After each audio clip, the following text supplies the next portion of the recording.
right, what's up, everybody? Today we're going to do some freehand painting. How's everybody doing?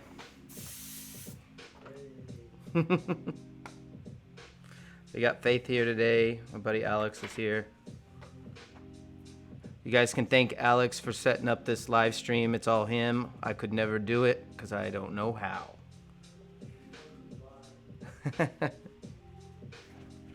This is all Alex is doing.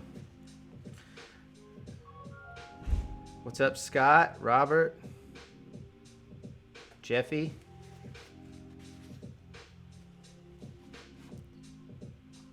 Arma, what's up? Or Amra, sorry. I don't want to say your name wrong.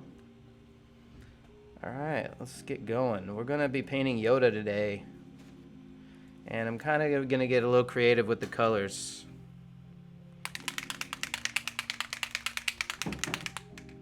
Baby Yoda, I should say. The child. So we were trying to come up with something I could do in one sitting because I never get to finish my paintings. Guys, let me know if that music's too loud. You probably, I don't know if you can or can't hear it, but if it's too loud, I'll turn it down.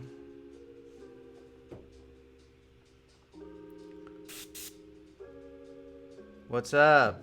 David from the UK, what's up? Just getting my airbrush ready.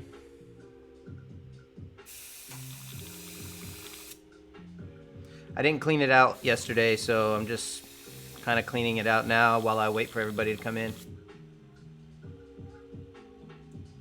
You're gonna have to change the name to something easier. Hey, it's whatever.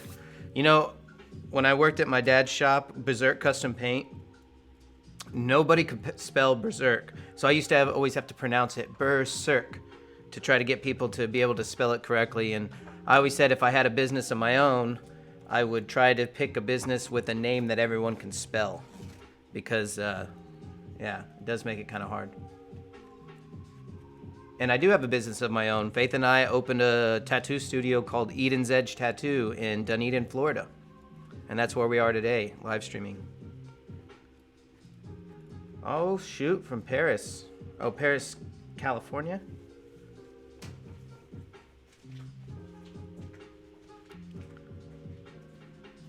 All right.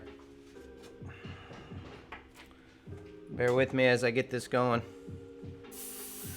All right, so I'm kind of I'm doing this all freehand, so if it sucks, you know, we tried. Can I answer a question? I'm trying to keep most of my technical questions to my Patreon page, but I can answer some simple ones, yeah.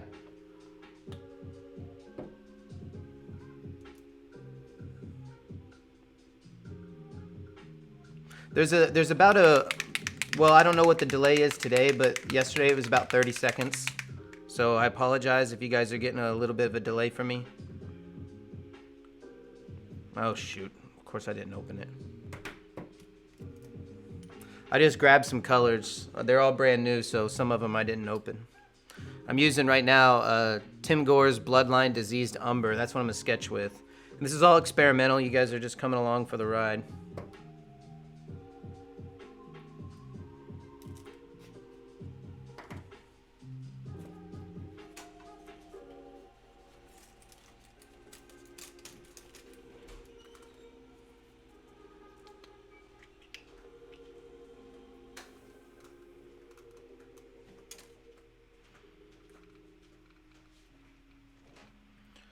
What's the difference between medium and reducer? When I refer to medium, I'm just referring to like what I'm using, which is airbrush or paint or acrylic. Whether that's like the right word for what I'm saying, I don't know. But reducer, I'm talking about 4011 and 4012. Those are the things that you use to thin paint. This is right here. You guys can see it, that's 4011 reducer. That's what you use for thinning paint out. So all lines of paint have their own reducers. And then, like I said, the medium, I guess the media, I suppose, I don't know what the real definition. I think it's just what you're using. Paint, acrylic, airbrush. So you guys can correct me if I'm wrong.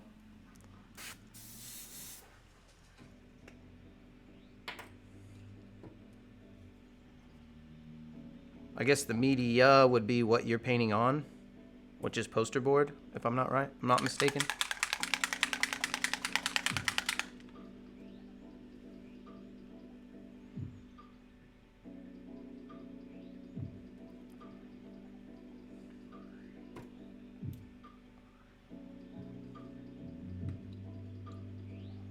Yeah, that's a good green. Tim Gore's colors are great. I love his colors because they're always those like more earthy colors. So they're good in between colors. Yeah, the type of paint. That's kind of what I was thinking.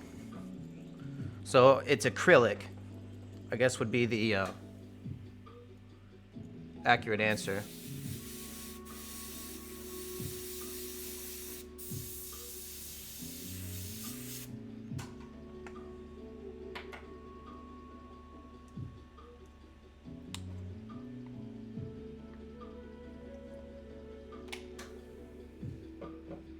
All right, so I got my reference just off camera here.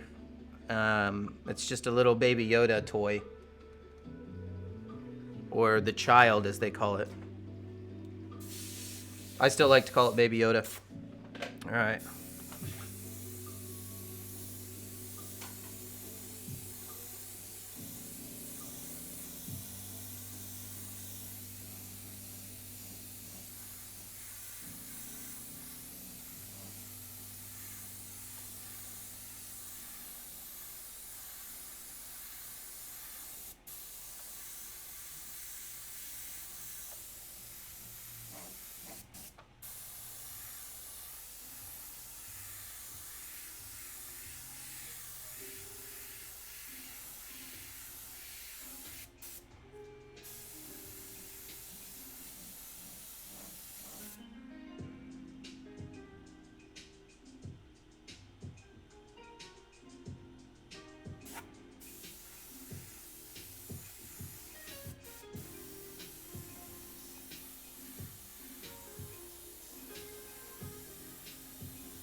What's up, Tim? How you doing?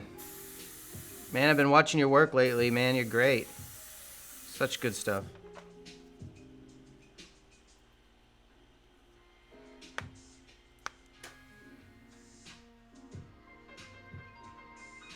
To give body back to over thin paint. Now I'm just experimenting with this right now, but I've been using the 4050 from Createx. I used to use 4030 for that.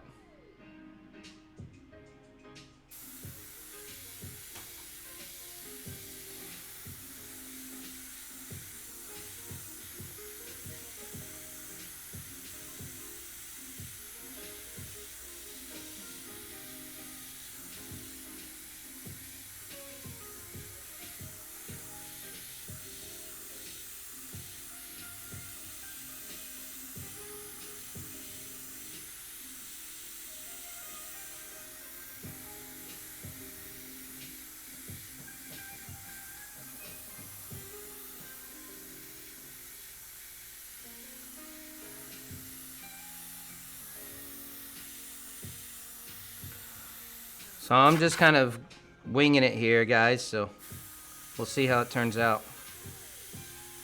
Of course, not winging it because I am copying from a reference, but...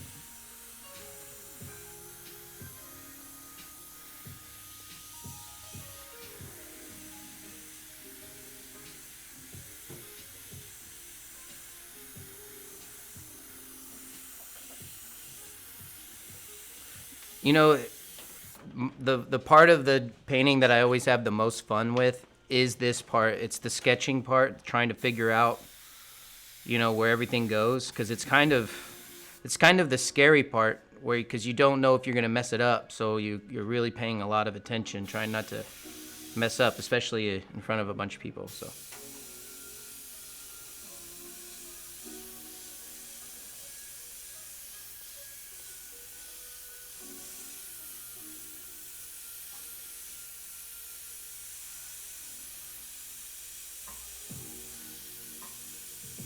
So I know it takes a while to get started before it starts looking like something, but we'll get there.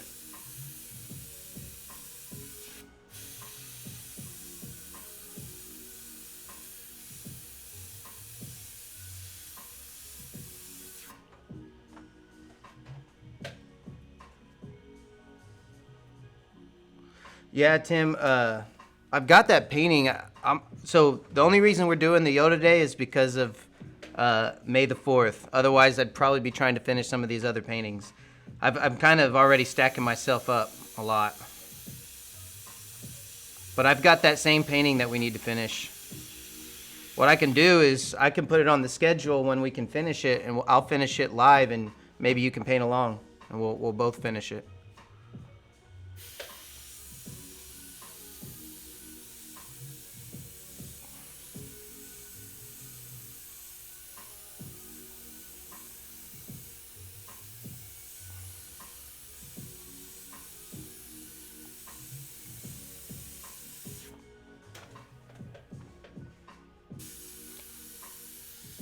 Hey, Faye, do you want to show them what we're talking about?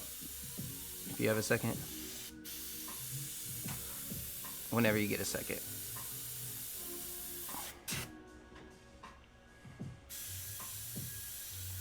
So for those of you that don't know what Tim and I are talking about, Tim was in our class in Phoenix, and we started a painting there, and it was pretty ambitious painting, so we didn't get it completely finished.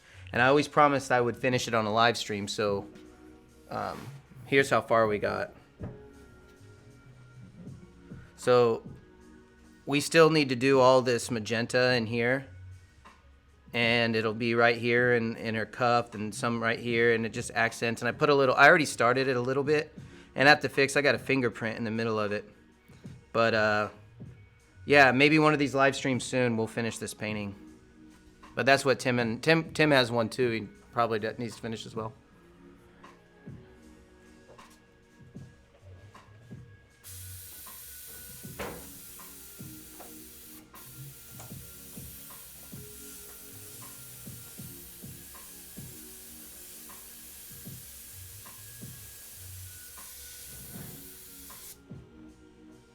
What's up, Sammy?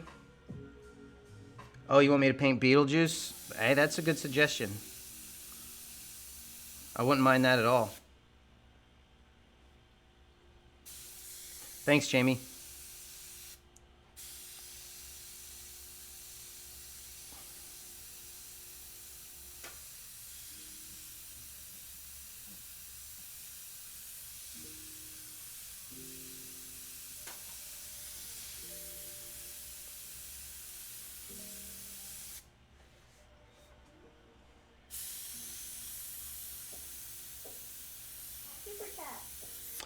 Oh, thanks, Hater, with the super chat again. Thank you very much, man. I appreciate it. We're gonna have to do something special for you next time. Maybe find a print or something. I don't have any prints now. I'd offer them, but when we do, we're gonna keep you in mind.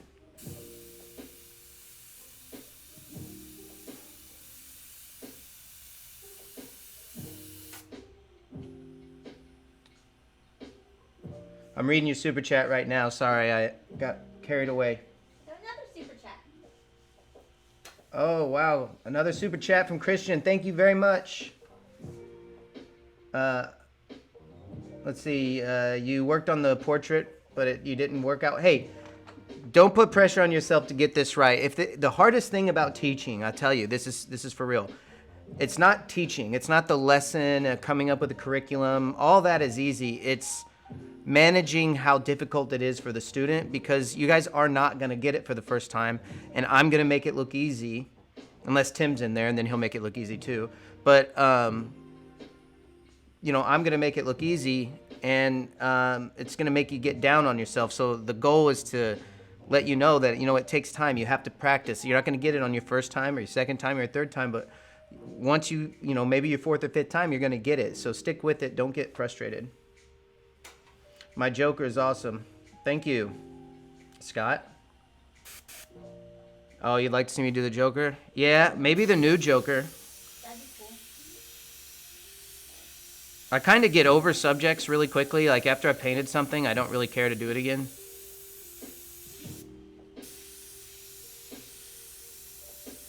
Although I do like painting Marilyn Monroe. I kind of enjoy painting her every time because there's something imperfect about her that's really fun.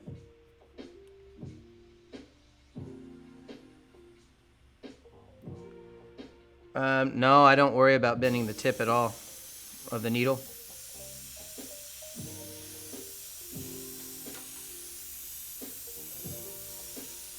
In fact, I don't think I've ever come close to doing that.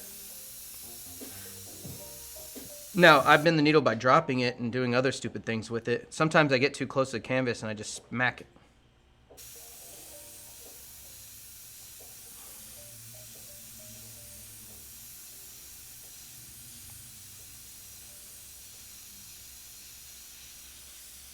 So I'm going to be pretty experimental with colors today, I've decided.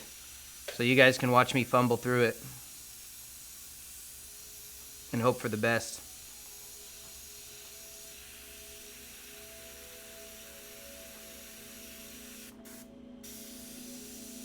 Again, right now I'm using Diseased Umber from Tim Gore's Bloodline series with a little bit of white in it, just to lighten it up a bit so I have an opportunity to kind of work on it for a while.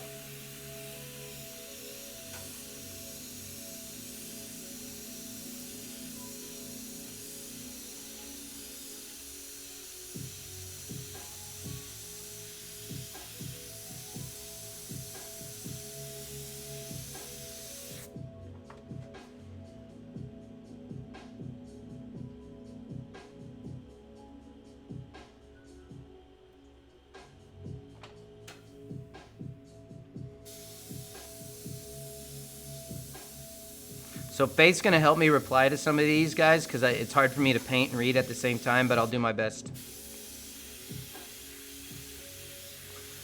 Faith is right off camera.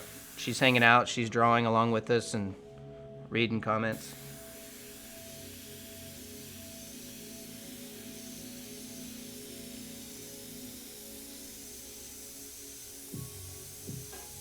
For those of you that don't know Faith, she's been with me since all this started with the airbrushing. Well, a little bit after we started, and she's been by my side helping ever since.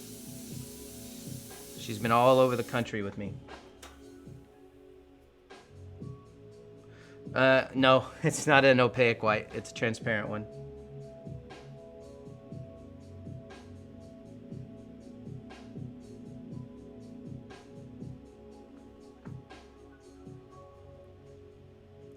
Oh, well, thank you. That's why I like to freehand. I'm reading from Christian right now. I like the freehand. For me, it's just more satisfying.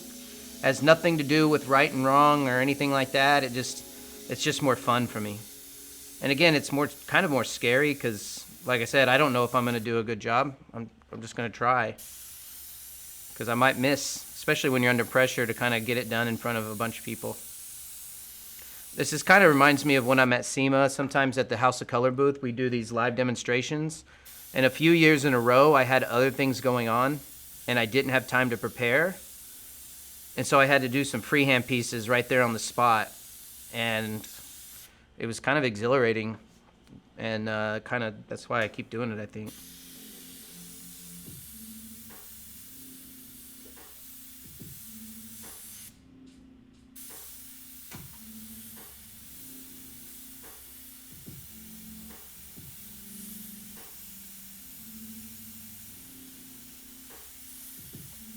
I have messed up already because I tried a piece the other day. I don't know if it was here on YouTube or if it was on Patreon, but I definitely messed up.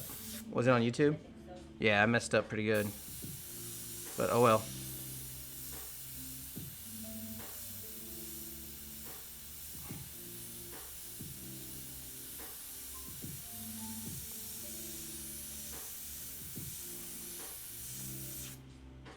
Luckily, I'm a lot more comfortable with this style of painting than that other one.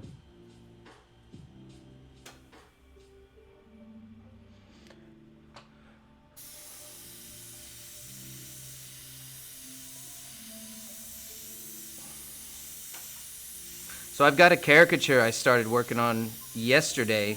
The only reason I'm not working on it today is because, well, because it's May the 4th, and May the 4th be with you. May the 4th be with everybody.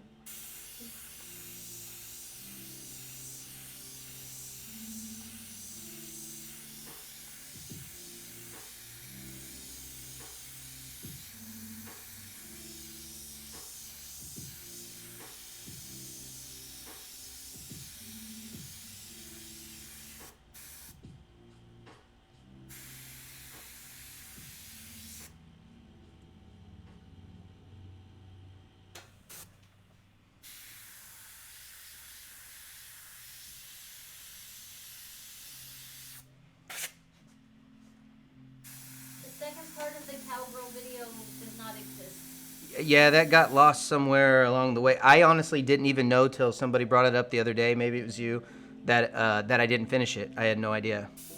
Did we never film it to begin with? I feel like it was filmed, but It's been lost there's in. a chance we might find the memory card, but If we find it, we'll post it. Back then, I had my brother editing everything for me because I didn't have time to do any edits, and with all the back and forth, plus I was going all over the country. It was right about the time when my airbrush work was really taking off, and it got really, really difficult to keep up with everything. So I apologize for not putting a second part in there. I didn't even know that I didn't. There was a lot of other things going on too. There was a lot of our shop had some things that needed to be dealt with, and it was just a lot going on back then.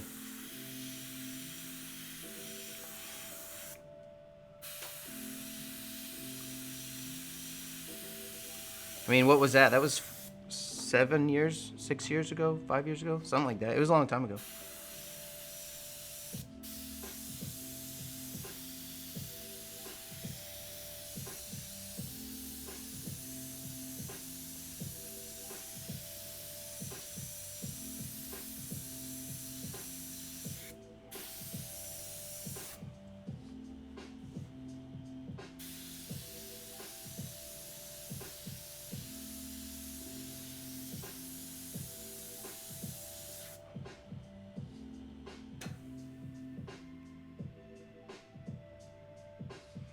Yeah, I apologize, but don't worry. We've actually started a Patreon page just for teaching airbrushing, and helping you guys on more of a personal basis. So if you want some more lessons, we are. You didn't miss anything. There's more to come as far as lessons are concerned.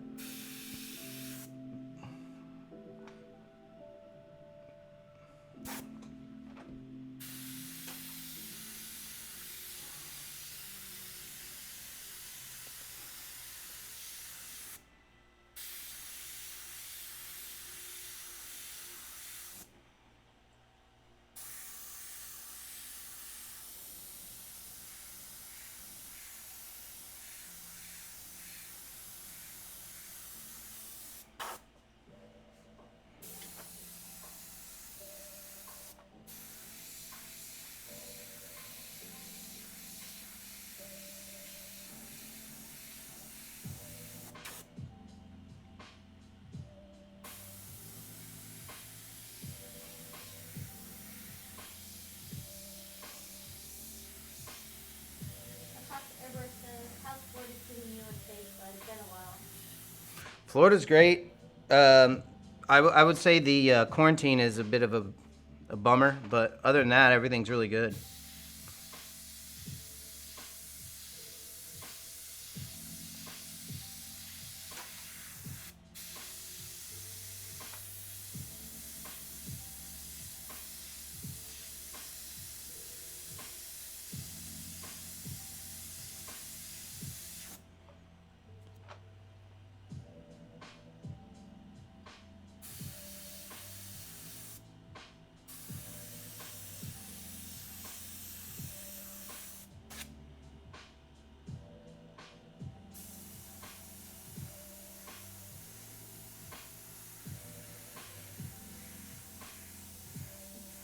Jamaica's ripoff of the Gremlins. Yeah, it is. Well, I mean, Gizmo. was the Gremlins ripoff of Yoda though? Yoda came first. Gizmo was so much cuter. So the original Yoda.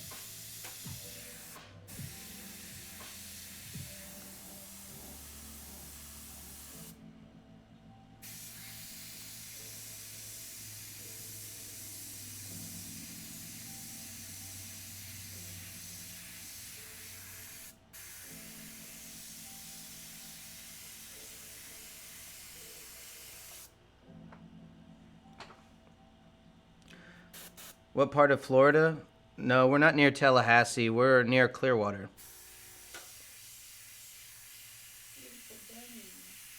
Dunedin. We're actually like when Faith and I go jogging, we jog into Clearwater.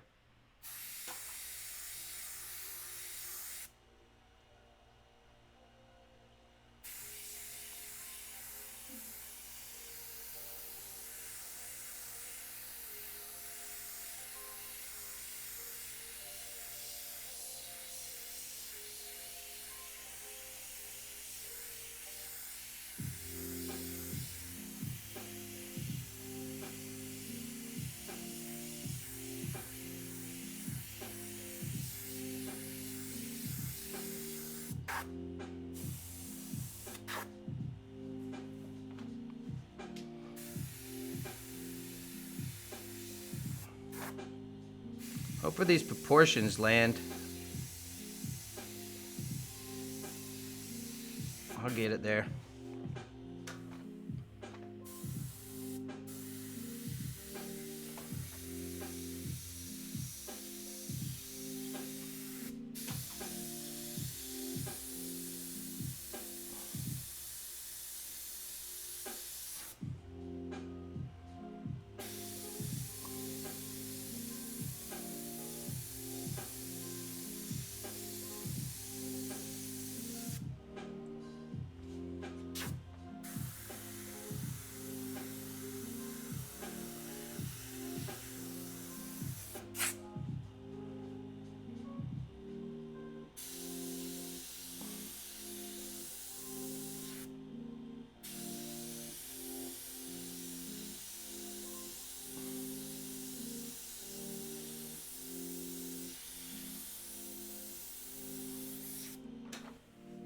Darren, what's up?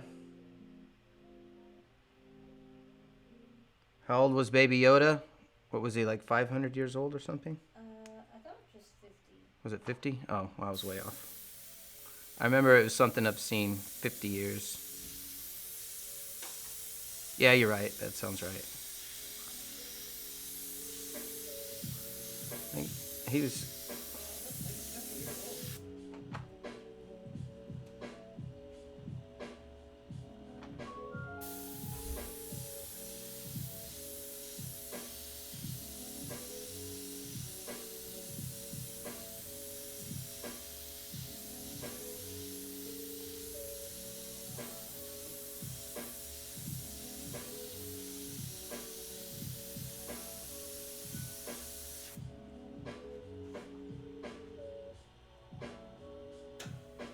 Yeah, as far as we know, 50 years old.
What color is this? This is diseased umber with a little bit of white in it, just for sketching out. I want something that's kind of really light, but still in the same color family that I'm playing in.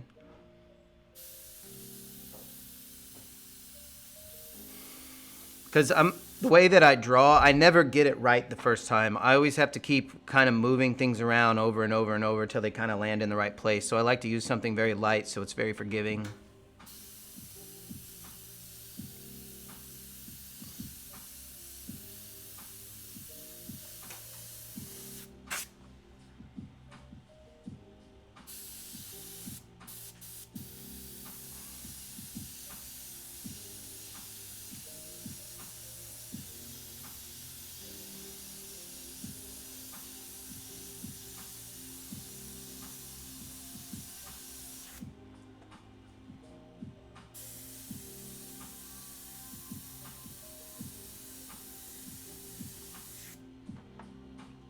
What's up, Rob? Happy Monday. Am I having classes at Coast Airbrush? There's no talk of it. I mean, anything could happen, but no, I'm not going to be at like the next rendezvous or anything like that. He does the Airbrush Art Circus. Yeah, you'll see me at the Airbrush Art Circus. We were supposed to have one just during this quarantine, but it got canceled. We were supposed to do it in May, right? May? Yeah, I can't remember the dates now because I've known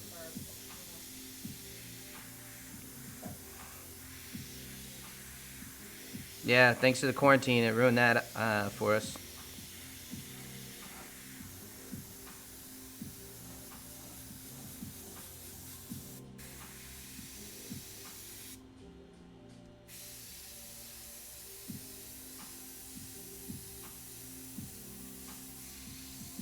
You guys will notice when I draw, I move things around consistently. And this is the part where, like, I play and I play and I play, and then eventually it gets to where it's going.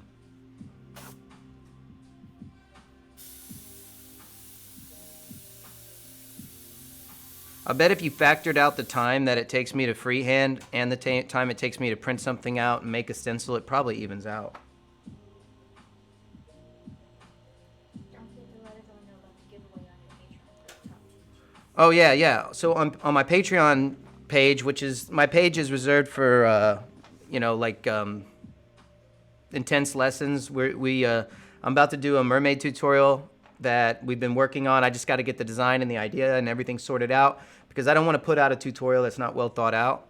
And anyway, that's the next one. We already did a tutorial on my monochromatic portrait work. And so my top tiers of patrons, so there's tier 1, 2, and 3. If you are one of my second and third tier patrons, we're giving away an Iwata Eclipse that is sponsored by Coast Airbrush. We're giving away the Createx Colors, Illustration Colors color wheel set, which is sponsored by Createx. And we're also giving away a fisheye filter, which is sponsored by Fisheye Filter. So that's all really cool stuff.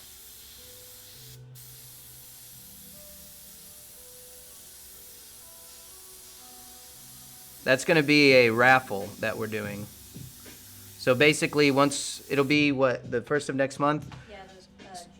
Yeah. So Faith and I will get on here live. We have this number selector. So basically, everybody will have a number. We scroll through it. It randomly selects a number. Whoever has that number wins.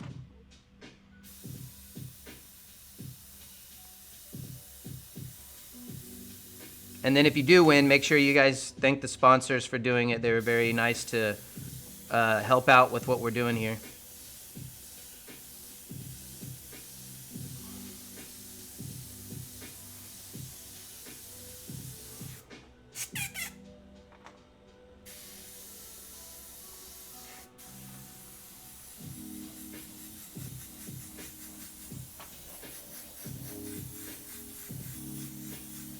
I keep acting like I want to keep this white, but you know what? It's probably just gonna...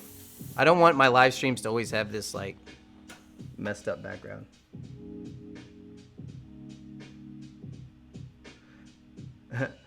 Yeah, fisheye filter. So fisheye filter in airbrush terms is a filter that stops the moisture from coming. So if a lot of you that airbrush a lot, you probably have a lot of problems with, and I know I did, where when you pull the trigger, water comes out, or oil, or whatever the case might be, and it's a nightmare because it can really ruin your day and you can't stop it from happening. So fisheye filter, I'm gonna extend this a little more, but the fisheye filter, it stops it.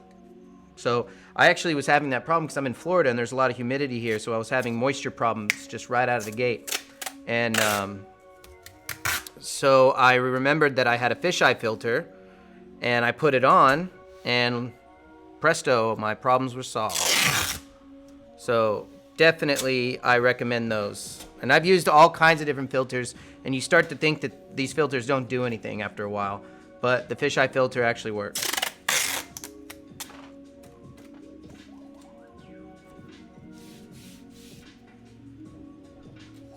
Works like a champ, actually.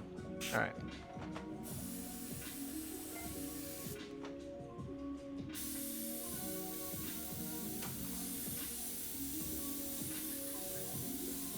So we have plans, hopefully, if these live streams do really well, you guys help out with the super chats and with everything else. We want to be able to do this, more regular. And we want a whole set and everything so we can, entertain you guys and share our artwork with you. So I know a lot of people have been missing my airbrush stuff.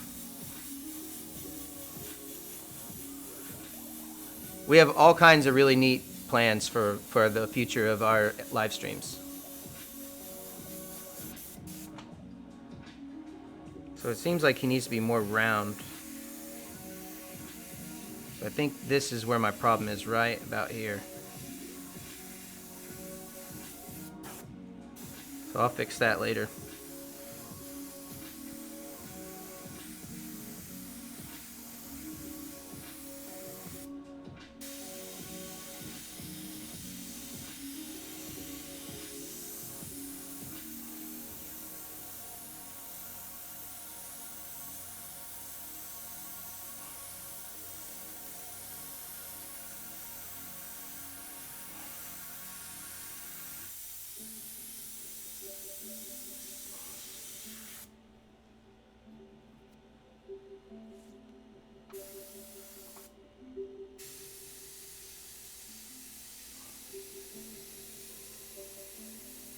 So, like I said, I never get it right the first time. This whole time I felt like his head wasn't, chubby enough. And my problem was here, so I'm moving that right now.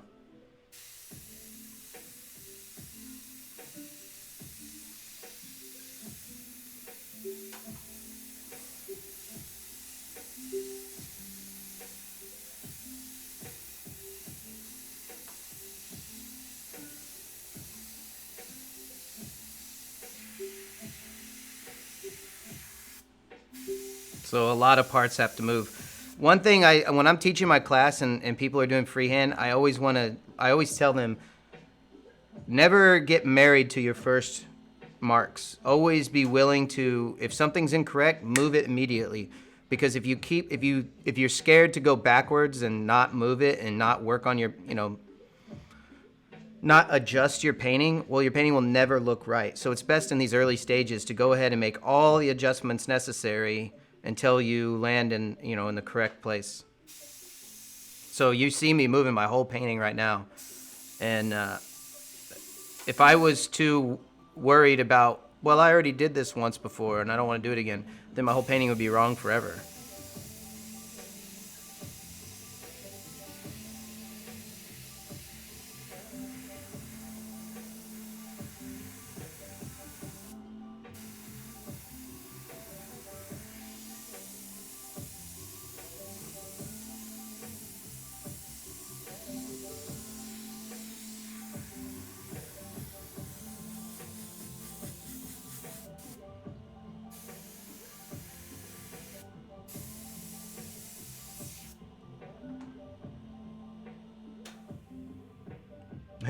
Yeah, it's definitely not an easy painting. I was doing one last night that was super easy. It was just this dude with this really blocky head, and I could make him look as ugly as I can.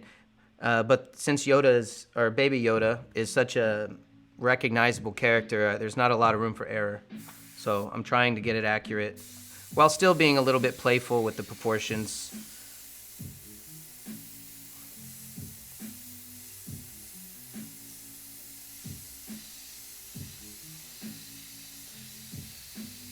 Like, I always try to get it right, but not right on the money. Because if I got it right on the money, then you might as well just make a stencil. I like to see what kind of character comes out from just my hand's interpretation of it. Yeah, I always hold it to the side. It's so I can see it. I heard, like, I know Drew Blair said one time that he likes to have his cup on the right-hand side so he can see down the middle. But I don't spray like this. I always spray like this. So if I had my cup on the side like him, my cup would be dragging my painting. So I like this. It feels natural. This feels unnatural. To me, anyway. I always paint sideways. I mean, sometimes I'll sit there and do this, but most of the time I'm like this. I'm always directing my overspray. I'm pushing it or pulling it, you know.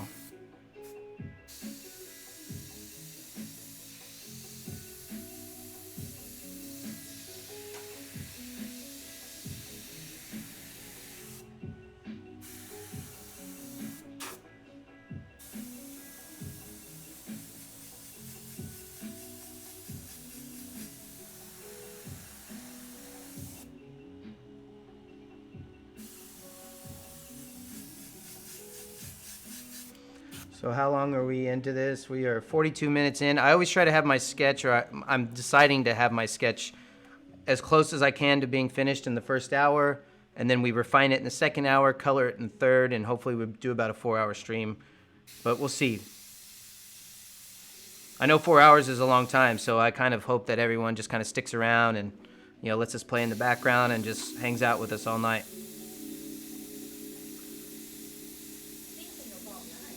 What? All night? I said, speaking of all night. What? The paint party. Oh, we are going to have a paint party soon. I tried to give you a segue. Oh, yeah, it didn't work out. Yeah, sorry. So Faith and I are planning to do a paint party where I'm going to paint Faith live for, like, she says 20 plus hours, but I don't know if I can hold out. But I'm going to paint her for as many hours as I can. 24-hour challenge. A 24-hour challenge. I'm gonna paint like her live, so she'll be sitting in front of me, and I'm gonna do a portrait of her. And you guys can just hang out and try to last with us. You can paint along with us at home. We're gonna see what I can accomplish. And We got a super chat. oh, we got a super chat. Thank you, Artist Till Death. Thank you very much. I appreciate that, guys. The super chats really help me out a lot. They really, really do. This is how we can justify spending all this time and energy to do these, because again, we want to do this. Like, we want to make these videos, but sometimes we have to make money in other ways. We have to, so we, you know what I'm saying? So if the super chats really help us out.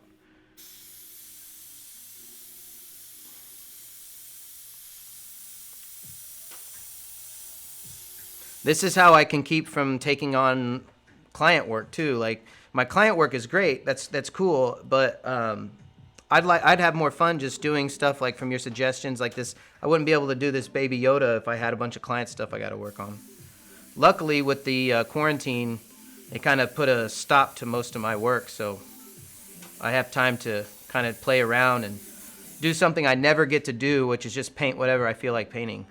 And I almost never get to do that.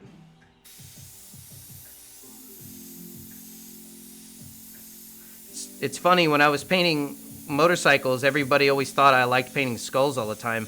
Not that I don't like them, but they thought, well, people would talk to me and they were like, well, can you do this painting? I know it's not skulls or whatever that you like to paint all the time. I'm like, I never chose to paint skulls. That's what you put on motorcycles.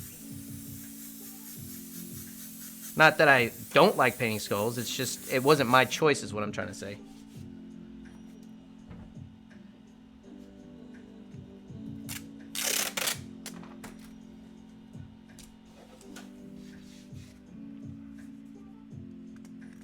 Thank you, artists. Support your local artists. Man, I appreciate that so much.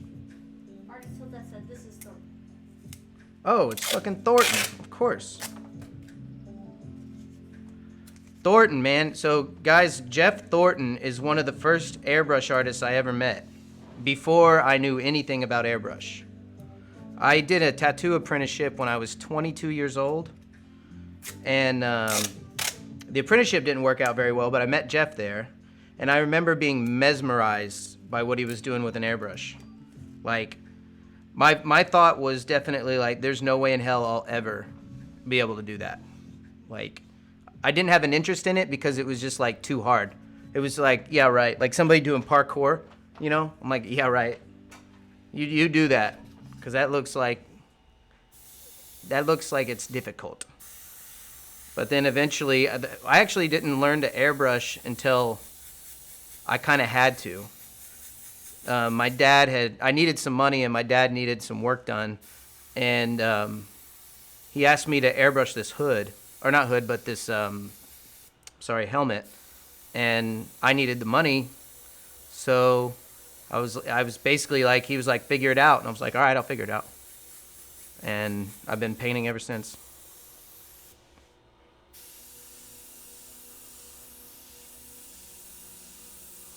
That question of where do you buy your videos, or where can somebody do? Like my instructional videos. So I've only got one that I've produced, and that is on my Patreon account. That is a 30-part video series on my monochromatic airbrush work. Do I have other videos? I've recorded other videos, but I don't think they're out. Of course, there's the ones on YouTube. But I did one before, and it didn't. It never came out for some reason. But I've produced all my own videos, I think, up until now.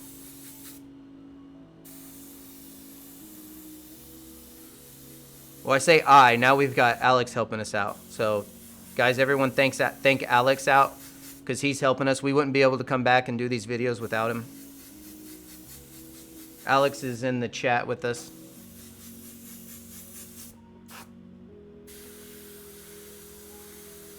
Because I sure don't know all this stuff.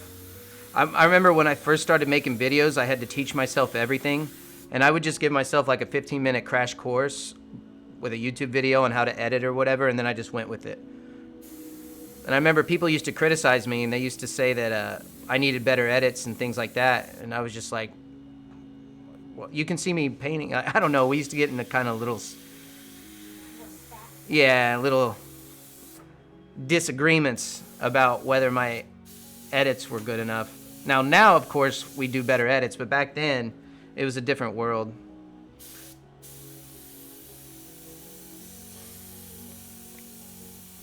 For me, I was just like, look, man, I just want to put out what I'm doing and let them decide whether it's good or not. I didn't like the idea of like showing off to people, you know, like, I don't know, you see some of these guys with videos where they're like, hey, everybody, welcome to my thing. Blah, blah, blah. I didn't want to do that. I just wanted to share my artwork and be done with it. And be real and like, you know, personable and not fake.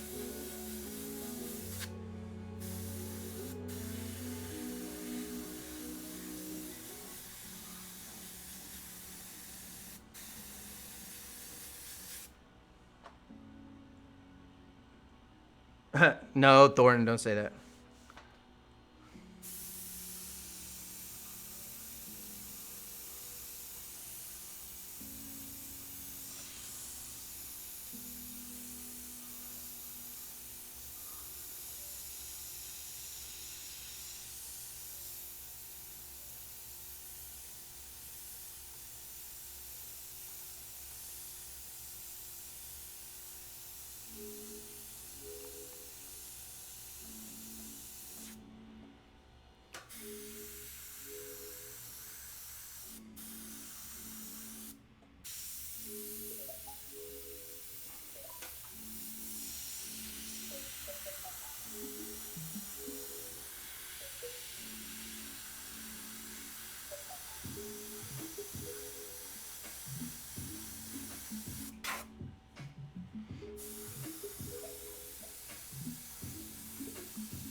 Okay, we're about to, where are we at? 50 minutes, so I got 10 minutes left. I'll finish this sketch up and then we'll switch to some of the detailed stuff. I'm gonna see if I can stick to that. If I can stick to an hour per step of the painting, I might be able to finish something.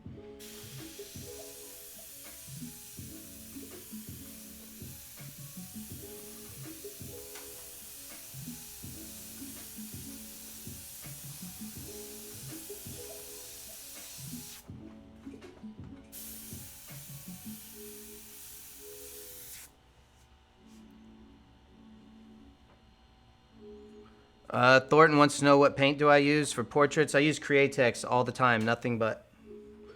I used to use urethane like automotive paint, but I've since switched to Createx. When I first started airbrushing, Createx was really good paint, don't get me wrong, but it wasn't what I was looking for. And over the years, they've like innovated and innovated and innovated their paint to where now it's like unbeatable. I think Createx is the best paint there is, in my personal opinion. Granted, that's a bit of a biased opinion because I don't even try other paints anymore because I just like what I like and I like Createx.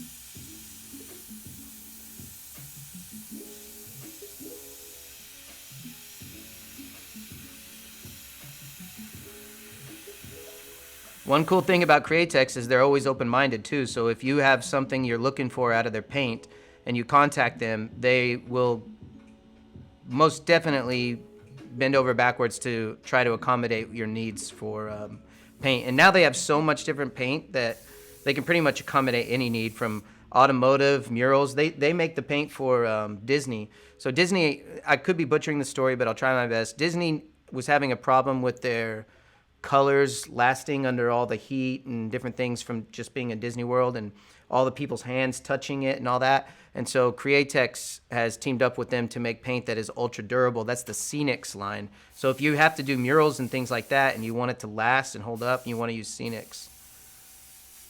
I don't know. I haven't experimented with it yet. I've just been talking to them about it, but maybe in the future I'll do some murals and we'll play with it.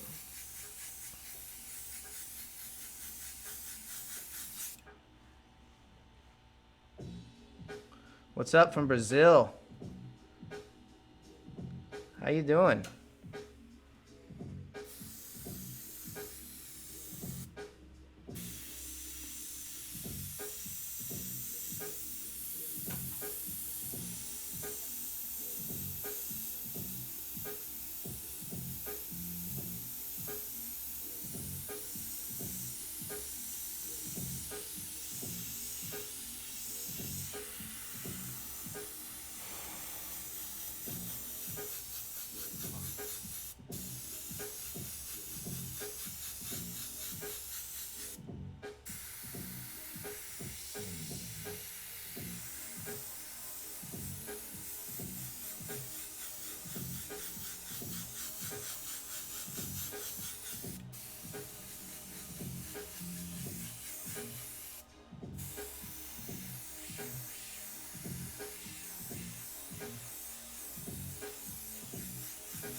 So my hope, well, you already know what it is. I don't need to repeat myself.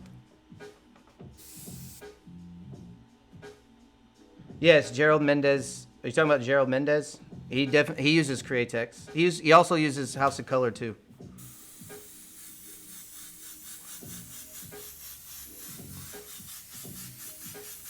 Now, you talk about somebody who is a fan of Airbrush. I've hung out with Gerald several times, and that dude is so enthusiastic. He's an Airbrush nerd. He's a geek for it. Like, he loves it.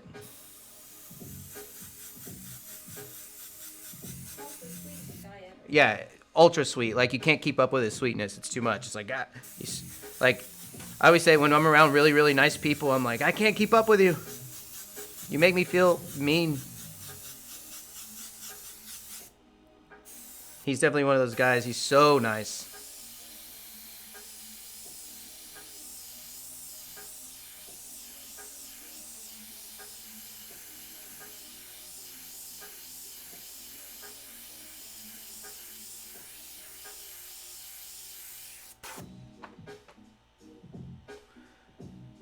Details, details. All the deets, man. All the deets. My buddy and I have a running joke going. Well, we always, when we're tattooing, we always like to sneak up on each other and kind of tease each other. And it's like, how many details are you going to put in there? And we always reply, all the deets. We say it right in front of our client while they're taking all that pain. How many deets? All the deets.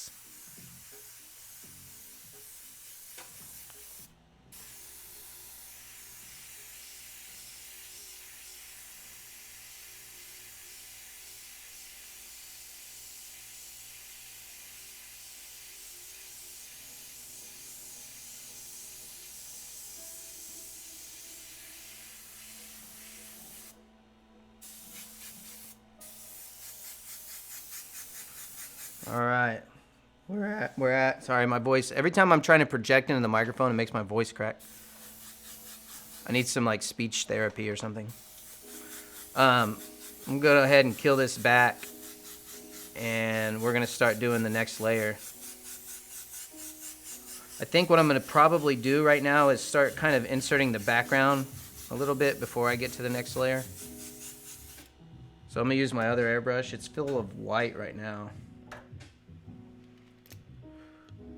But there's this like neutral, like kind of a cool gray in the background, which will probably help with the green standing off of it. So I'm gonna go ahead and do that right now.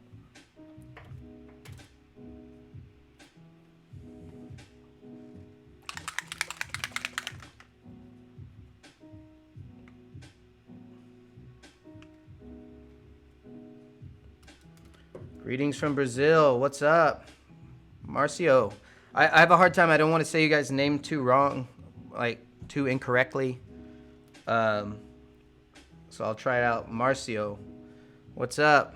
How's Brazil? That's definitely a place on my to-do list for travel.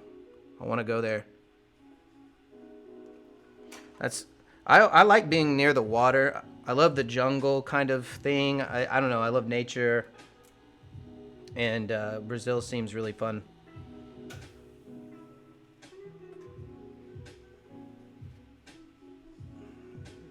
Did I put my reducer somewhere? Oh, it's right here. David wants to know, was the transition to tattooing difficult? Do you enjoy it more? So everyone always asks me that question. So if you didn't hear Faith talking, we're going to get Faith a microphone soon. But what she just said is we had a question about whether transitioning into tattoos was difficult. And they always ask me what I like more. That's an unfair question because I like both of them. But I do have pros and cons about what I like about either one. So now, was it difficult? Yeah, I guess so. Like the hardest part was being, knowing your potential and understanding that because when I was airbrushing and learning, I didn't know how good I was going to be. So everything I did, I thought was amazing. Like, I was like, it was new to me, I was like, look at me, I'm doing great. And I always had this confidence. With tattoos, it's like knowing that you're capable of doing something, but not being able to do it. That was frustrating. And so I knew that if I just worked hard and focused and stayed humble and kept listening to people that were better than me and practice, I would get somewhere that I was satisfied with and beyond. And it took me a lot of years to reach that point. And I think right now in my tattoos, I'm very happy with where I am. And it took a while to get here. But so to say that it was difficult, yeah, maybe.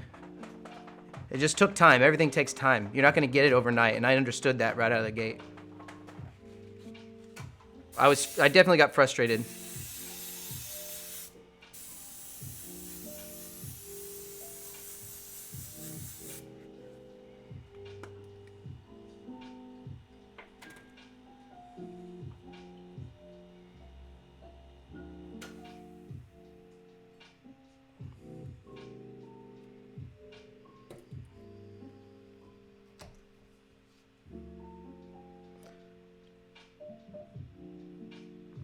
I will say that one thing I like about tattooing, I like having my clients there.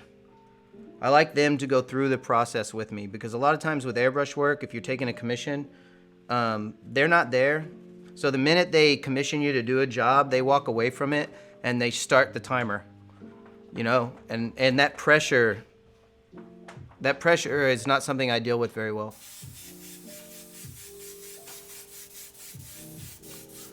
But with tattoos, they're there. They're watching it happen. So they're not calling you, going like, when do you think it's gonna be done? When do you think you're gonna have it done? When do you think you're gonna have it done? Or they're not watching your Instagram or your Facebook page, and every time you're doing something not their painting, then they're like harassing you.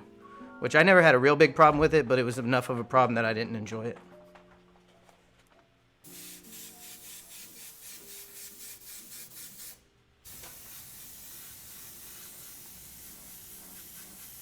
So I'm trying to get this neutral gray and not really getting it very quickly.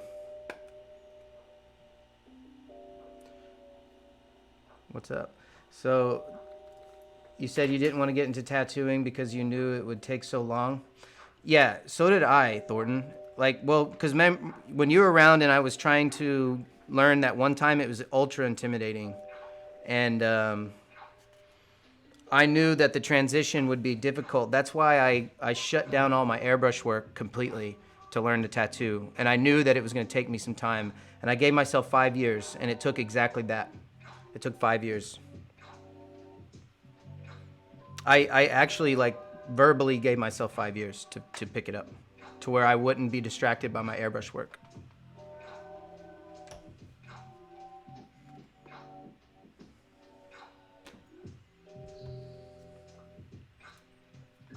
But it was a lot of work and a lot of dedication, that's for sure. But I had a lot of great people around me. I was very fortunate that I met some really cool people. Shout out to Armando Saldana, Art by Mondo, or Mondo Chromatic on Instagram. That's the dude I met. He's the guy that helped change my life, made it better. He's the he's the tattoo artist that taught me to tattoo. An amazing, amazing person. Very generous person.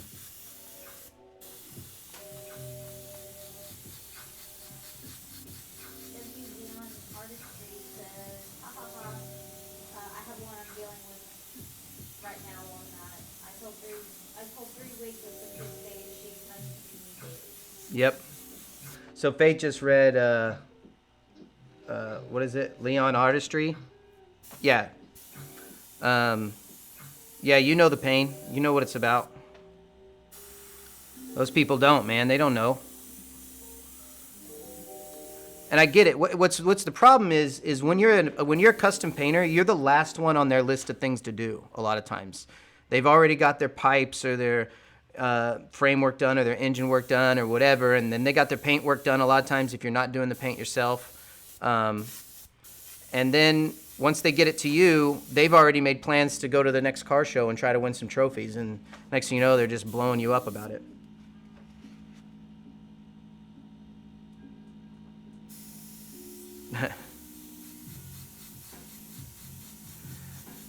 Anyone can learn anything, David. It's just dedication is all. Creativity is something. So I have an apprentice right now that he thought the same thing, and I had to show him where creativity comes from. It's a process. It's a formula. It's not like people don't just wake up with an idea and then boom, they're the most creative person ever. They dial in their formula and they get it over time. It takes practice. It's like writers. Anyone who's ever tried to write a song or write a book or whatever, you're not going to write this brilliant thing right out of the gate. You got to work on it. And then as you start figuring things out, then you repeat that process and you find a process that works for you. And then you build on that process to where it appears that you're reinventing the wheel every time, but you're not.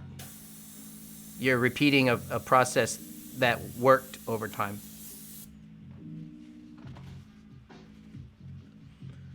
Leon says, I was one of the first people. Now you make a living to painting. That's awesome. That's very good. It's so funny when I hear that, because I really didn't think about that when I started making videos. I really didn't. I was actually making videos because when I was looking for information on the internet, I couldn't find it. And when I finally found the answer to the question that I was asking, I found it on my own, and I kind of got annoyed with what information was on the internet, so I made my videos and reply to that. It's like, kind of like saying, hey, that other stuff is baloney. I found out this is actually, do it this way, you know? This is what I found out. Kind of so that the next person in line looking for that information didn't have to go through what I went through. That's why I started making videos. Because there's a lot of, back in the day, now YouTube is way different now. But back in the day, there was so much bad information on YouTube that it was actually counterproductive. Which, that's different nowadays. People learn to put quality on YouTube. Or quality people got into YouTube. How about that?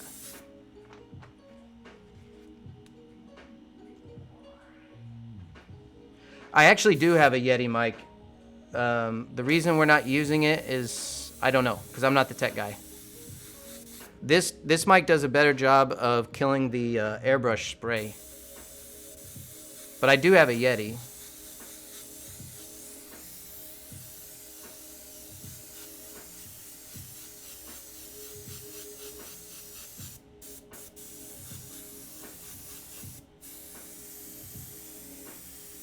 Okay, so I'm going to add some white on this and just kind of blend it out. Is that what you use, a Yeti? We might try it out one of these times. I've used my Yeti for podcasts and things like that. And it works great for that. I haven't tried it with painting in the background because I'd be worried that it would pick up too much of the airbrush and background. Like, I got music going on right now, and I don't think you guys can hear it. Luckily, it's unlicensed music, so it's not like I'm going to get demonetized for it, hopefully.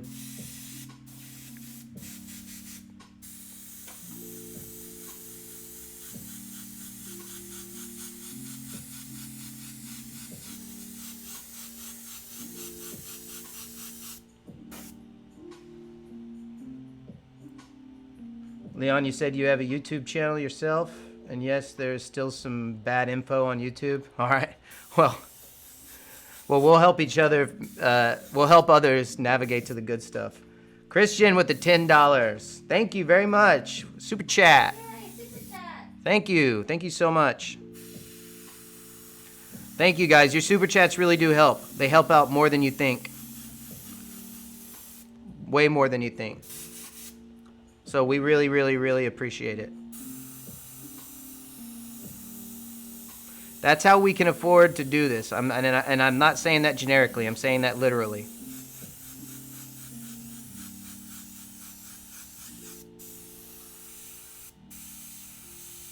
Also, the Patreon is a big help. Our merch right now, we don't have any merch specific to my airbrush work. We just have for my tattoo studio, which is called Eden's Edge Tattoo. But all that stuff helps. Everything helps.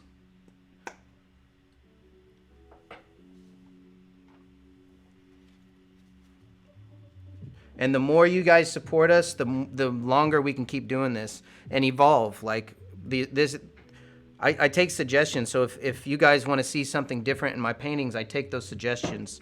And and also I have plans on having different artists come and hang out with us. Like I'm gonna try to get Corey out here sometime. Mondo, my friend that taught me to tattoo. I've got lots of friends in the industry that I'm gonna try to get out here and try to get them on so you guys can have a variety here. I've been fortunate enough to meet nearly everyone I ever cared to meet in the industry, and they're all friends of mine now, and I think that's really cool.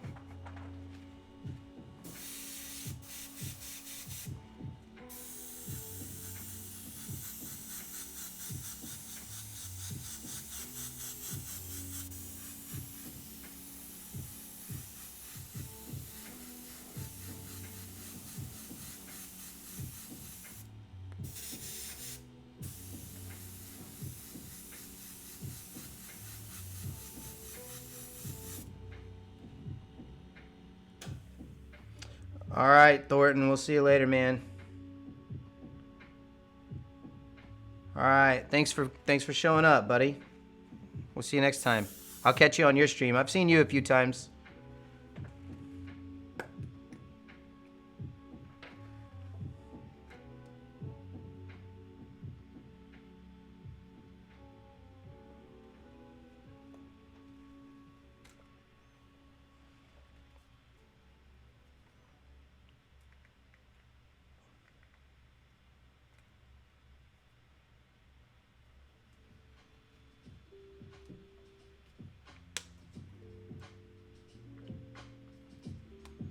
Well, I'm running through this reducer quick, trying to just make stuff on the fly.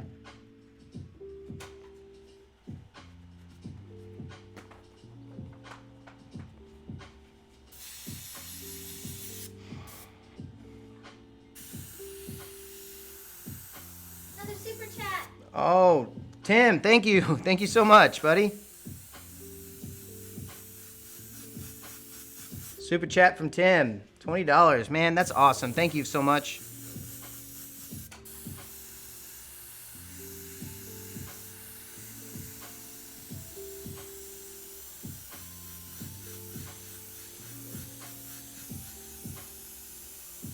Man, guys, I'm so glad to be back here on YouTube, for real.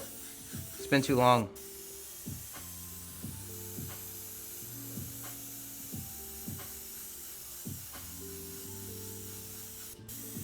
Again, if you guys want to see a full tutorial video, I made a full tutorial on my Patreon page of my monochromatic stuff. I've been teaching monochromatic classes for quite a while now, and I've taken that information that we've developed and I put it into a video course, and it's on Patreon. So if you go to patreon.com, Ryan Townsend, you'll find it there.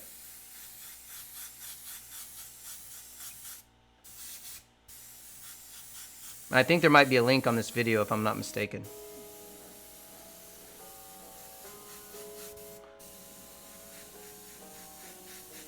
All right, I think we're close enough now on the painting I can start working on some of the details.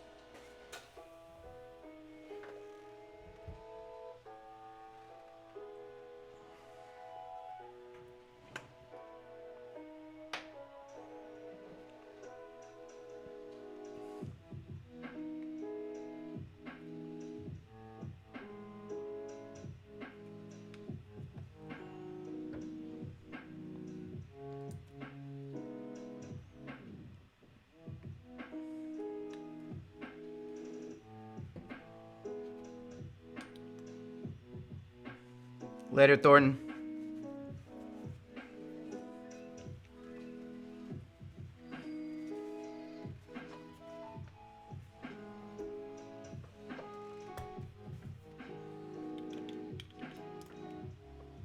My dad's watching. He says he bids $100. Hi, Dad.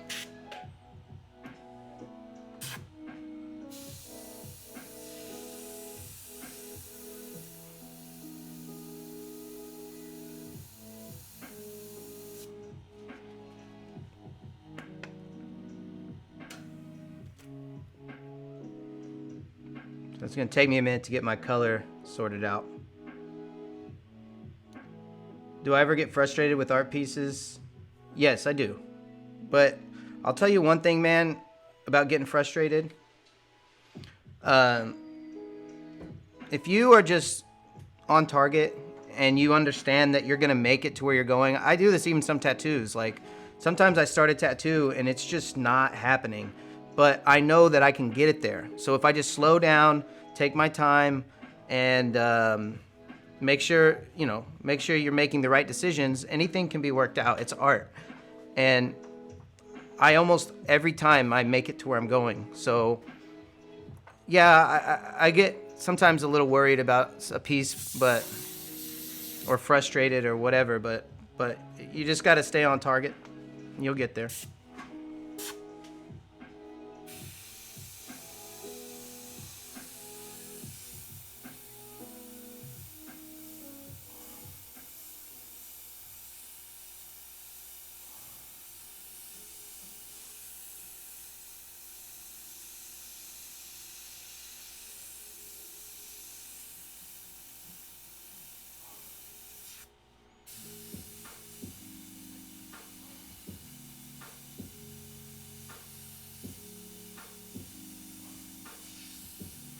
You know, I have this analogy where it's like, you know, if you're trying to get to a destination, like say to the bottom of the stairs, you can walk down the stairs nice and easy, or you can fall to the bottom of the stairs. Either way, you're still at the bottom in the end.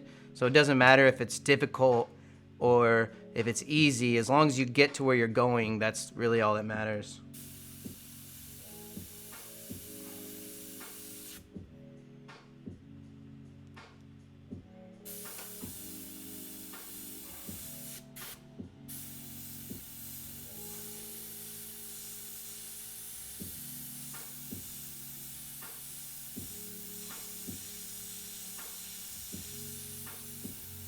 Alex says meditate. Yeah, meditate. I agree. I like meditating. I'm not very good with meditating. I jog. That's how I meditate. I'm too ADD.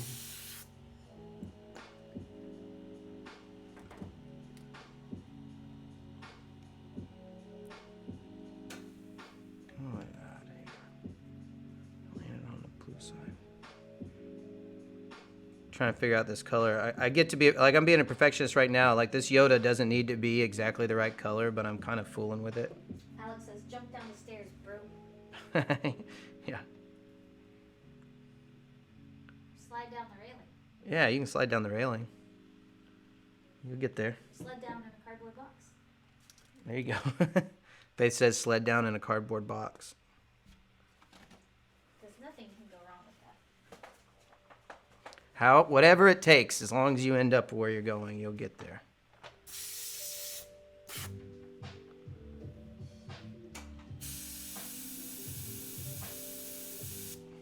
Boy, this airbrush is acting a fool, but we'll make it work.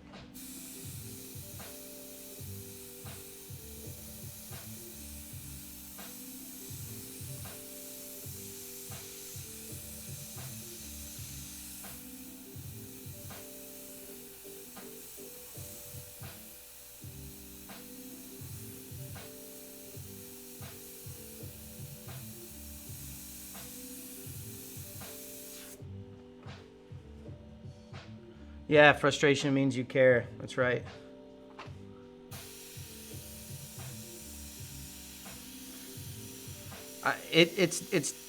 That's another hard thing about teaching classes is getting people to be all right with their frustration. A lot of people they sit there and they get in their own heads about it, and they just sit there and they bum themselves out instead of just being like, no, man, calm down, calm down. Nothing is permanent. You can fix anything. Just calm down. You'll get there.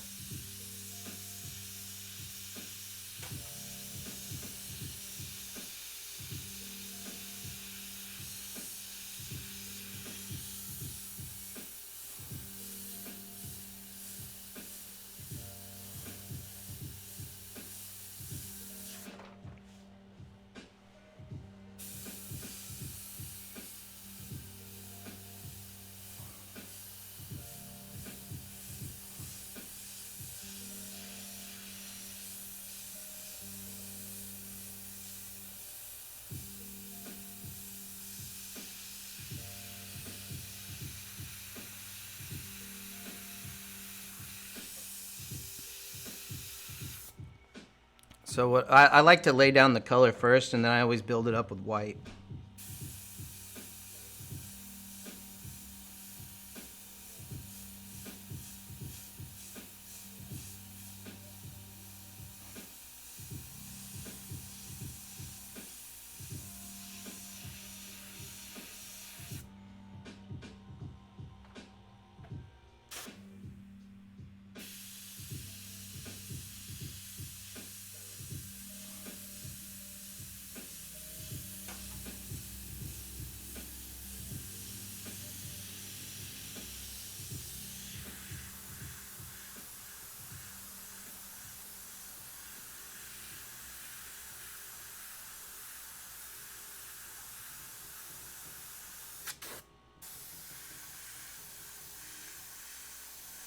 Chad said, I have the most anxiety when looking at a blank page.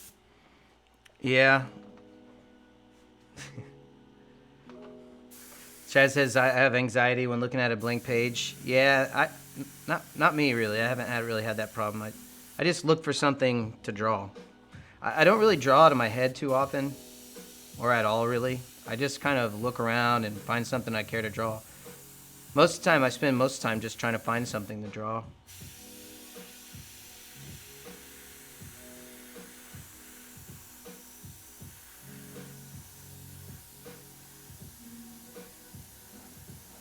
So in digital art, they call this the local color. It's just kind of blocking out color and not really being too purposeful. Just kind of throwing it in there and seeing how it lands.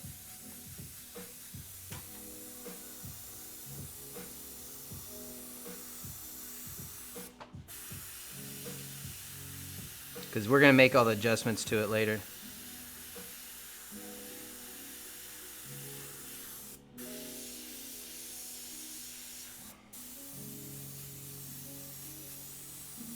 One cool thing about doing color is you can move color around the color wheel all you want. Like, if it's too green, use more red. If it's not blue enough, add blue to it. Like, you don't, as long as you're light and you're not like saturating it, you can move it around all you want.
Let's go ahead and put the black in his eyes, which is actually more of a brown.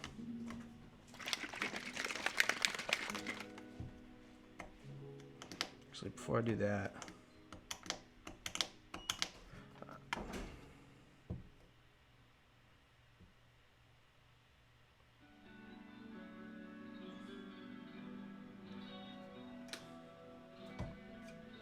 so right now I'm making up a color to kind of sketch it out a little better with. So I'm using a little bit of some of that black and some Tim Gore's Diseased Umber. I have some other colors here, but I'm going to try to make it work with just primaries if I can. Or not primary, but just the colors I have in front of me. I'm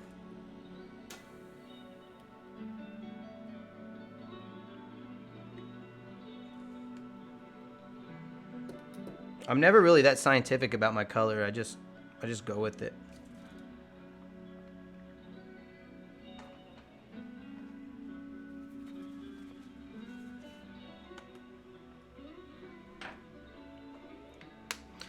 In the end, it's not really color that's important. It's the values that are most important. It doesn't matter whether it's more green or more blue or whatever.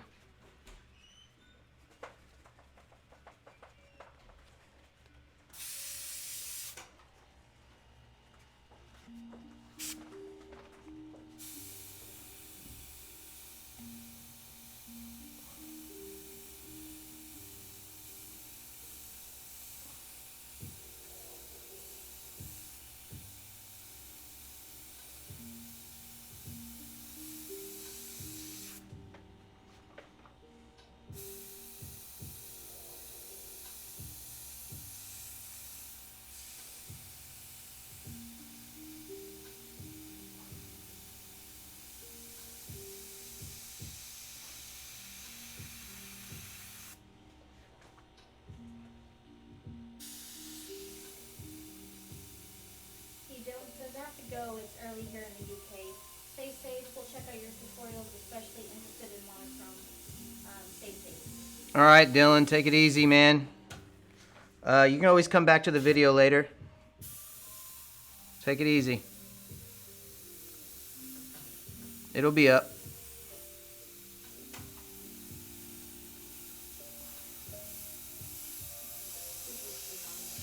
Hmm? I'm gonna plug the pencil in the bottom.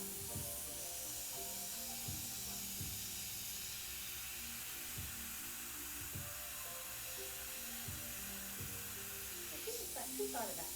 Thought of what? That? No, that was a terrible design. Faith's messing with her laptop, or her iPad. I have an iPad Pro, the second version. She has the older version. And you have to plug the Apple Pencil in at the bottom of it. And that's the dumbest thing in the world. Like, whoever thought of that is a idiot. Huh? It's like when I break it. Like, who thought that was a good idea? It's like, yeah, that sounds like an awesome idea. Let's do it that way. Let's go ahead and market that. Send it out.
I know it looks real loose in this stage, guys, but watch, it'll come together just pretty quick.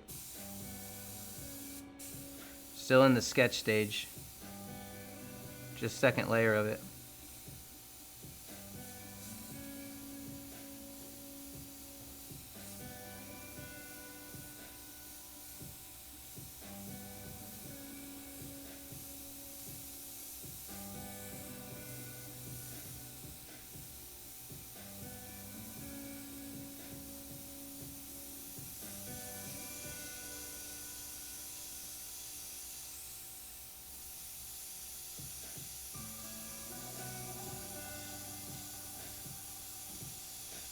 I like this one that's playing. Yeah, it's a good song.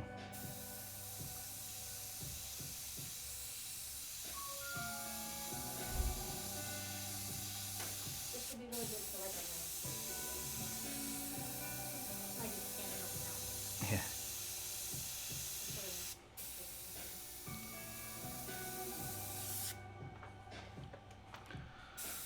Everybody having a good time? I know it's it takes a bit for the painting to take shape, but we'll get there. What's everyone eating for dinner? I need to make them. Yeah, Faith wants dinner ideas. She made us veggie dogs for chili cheese veggie dogs for dinner or for lunch, and they were amazing. Everything Faith makes is so good.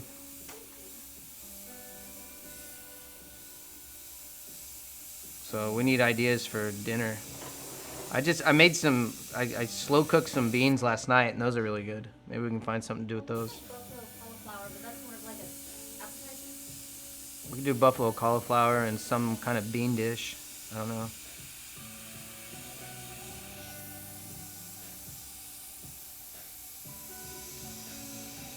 so just soaking it all in, bro. Good on you.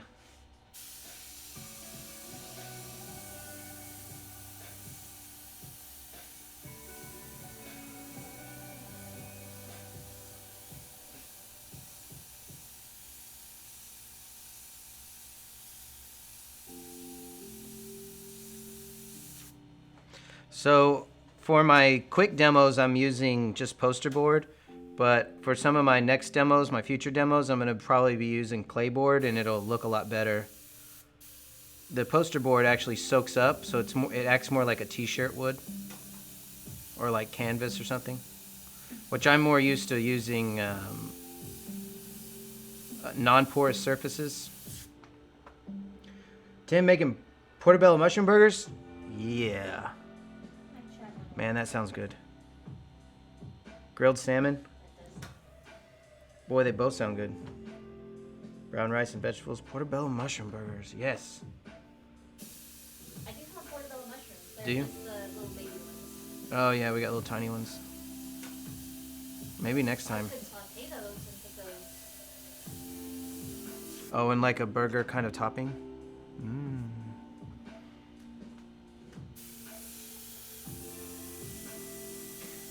So with the quarantine and all that, we haven't been able to eat out.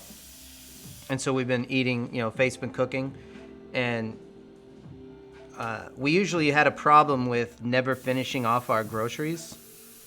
Because we would buy a bunch of groceries and then they would go bad before we could finish them.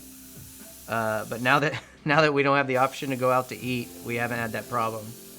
We're running through them. It's funny how much groceries you waste by just going out to eat instead of cooking.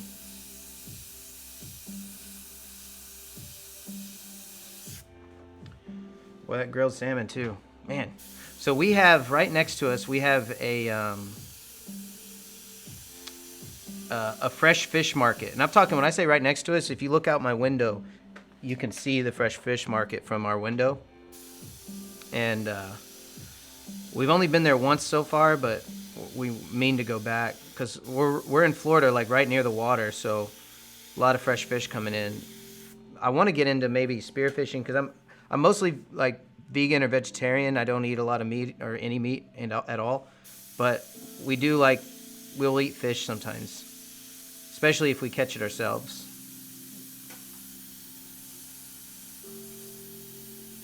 More of like a natural choice. Yeah, we're like plant-based eaters, basically. We're just conscious eaters, I would say. We don't like, all that crazy stuff. Easy ever said, oh snap. What's up, Easy Airbrush?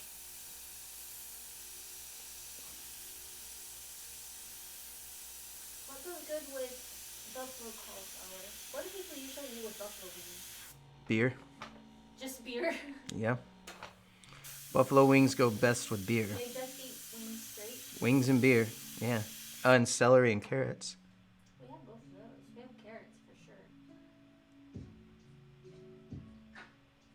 Dang, Chad. $2,600 a month in groceries? Jesus. Utilities. Actually, we probably are close to that, I would guess, huh? 400 in groceries. What's that 2,600? Oh, that's no, groceries right now are 2,600. Oh, okay. Wow.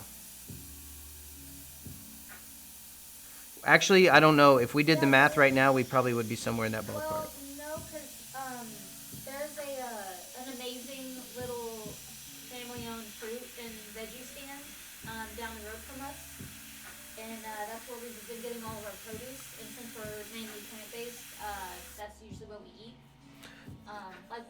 We got 4 bags of groceries today, and it was only $27. Yeah, so if you guys can't hear Faith, she's saying that we have this really great Oh, Chad said he was kidding.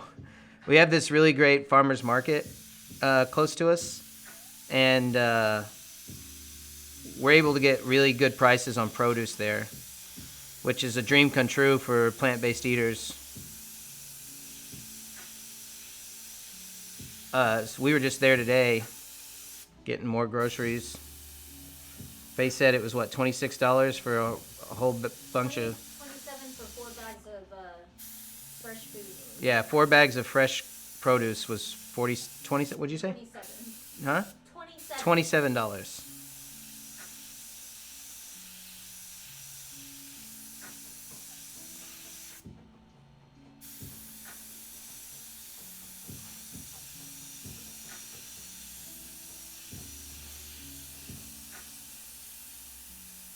I sat out in the truck while she was in shopping so we could keep our social distances.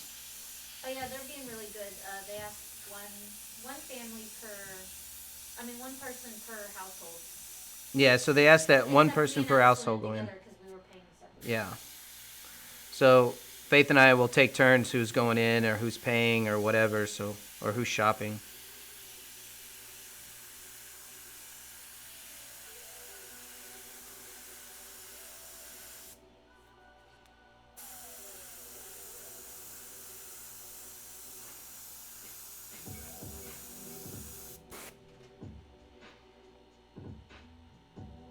Alright, now it looks like I need some teal green. Which I'll probably just add some green to this.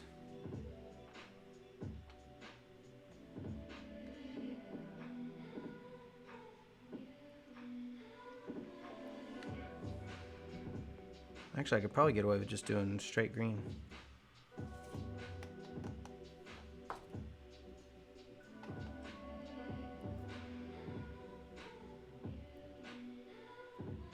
Rob says he's a big fan of home cooking. Yeah, I am too, to be completely honest. I'm kind of over the whole restaurant thing. And I like cooking, so it works out. Yeah. Yeah, right now you guys are quarantined with 2 people that like to cook. Yeah. We like restaurants for the social aspect of it, but definitely the home food is so much better. I've been on this, I can't cook anything right, ever. So I just use the slow cooker, and I put beans and different stews together. Chili, that sort of thing.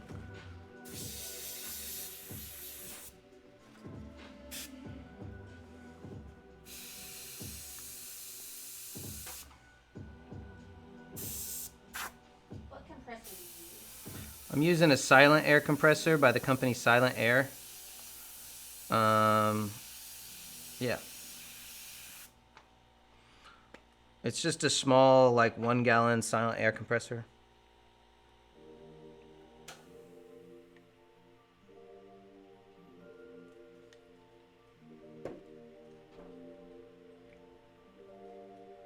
Trying to hit that teal green.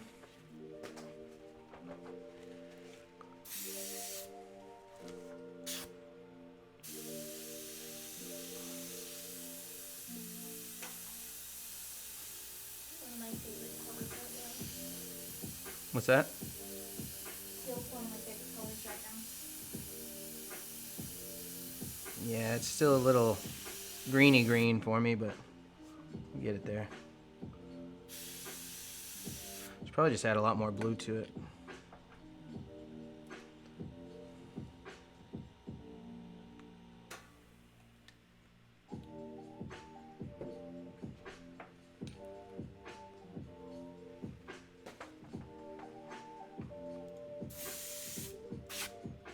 So working on this like poster board is actually not my favorite thing to work on. It soaks up the ink or the paint too much, and I like non-porous surfaces.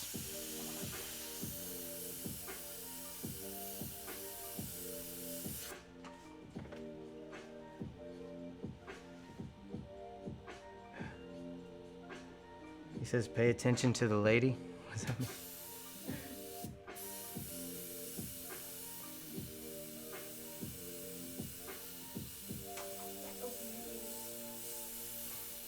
What'd you say? Oh, I don't know. Oh.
So you'll see right now what I'm doing is I'm building all the color up, and then I'm actually going to use white to add all the details later, so it looks foggy right now, but it's just kind of like I'm putting all the color where it belongs here and there, and then I'm going to build it all up with white, and then I'm going to kick it back with something dark again.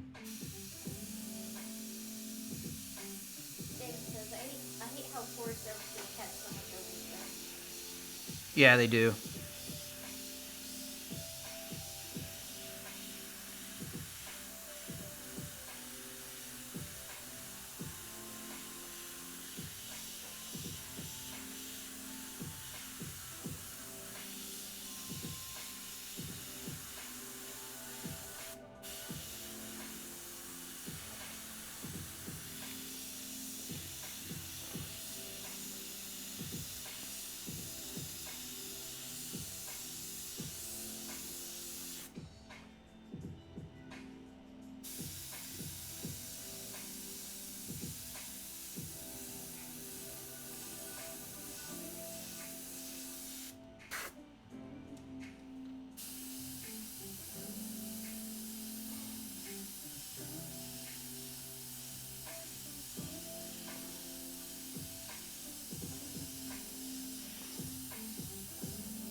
What air pressure are you at? I actually don't know. I would guess I'm somewhere around 20. Yeah, I don't know right now. My air compressor is kind of far away from me at the moment, so I can't read it.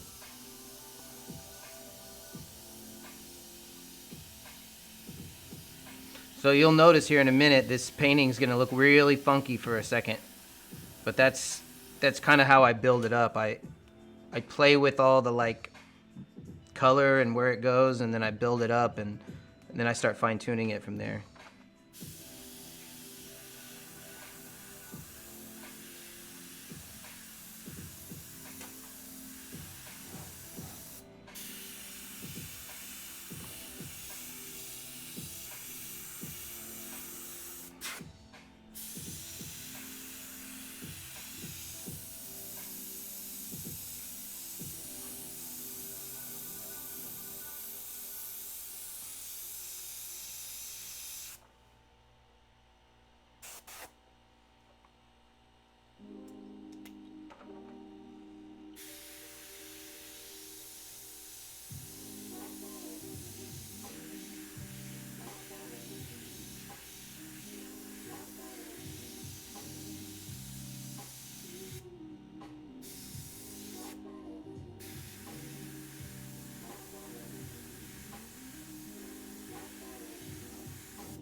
Okay, now I need a little magenta in there.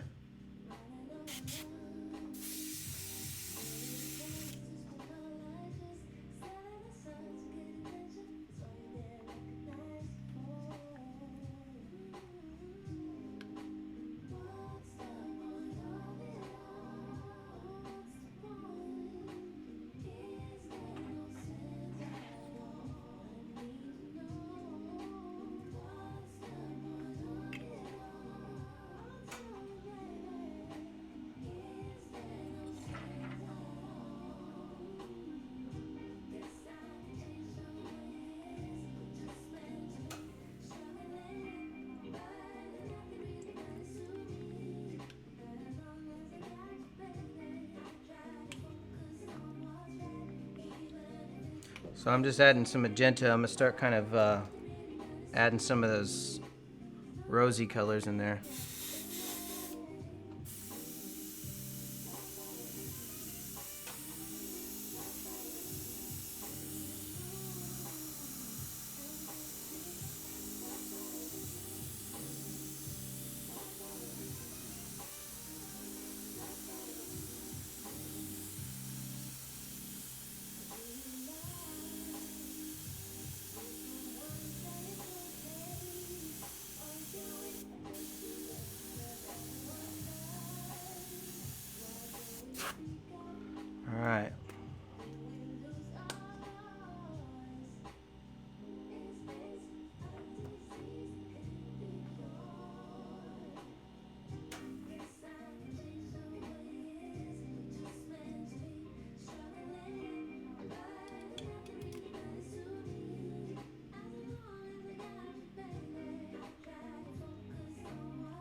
Everybody doing all right out there?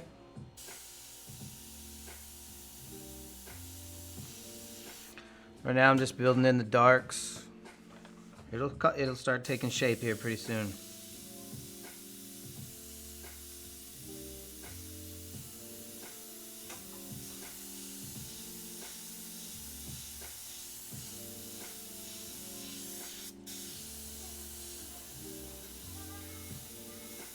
What is everyone watching on Netflix? You guys on Netflix right now? You should be watching the Star Wars today because it's a Star Wars holiday. I know when we're done here tonight, when we're eating, we're gonna watch the new Rise of Skywalker. We haven't seen that one yet.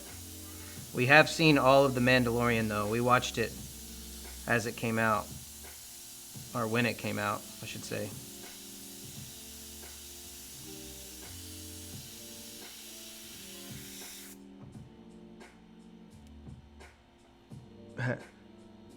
Learning by osmosis. There you go. Oh, so you're watching me? Yeah. I guess that's a obvious question.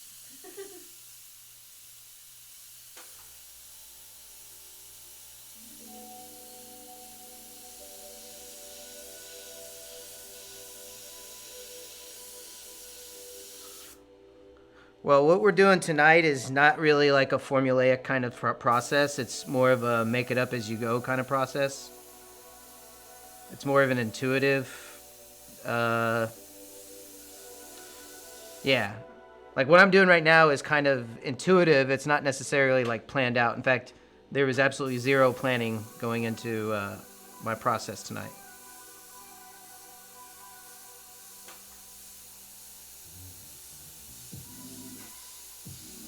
But that's what we were talking about earlier about being nervous about something.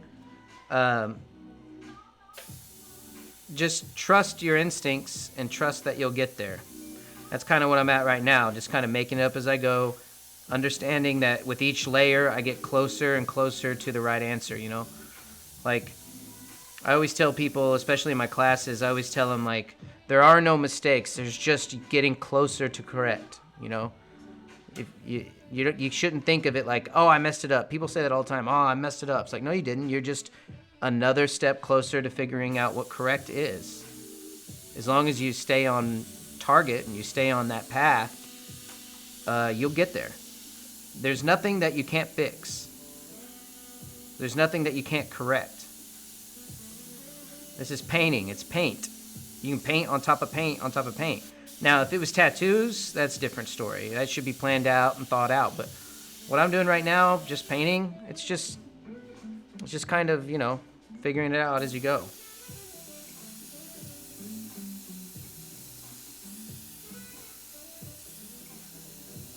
It's paint, man. It's fun. 7 days. It says watching the Midnight Gospel. What's that about?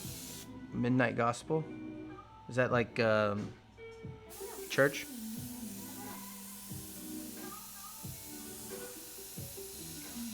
How do you keep yourself from getting stuck focusing on one area too long? Oh wait, is that what you said? How do I keep from focusing on one area too long? Yeah. I don't know. I constantly move around. I wait till the final layers before I start focusing on anything. So I jump around and jump around and jump around. And then once the image is like I'm sure of it, you know, like I really know what it's doing, then I'll isolate certain areas. And then once I've isolated an area, I forget about everything around it. And right now I'm a few steps away from doing anything like that. It's still like, to me, it's still up for interpretation. Everything is up. I can move anything at any time. There's nothing I'm doing right now is overly committed.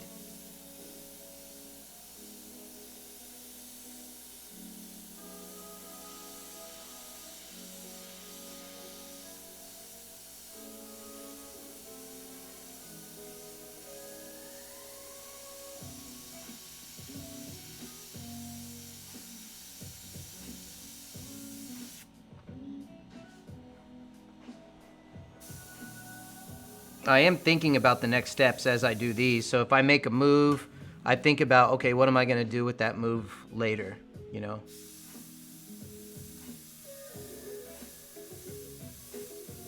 because I don't have 50 airbrushes. Otherwise, I could sit here and just kind of manipulate, and I'll have every color in every airbrush and manipulate at will. But I only have 2 airbrushes working, and one of them only barely is going right now because I don't clean it out properly.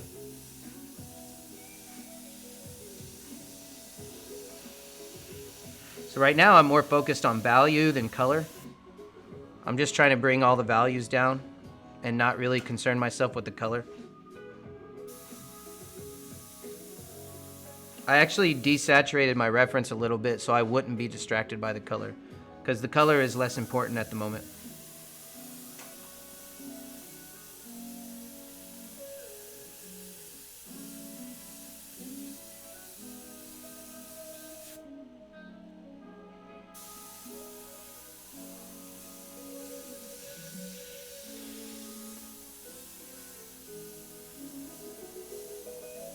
Yeah, if you guys saw me fooling with over here before, that's what I was doing. I was desaturating the reference so it wouldn't take too much of my attention away.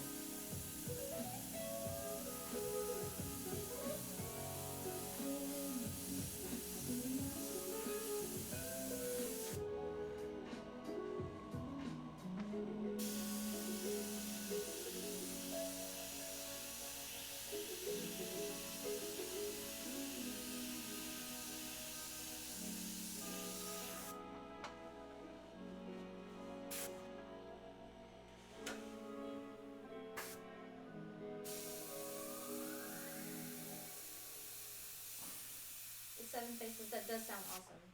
What's that? Midnight. So it's, they said it's literally the craziest thing I've ever seen. The show takes old podcasts where people discuss existential topics and animate the most insane stuff over it. Oh, wow, really? Yeah, he said not for kiddos though. Share a link to that. We might watch that later. Well, I think. What is it called? Is that on Netflix? What is it called? The Midnight Gospel.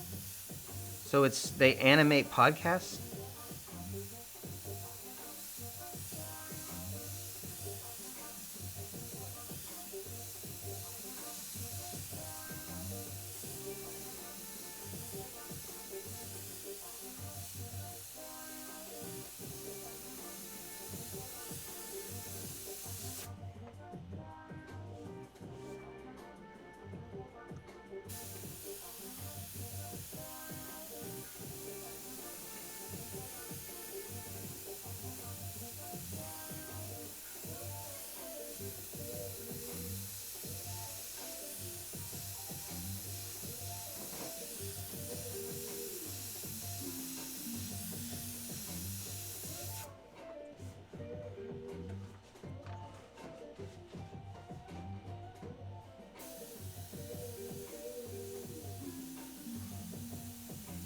Yeah, being a perfectionist like I am, it's super tempting to try to like correct every color as I go, but I know that I'm going to correct it later, so I have to keep reminding myself that.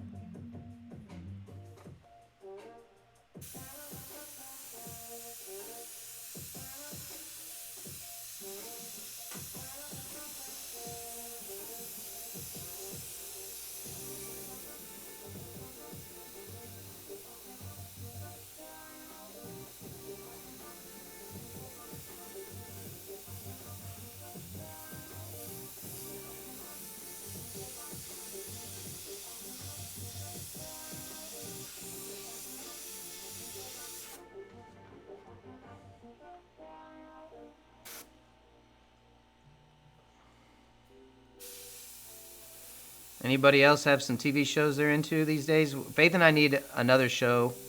I think we've been playing Fortnite more than anything lately. Well, Faith's been watching because she doesn't like to play. I like to play. I'm not good yet, so it's. I'm terrible at it, but luckily our friends are fairly good at it. My brother's Alex is pretty good at it, and one of our roommates is pretty good at it. We're all kind of like, due to the quarantine, we all kind of moved into the apartments together because Faith and I needed to be closer to the shop, and we had to put our trailer into storage. Faith and I like to live in our RV. We have this big 40-foot fifth wheel RV that we moved into last year, solely just because we like to travel and we love traveling in an RV. And It's been what's that? 2 years now, right? How long's it been? It's been almost 2. Has it really been 2 years? Well, either way, we moved into RV after living in a house. We were living in a house and we just didn't dig it. It didn't jive with us. So It was boring. yeah, it was boring. So we bought an RV, and that's how we've been living and perfectly happy. We love it. Well, when the quarantine and all that stuff happened, we decided to move into the apartment above our shop and just kind of chill out. And so we're kind of just camping out for a while until we're allowed to open our studio back up.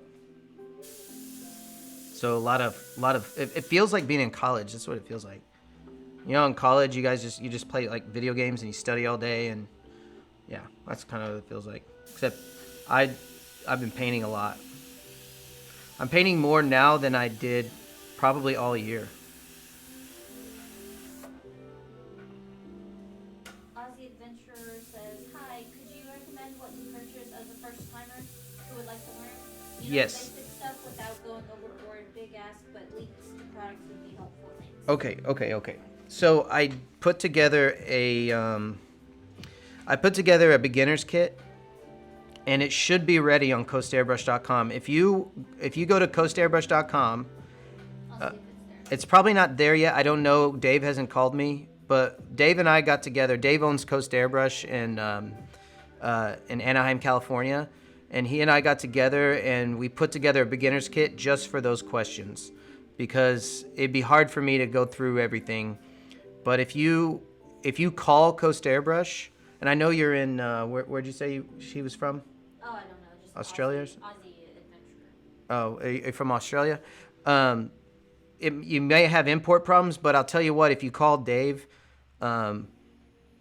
if there is, he'll help you get a hold of what you need. But in a nutshell, what you need is an Iwata Eclipse HPCS airbrush. I like to have a braided hose. Sorry, I forgot that I can talk to you guys over here. You need a braided hose. That's very important. Not those plastic crap hoses. Quick connect, like that. That's another important piece. I like to use an Iwata compressor, but right now I'm using a Silent Air. Silent Air compressor is my favorite, but it's like $400 to $600. So if you want something a little bit cheaper, get the Iwata Superjet or something. I forget what it's called. You want a compressor that turns itself off. And I can't remember which Iwata, but like I said, if you call Coast Airbrush, they'll help you out with that. And that's all you need to get started. I would stick with Createx paints. Those are my favorite paints. And then work on clayboard. Right now I'm on poster board, so if you need to play around, poster board's really great to play around with. And clayboard is really awesome for airbrush. So that's my quick list. I also have a list on Amazon, but I do recommend going to Coast Airbrush, and they'd be more than happy to help you out. And like I said, I have a full thought out list, a whole beginner's kit that they can get you. They just tell them you're on my live stream, and they'll know exactly what you're talking about.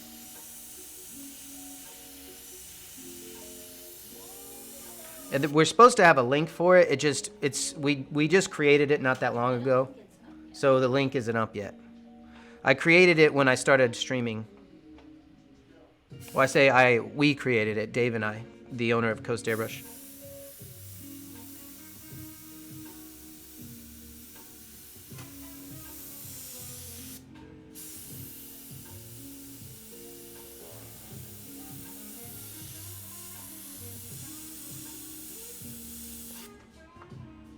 No problem.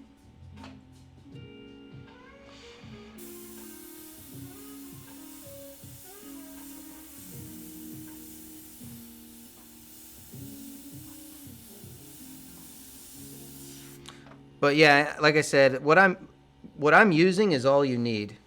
Createx kit, Iwata Eclipse, braided hose, nice compressor, quick connect. I have an airbrush stand right here. That's very important. You're going to knock a lot of airbrushes over. I think that's about it. You don't need all those stencils and stuff. I mean, they're handy to have, but I mean, I'm not using them. So you don't need them.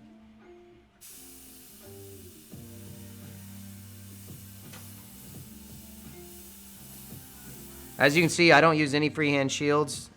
I know a lot of people will go like, they'll say things like, because I don't know. You don't need to use them. It's good that you get good without the shields. And then the shields are supplemental.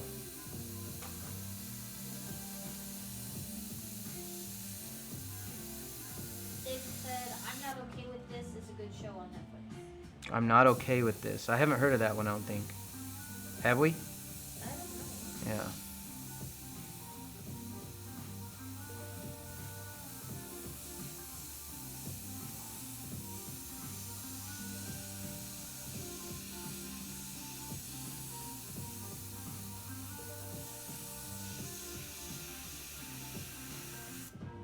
I'm also a fan of running 2 airbrushes at the same time.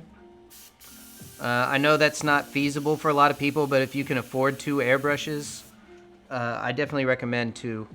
That way you're not switching colors all the time.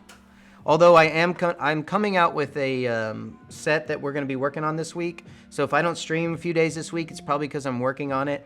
I'm going to put together a cool gray set. So basically it's a set of grays that I use for my monochromatic work that it's optimized for monochrome. And so you don't have to worry about wasting paint. Because I always waste paint because I mix on the go. And I'm always wasting paint because I'm throwing it away after I don't need it anymore. And so we're going to come up with the paint set. So if you're doing my technique, you don't have to waste paint all the time like I do.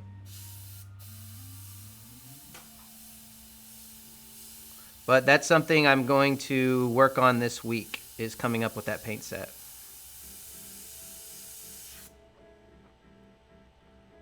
The Last Kingdom. Now that's something I was looking into.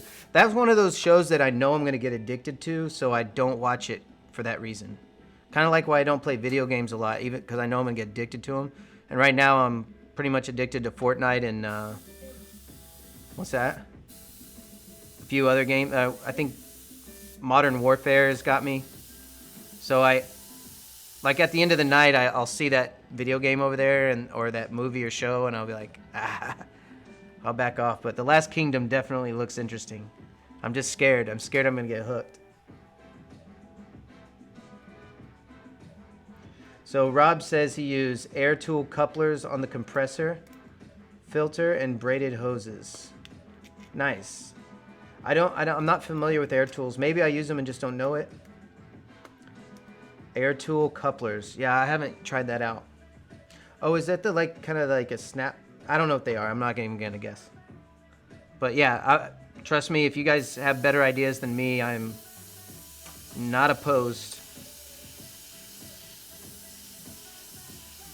I don't consider myself an expert on the tools. I'm kind of a minimalist, to be completely honest.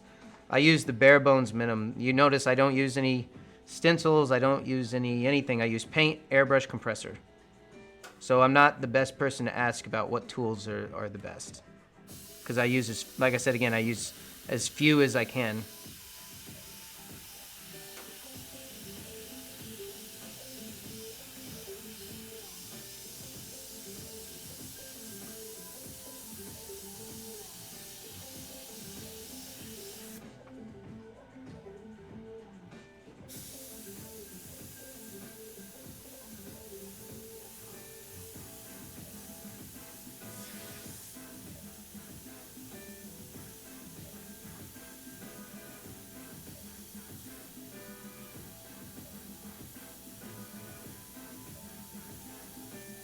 I will say though, when it comes to compressors, and you guys can disagree with me, but the Silent Air compressor from Silent Air is worth every penny if you're a serious airbrush artist. And I don't even know those guys. I don't have anything to do with Silent Air. Ever since I started using the compressor, I've been sold. Like, that's all the compressor I want to use from now on.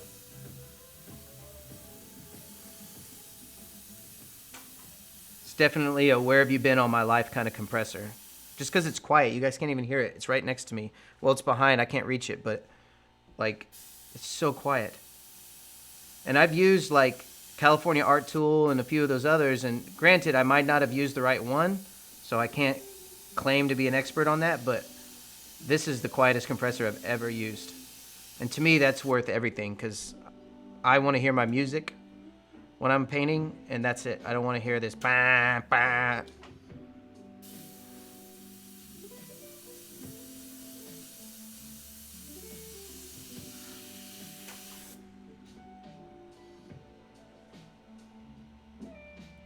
Faith, this is well, nothing.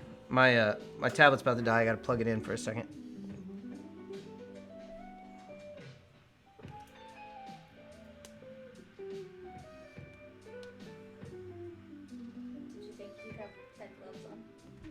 Yeah, I'm used to tattooing, and so I can't touch anything, so I was asking Faith to help me out, forgetting that I have it all right here and I can touch it.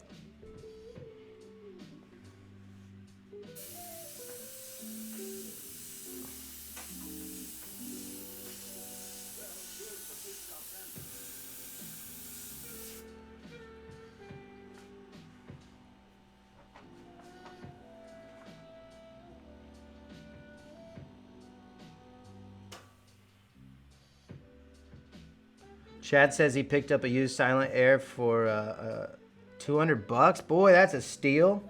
Does it work? A friend of mine, I suggested he get a Silent Air, and he ended up getting one that was kind of busted, but he just fixed it. He found a quick connect from Badger. Iwata Pache are expensive. So went to the local auto store. So, yeah. You guys want to shop around for the cheaper? Go ahead. I don't have a problem with it. I will say that braided hoses, to be completely honest, the best braided hoses that I've used are from Harbor Freight.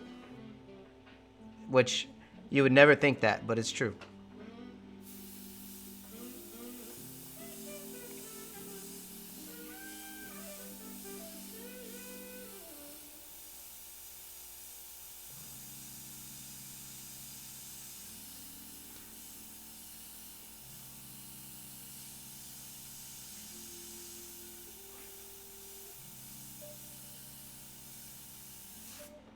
A lot of things you can get at Harbor Freight are nice. The airbrush holders are really great at Harbor Freight.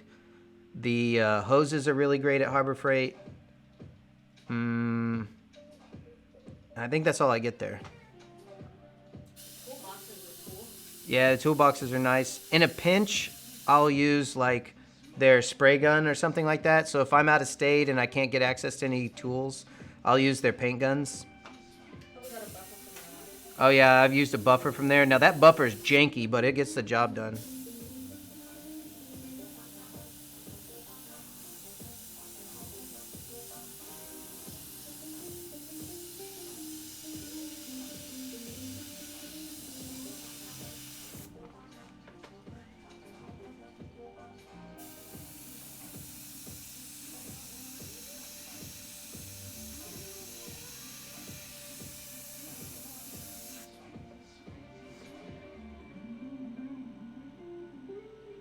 Chad says he had to do an oil change. That's it. Oil leaked out because they didn't keep it upright. Okay, so I have the same problem with the same compressor. I've knocked it over. All right, here's how dumb I am. I've twice now put the compressor loose in the back of my truck, and I've knocked it over, completely spilling oil all over the back of my truck twice. And now my compressor constantly leaks oil. I know I need to take it apart and fix it. I just haven't yet, but yeah. As long as you keep the oil in them and you keep them upright so the oil don't spill out, you'll have a compressor forever. I'm lucky that mine still works with how I've treated it.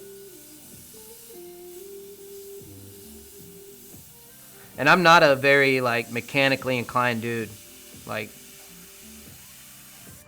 all the things I know mechanically is kind of things I had to learn because no one else could do it. And I'm not the handyman that like, oh, let me fix it. I'm not that kind of guy. I just do it if I have to.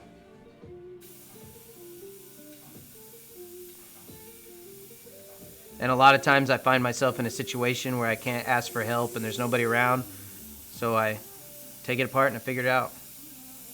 It's funny, I can take an airbrush apart and clean it and put it back together like super fast, like an army dude with a gun, whatever, but I don't know anything about the components.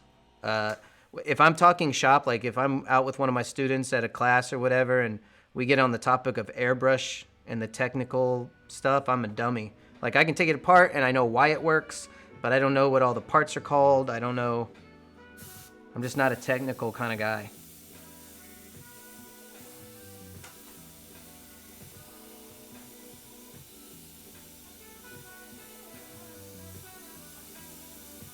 I usually just nod and pretend I know what I'm talking about. Oh, yeah, yeah. Oh, yeah. Yeah, sure, sure, sure. Yeah, sure.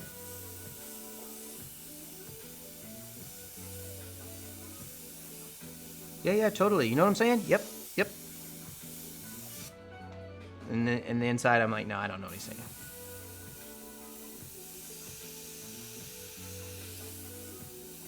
Especially when I'm talking to people that really know what they're talking about. Like, when we're talking about paint, like, I understand it, but I don't really understand it. So when some of my friends that are into paint start getting all technical with me, I just, like, my brain starts melting as they're talking, but I'm doing my best. Like, I'm staring at them just dead, like, trying to get all that information in as best as I can. I understand it, like, I know how to use it, but I don't know, like, the chemical, like, things that are going on. But I can make it work because I understand it. Like I said, I'm more of an intuitive type of person.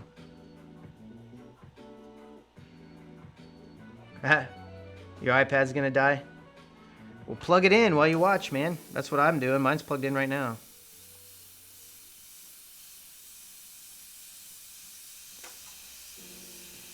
I've got mine also on airplane mode so I can try to make the battery last longer, which you can't do if you're streaming on it.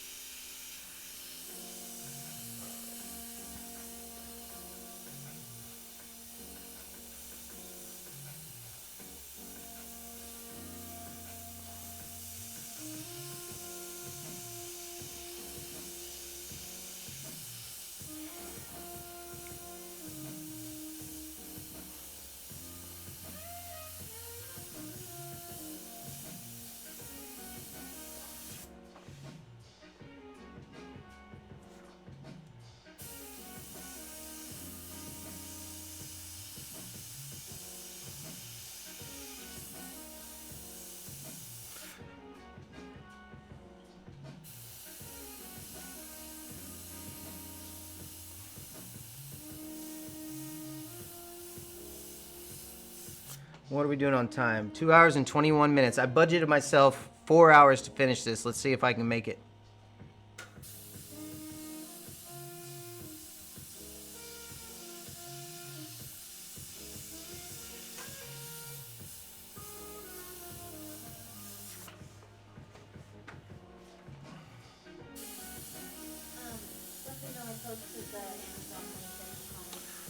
So there's an Amazon link that I made with all the stuff that I use. Faith put it in the comments. It should be under Faith's name in the comments. I just filled a cart full of everything that I use or might use or that kind of thing. And everything in my cart I think I actually have, to be honest.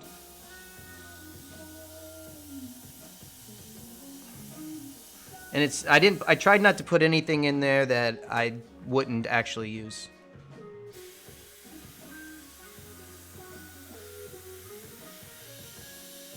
Or I think that is, I tried not to put anything in there that's unnecessary.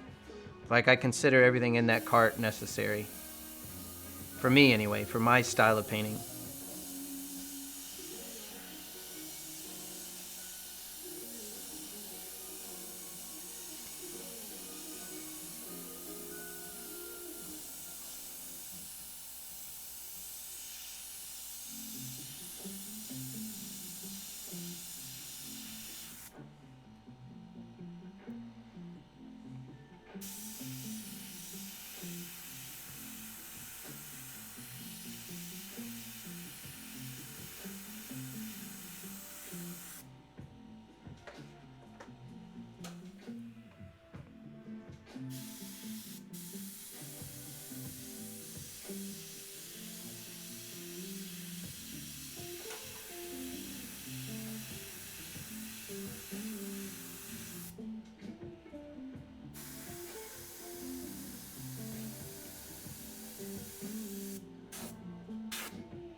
Amber with another $5. Dude, you are too nice. Thank you.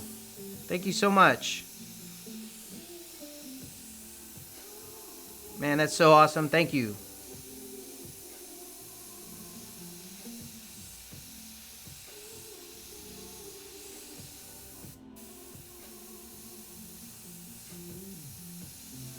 So you're gonna have to let me know in public, man. We're gonna do something for you in the future. I promise.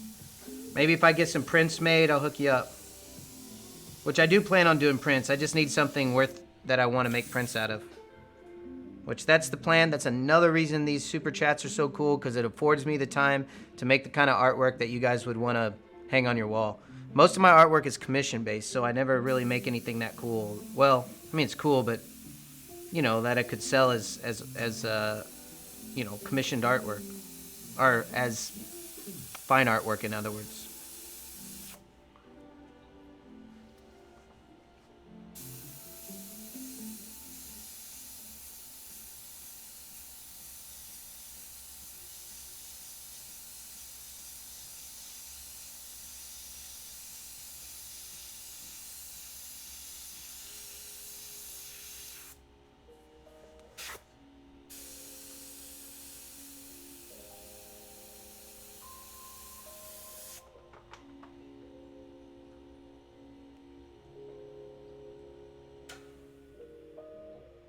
Well, Amra, if you stick here, then I'll make sure that you learn everything I know over time. Especially if you go to the Patreon page, that's where I hold nothing back in what I teach there. Literally, I hold nothing back. Like, I'll tell anyone anything on that.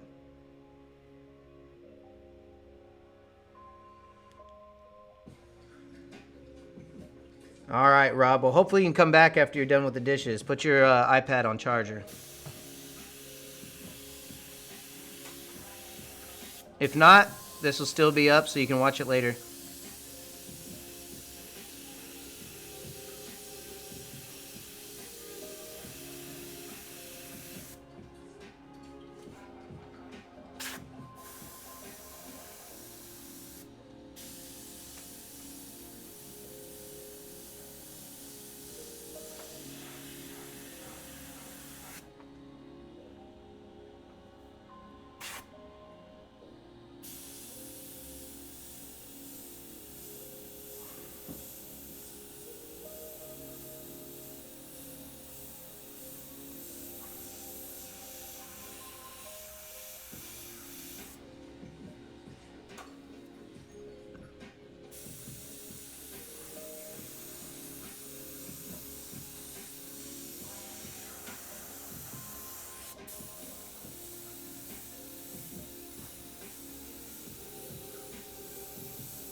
Thanks, Rob. We'll see you later.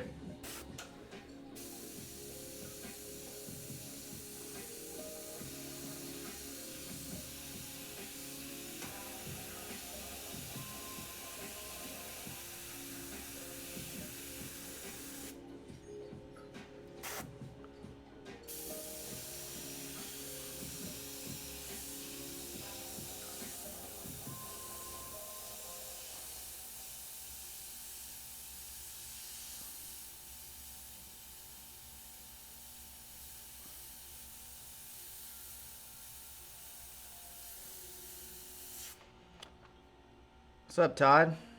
Have I noticed that the demand for custom painted tanks have decreased? Personally, no, because I kind of took myself out of that scene before it went down. But I can imagine, because things trend in and out. And so, you know, if it's down now, it'll be back up later.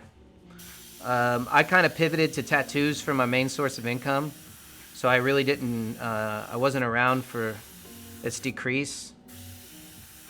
But I know you can pivot with styles. Like if If a certain thing isn't selling as good as it was, you need to be willing to change with it, for sure.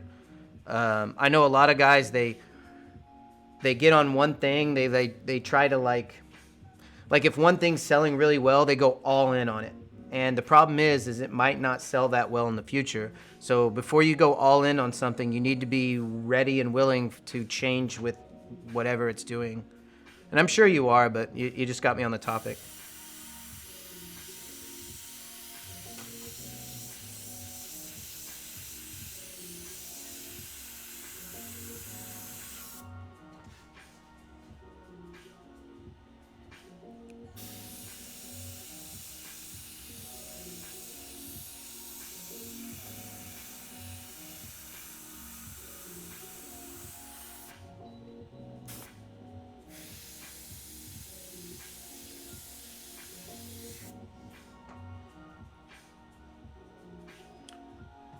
Uh, VFX Guru.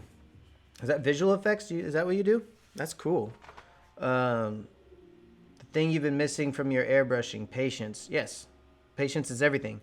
The difference between a good artist and a great artist is time and patience.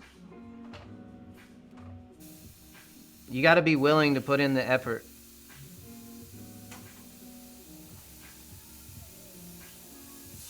You know, like if you think it's done, then maybe look at it closer and see what can you do to improve. I never think my artwork is done. That's why doing these live paintings is so hard for me, because honestly, I could work on this forever and never feel satisfied with it. Oh, so you learned back in the day. Layers, layers, layers. Yep, layers are everything. Speaking of layers, I need to start on another one here pretty quick.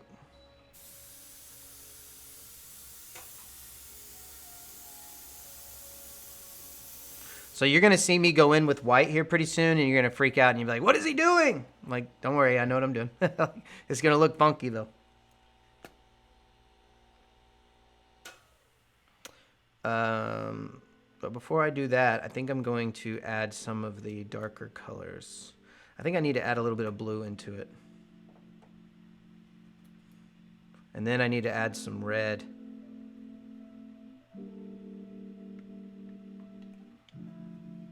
So I'm just going to tint a few things.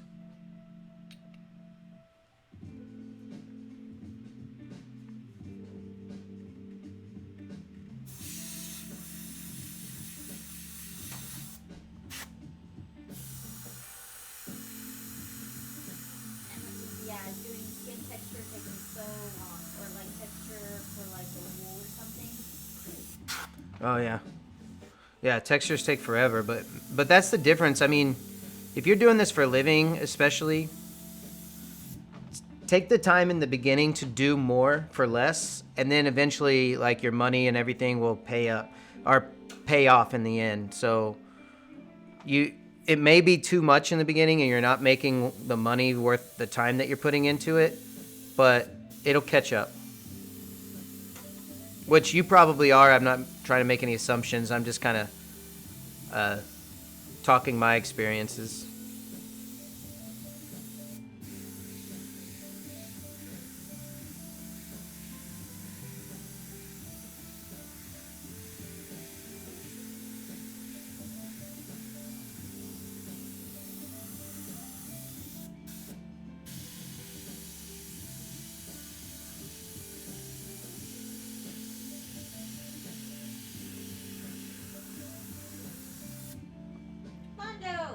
Mondo, what's up, buddy? So I've been talking about you a lot in the stream. Guys, this is Mondo, if you've been listening. The Mondo. The Mondo. Mr. Mondo Climatic.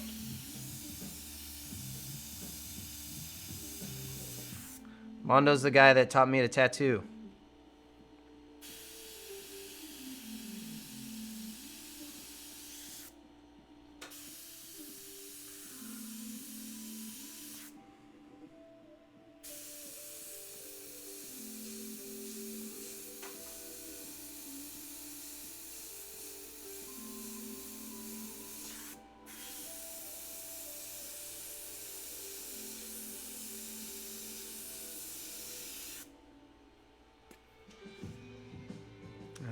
think it's time to go ahead and get in there with some white. No, not yet. I need to put some. Let's put some red up in there, or some magenta.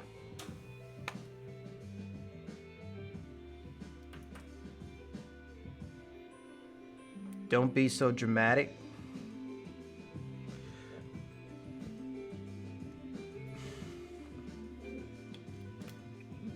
Ryan is so dramatic. Am I? I'd make it Oh.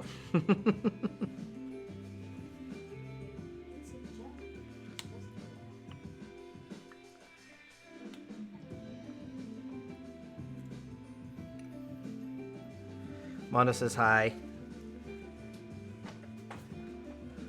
Hi, Mondo. Everybody say hi to Mondo. Mondo's awesome. He's one of my best friends. And he helped me through a lot.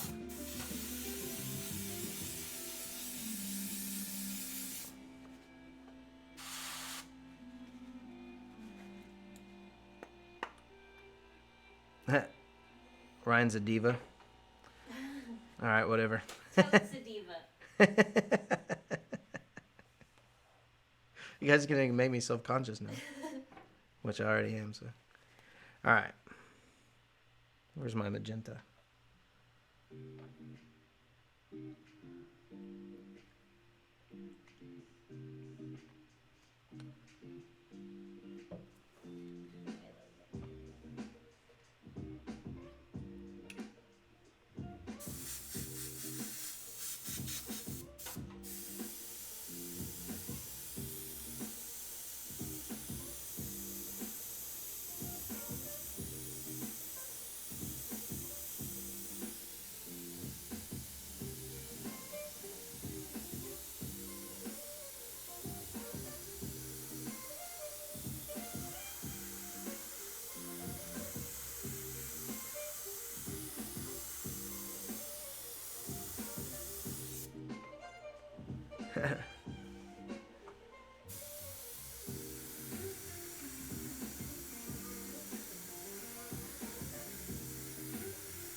So, Mondo, you should drive the RV out there here now, because they're gonna have you back at work soon, and you're gonna miss your opportunity.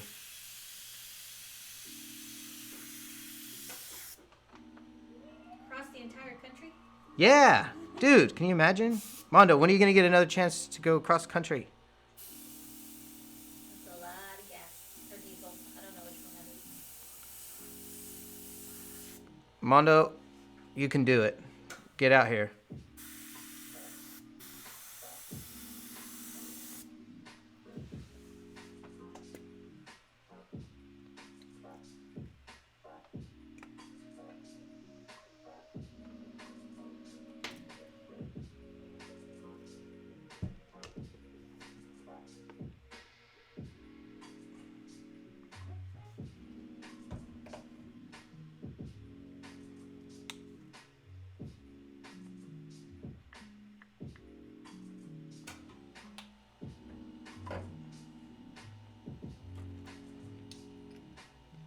What's our time? We're at 2.5 hours now. I think I might make it. 4 hours is my budget.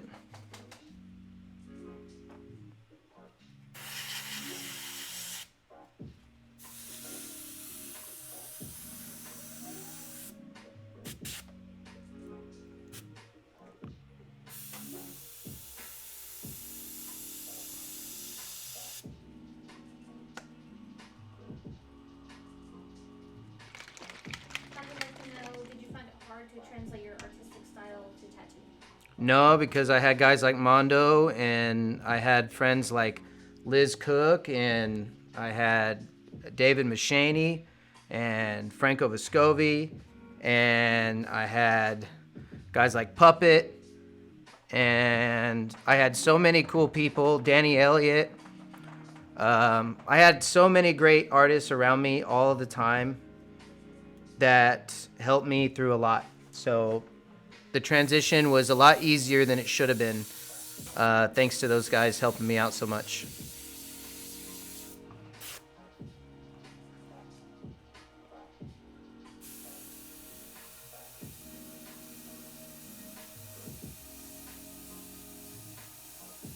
Mom just said I'm getting some work done right now. It is almost certainly I'm going. Oh, really? I don't know what it's going to do in Florida yet. They keep like dangling the carrot, like, I don't know, we don't know. And we're all like trying to make, like, how are you supposed to, because like you can't take on new jobs if you don't know when they're going to open your shop back up. It's like, I don't know. I don't want to get into it because it's too political, I guess.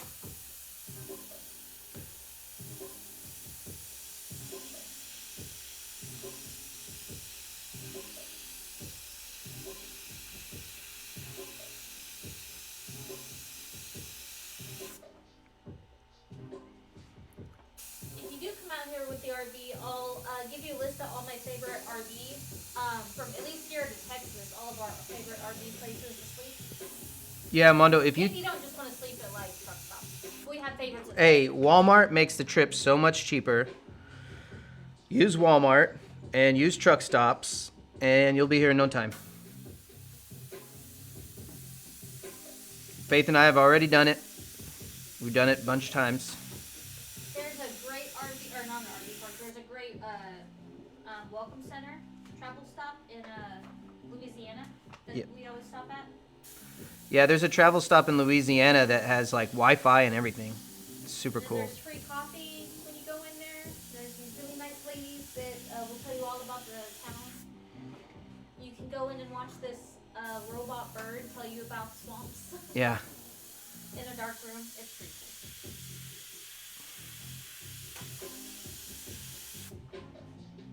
It's like Atchafalaya? Atchafalaya?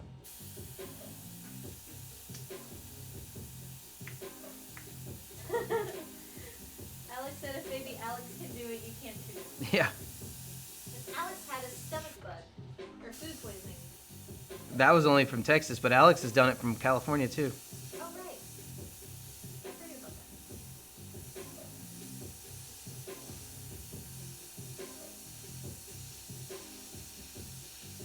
that. Alex did it in his RV. He had a little Class C? B, Class B. These are the vans, right? Yeah, B is the van, I think.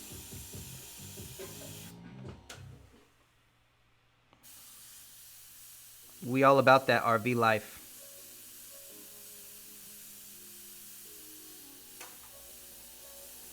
Our poor RV is in storage right now. We pass by it sometimes when we go to the market, and we just, We're like, oh, bye home. there's our home sitting there baking in the sun. Yeah, the storage is actually in an RV park, Yeah. which is the park we would like to stay at. Yeah. Things get better. Yeah, and the park's too full right now anyway, so we couldn't get in there if we wanted to. Well, I don't know about right now, but it was winter time, and all the snowbirds were snowbirding. Right now, we're cool just having our powwow with our friends.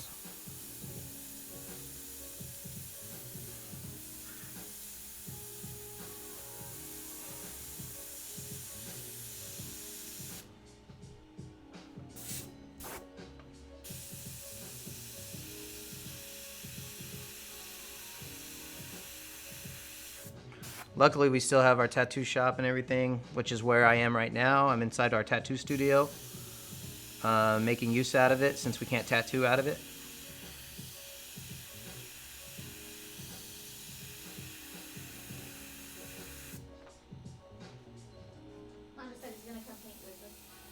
dude, we gotta do some murals, man. I know Corey was talking about it. I get jealous every time I see Corey's mural. When you guys do your stories at the Vatican, I'm like, man, and I haven't done it yet.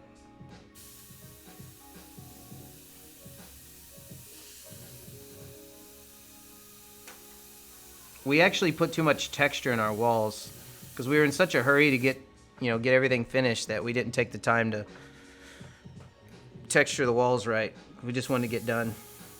I mean, we got good texture on them, but we didn't want to like texture some and smooth the others. But I do have a giant canvas that we can paint on and put that on the wall.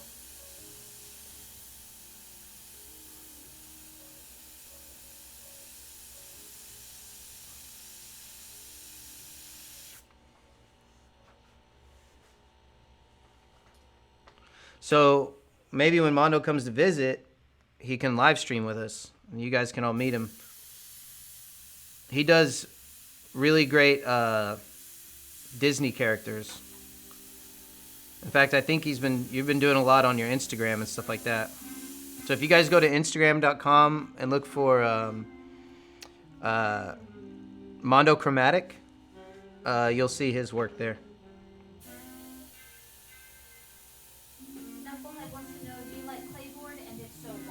I do like clayboard. A couple of reasons. One is convenience because I can buy it at the local hobby shop. Another reason I like it is because I don't have to prep it out. I just take it out of the package and it's ready to go. So clayboard is just really nice and convenient. So if you're doing fine art kind of stuff, clayboard is really great. Also, I like metal panels, but clayboard's just as good. It's a lot more convenient. All right, Mondo, get out here then.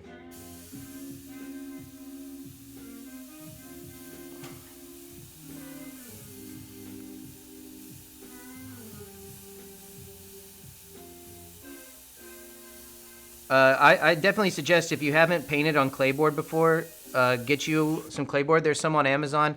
I've linked to some on my Amazon store that Faith posted the link to it. I'll post it again. And just go ahead and get you some clayboard, and I think you'll like it. It does a lot better. Like right now, I'm working on poster board, and it sucks. Honestly, it's terrible. But this is just like a demo. It's more for entertainment purposes, so I'm not worried about using, making prints out of this or anything.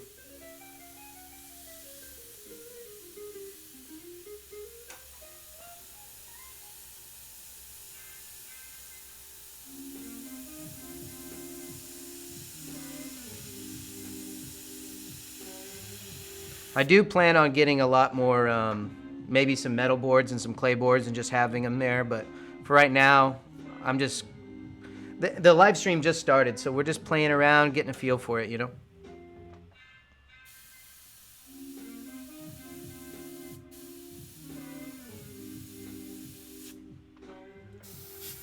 posted the list again. So Fate just posted the list again to Amazon where you can find the clayboard.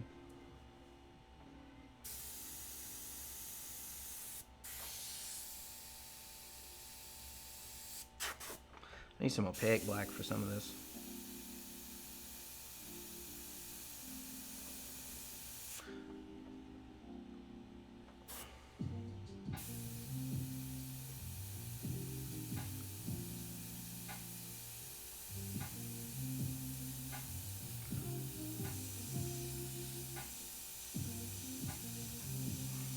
I need to use some opaque black, but I'm trying not to change my paint too much.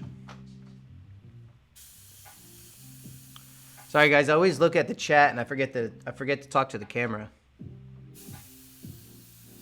I'll get better at this over time. I think what we're gonna do in the future is possibly have a camera where this microphone is, so I can just look up and talk to you guys.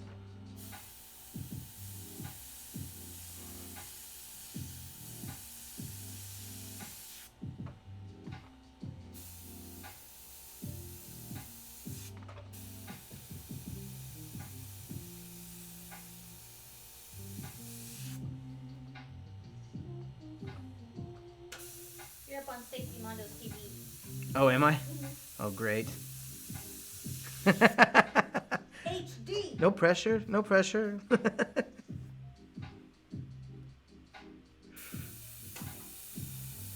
In case you didn't hear Faith, she just told me that I was up on your TV.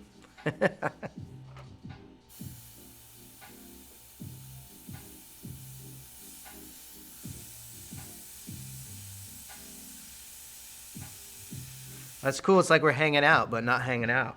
Oh, Wanda, we're gonna have a paint party on on Friday. Come here if you want to talk. So, do you guys hear Faith when she talks? I want to know because anyway, what she was saying is, we're gonna have a paint party, and it's gonna be 24 hours of me painting Faith for 24 hours. That's the party, huh? From life. From life. Faith's gonna be sitting in front of me, and I'm gonna paint her, and you guys are all invited to paint along with us. Obviously, you won't be painting Faith, but you'll paint something, and we'll just have a big art night through the internet. Except it'll be more like an art all day.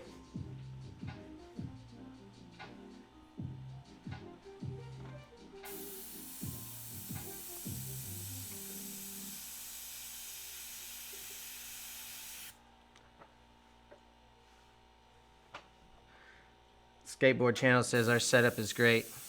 Great. Yeah, I can't see it, so I never get to really see how you guys see it. I watch these the next day to get a feel for how they look. Oh, David, you say that you hear Faith? Good, good.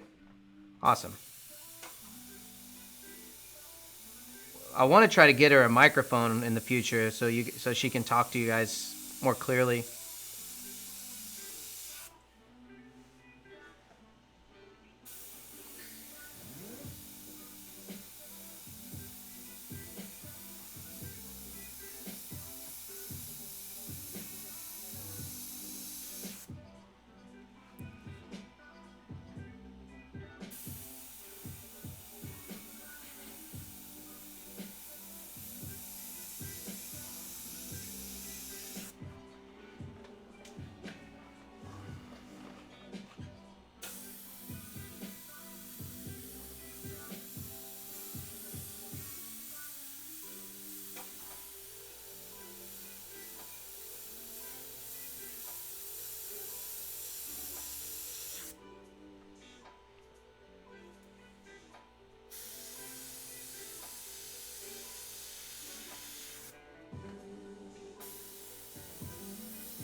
So, Stacy, are you going to come out and visit?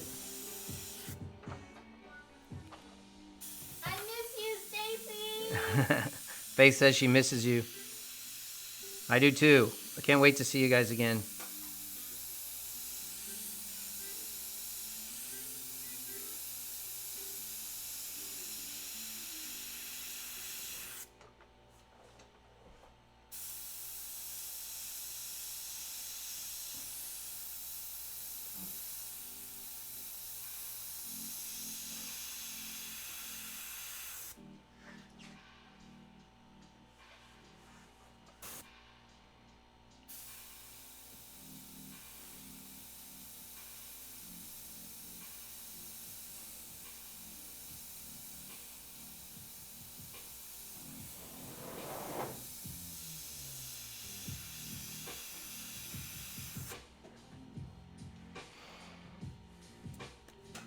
All right, now I need to start in with some white and then darker values.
first airbrush set. I'm concerned about mixing color and transparent versus opaque colors. Any advice would be great.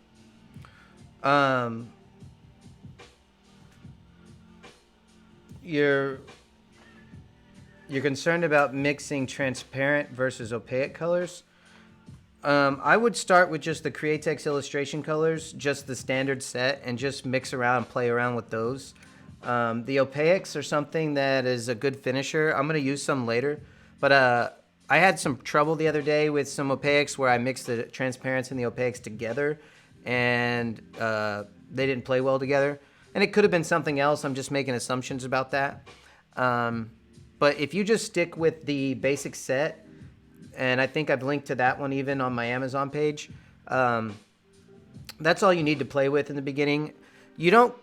I wouldn't recommend like taking a lot of risks in the beginning. I would say just stick to the basics, stick to the rules, and then as you learn the rules and it gets a lot easier for you, then you can start breaking the rules to your heart's desire. But in the beginning, just stick to them. Keep it simple. What about transparent versus opaque? I would use transparent in the beginning on a non-porous, or this is a porous surface, so it soaks up the transparents a lot, but still it works just fine. Especially on a non-porous surface, you want to use transparents. The only time you really want opaques, I think, is like t-shirts or to finish. Like I'm going to use opaques at the end of this painting. Stacy said make sure Big Baby Yoda gets his quarantine mask. Better safe than Oh. sorry. Yeah.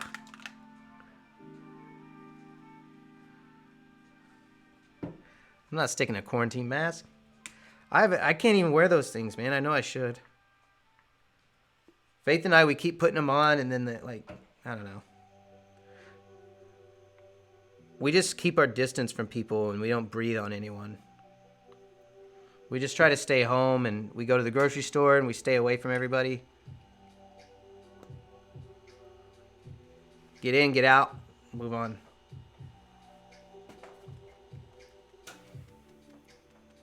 I saw some people earlier today out in their yard doing yard work with their quarantine mask on. That's just a scary future. I know I should, and I will. But it's a scary future to think of yourself as wearing a mask. Like, that's our future, wearing masks. It's terrible.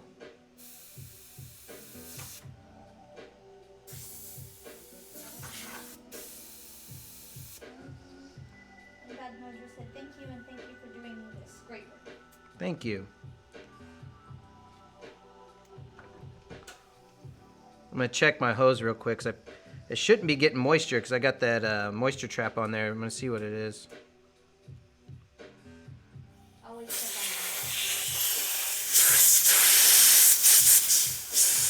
on Yeah, there's no moisture in there.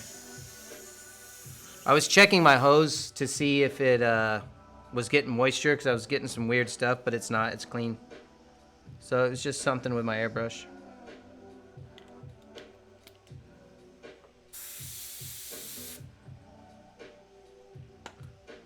What I might have to do is just mix the white a lot stronger, because I'm on the non-porous surface, or the porous surface, sorry.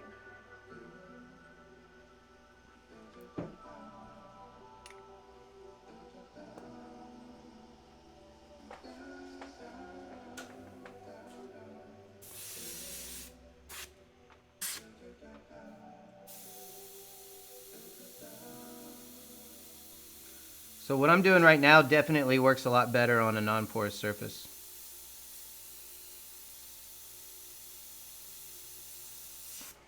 Which is bringing up highlights with white.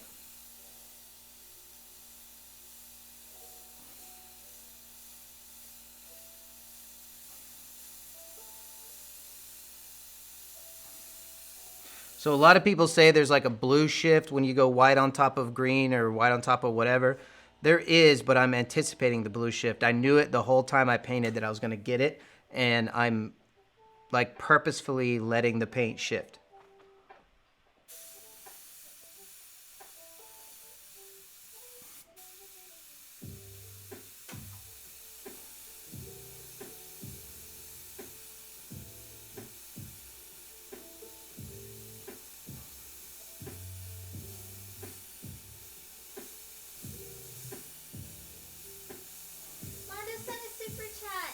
Thanks, Mondo. Super chat.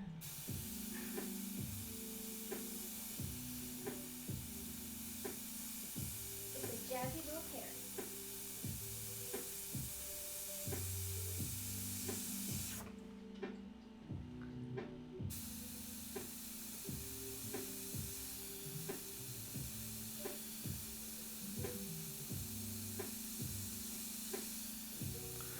Looks like I'm not going to be able to get these really bright highlights out of here. Normally what I would do is as a non-porous surface, and this white takes a lot easier. But I'm going to do what I can with it.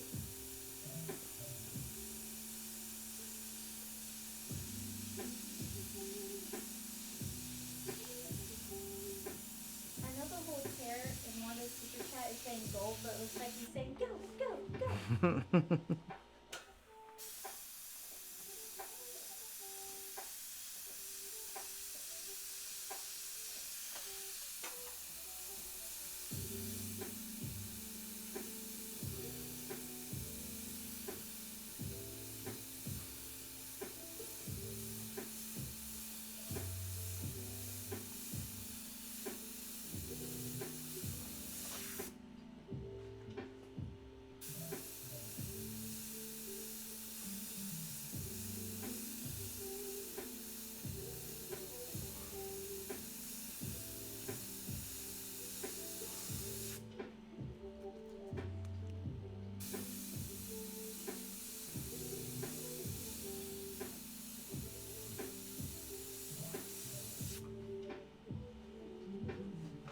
We love you too, Mondo.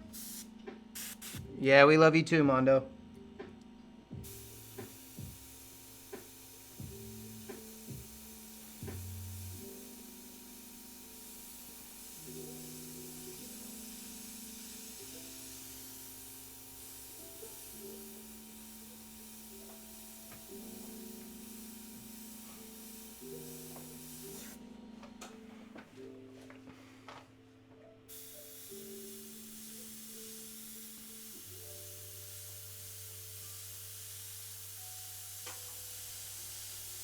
See, like right here, that's doing a blue shift, which is exactly what I want it to do at this point in the painting.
Stacy said, so cute, I can't stand it.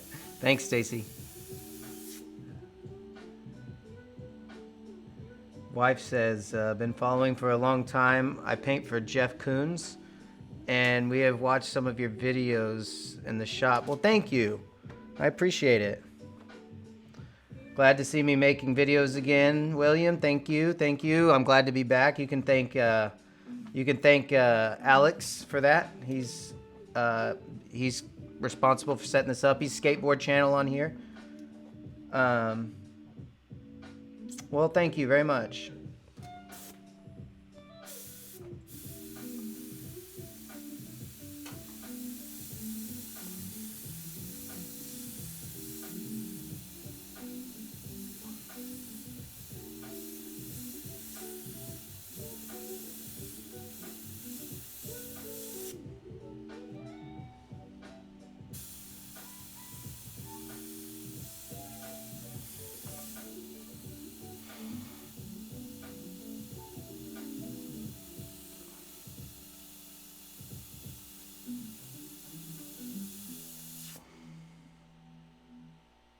Where are we at on time? 3 hours. I got an hour to finish. Can I make it? Can I make it? Can I make it?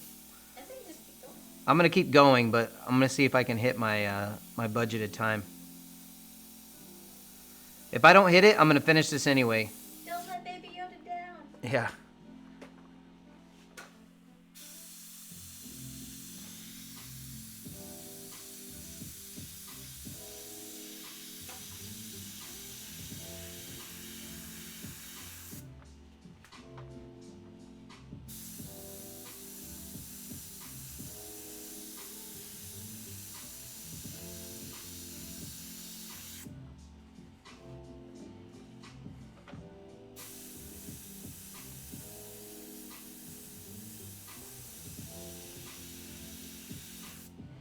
Yeah, see that blue shift is right in there where I need it to be.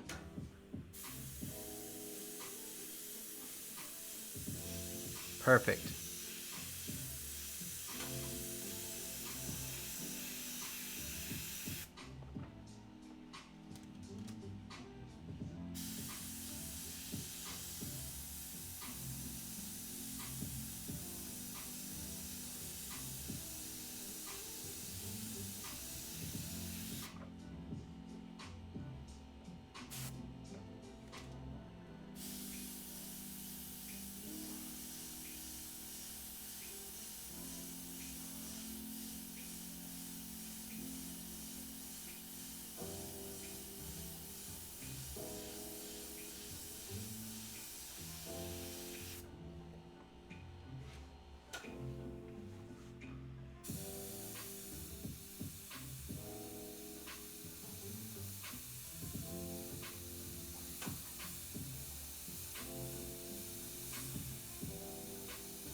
Thank you, looking amazing. Thank you for checking out my page today. It means a lot to me. Oh, no problem.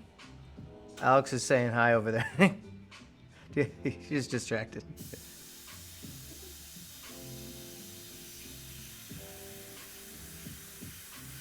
And Bad Mojo said, "You're freaking me out. This is sorcery." Thank you.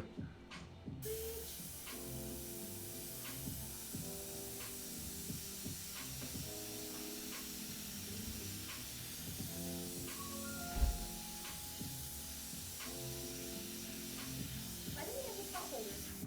What's that? Yeah, there's a pot holder. Oh, maybe he's cooking. He's always cooking something. Alex just stopped in to say hi and distract us.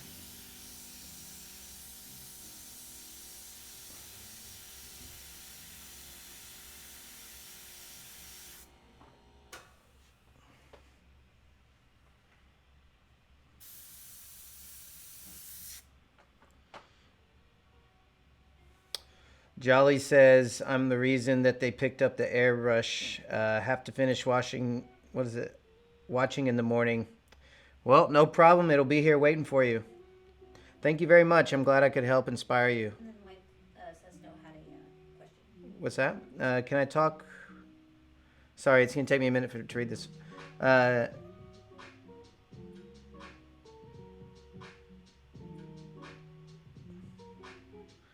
I talk to... Can I talk about using low pressure? Yeah, low pressure techniques. Texture and gradient blends? Yeah. It's all about how transparent your paint is. You have to match your reducer to your air pressure. So a good rule of thumb is the more reducer you use, the lower your air pressure. Now, if you have so much reducer that your paint no longer works, like it's you've over reduced your paint to the point at which it doesn't work anymore, then you need to add a little intercoat clear to it to give it back the glue or the body that it needs. I use 40-50 right now. I'm just experimenting with it, but in the past I've used 40-30. And what I do is I just build it very slowly. I let my blends, like I anticipate. I guess when you're learning to airbrush, everyone teaches there's a blue shift or there's a this is a rule, that's a rule, that's a rule. Well, the more you learn rules, the more you learn to break them. And I purposefully break the rules to pull off effects. And it's hard for me to explain it right now because it's more intuitive. But right now, what I'm doing is kind of practicing it to try to put it into words. And then I have full intentions on teaching a class on it once I have the words to match what's in my head. So you'll have to bear with me. And we do have intentions to make a class just on that topic. And it'll be up on my Patreon account. So if you go to my Patreon, it's www.patreon.com/Ryan Townsend. You'll find that. Right now we've got our monochromatic stuff on there, which I talk about it a lot. But we'll get more specific about that in the future as I've kind of put it into something a little more palatable for teaching.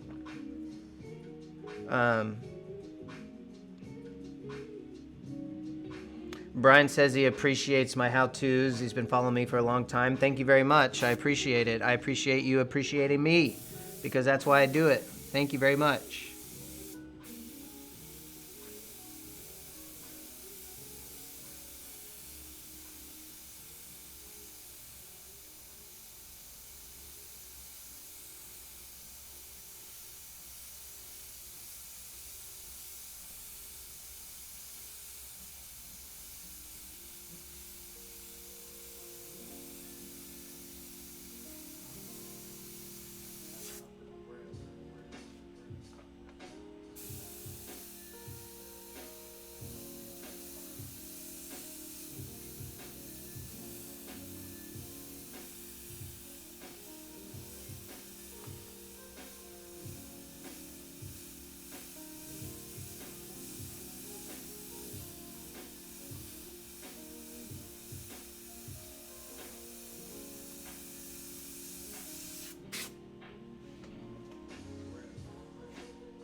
I think I'm going to start moving over to only doing clayboard for these demos because I think it'll make the result of the painting a lot better.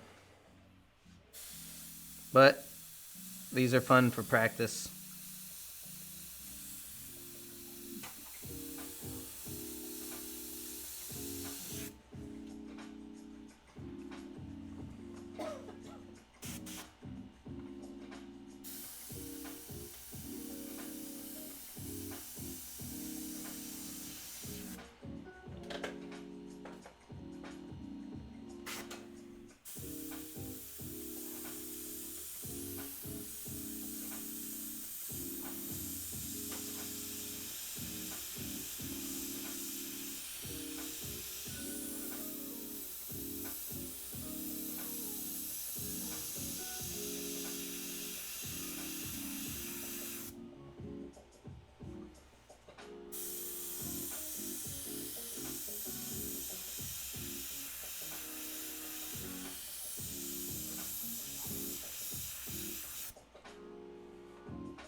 Besides the airbrush kit and paints, what are some essential tools I would recommend?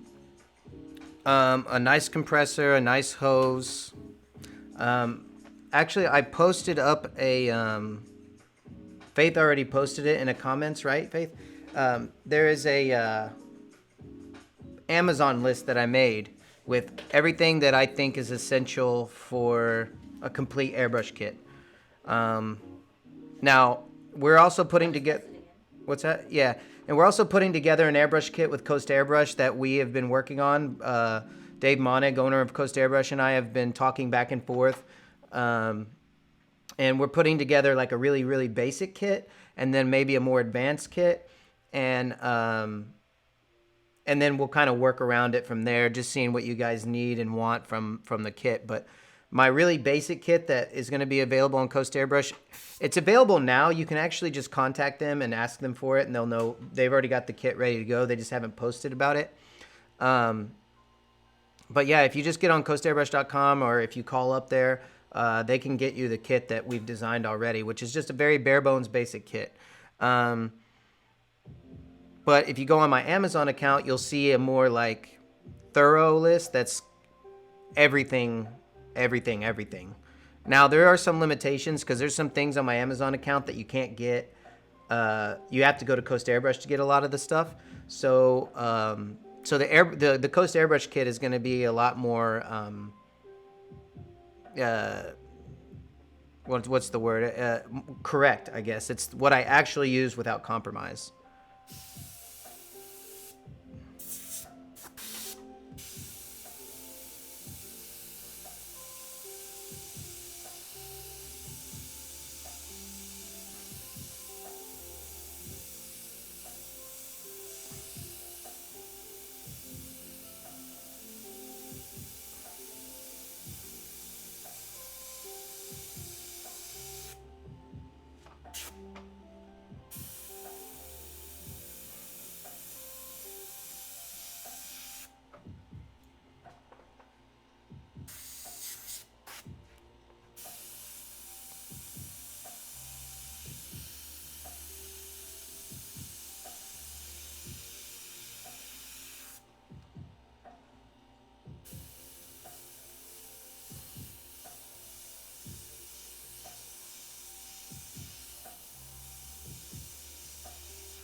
Wants to know, is that in the clips with removed crown? I always ditch the crown.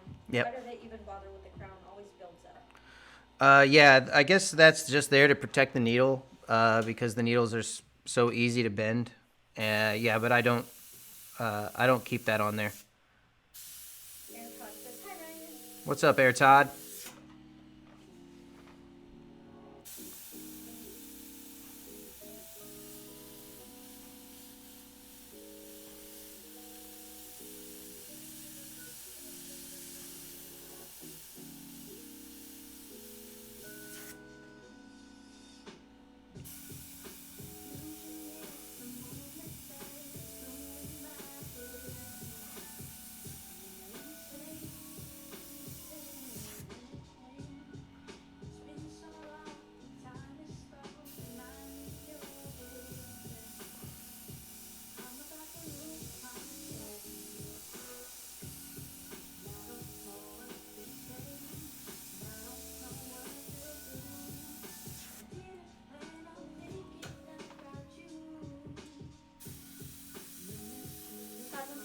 Live on Facebook also. And hi, Tom. He wants to know what now? If you're live on Facebook also. We haven't been. We plan on it, but right now we do better with the YouTube channel because I've already kind of built the YouTube channel over years. Well, the limit on YouTube or Facebook is 4 hours. Oh yeah, there's a lot more limitations. We like doing it on YouTube for now, so we don't do a lot of Facebook stuff. I'm honestly not a fan of Facebook in general. I don't really like Facebook. I think it's a toxic environment.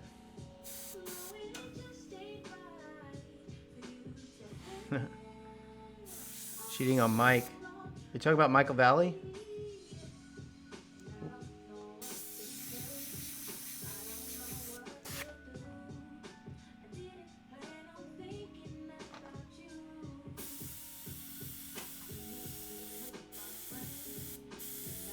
Wax's nose says baby making tunes. Nice.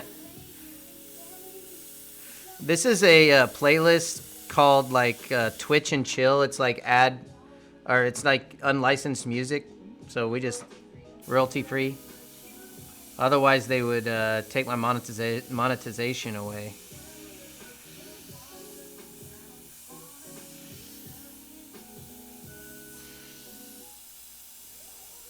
And it's kind of chill, easy listening. Mike's brush.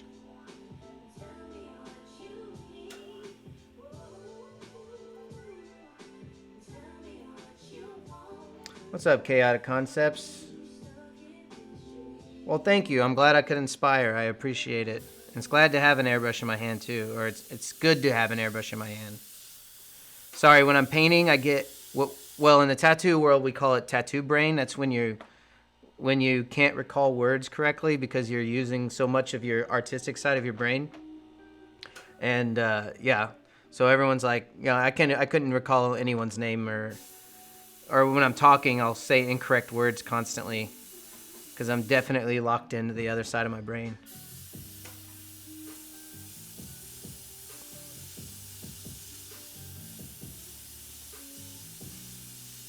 So like it's funny, after tattooers, after we finish a really long session, we we look like dummies because we just can't speak.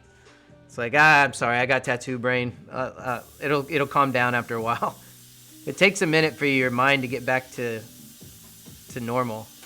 If you had earbuds in, what would you be playing in there? Oh, you guys don't want to know what I'm playing. I play. Let's see. I listen to a lot of like 90s. They call it stoner rock. Like I like Clutch. Clutch is one of my favorite bands. I listen to a lot of Kings of Leon. I listen to Tool a lot. I listen to Shaky Graves. I love Shaky Graves. And I don't know. I have a lot of different things that I listen to, and it's all over the board. My go-to is like kind of that 90s stoner rock. Like if I can't think of anything to listen to, I'll listen to that. So like Queens of the Stone Age and Helmet and bands like that.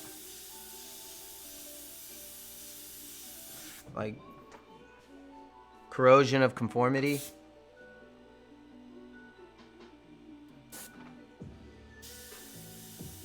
I like the Toadies a lot. The Night Sweats. What's his name? Not good with the names of the bands. See, the tattoo brain's kicking in. Nathaniel Ratliff and the Night Sweats. That's one of my favorite bands as well.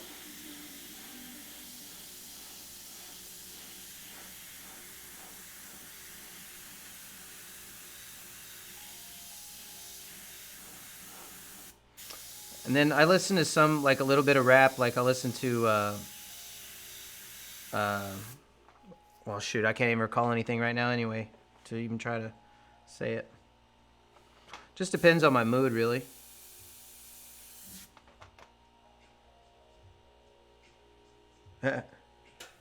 Giving away my age again with Helmet. Hey, man. Gotta love the classics. You've heard them before. If I played them, you'd know.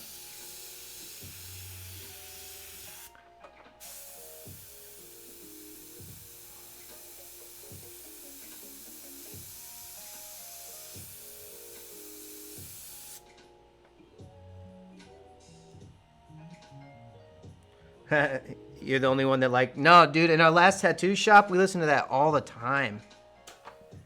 Oh, Red Fang. Red Fang is amazing. Yes. Man, I could go for some Red Fang right now. Yes. That's my jams right there.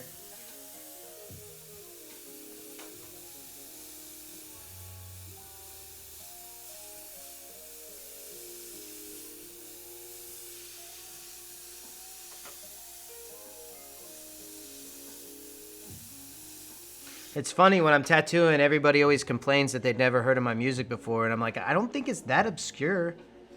Are you that, you know, I just think that, like, are you that close-minded? You never heard any of these before? But I guess it's obscure. I just never thought of it that way. It's normal to me. I don't want to say close-minded. That's unfair to say. Are you sheltered or whatever? I don't know.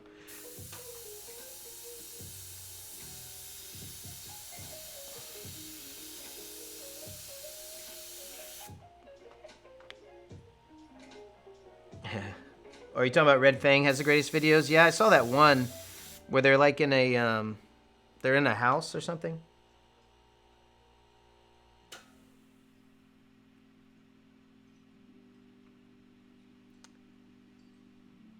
You've got illustration primary set. That's all you need, Air Todd.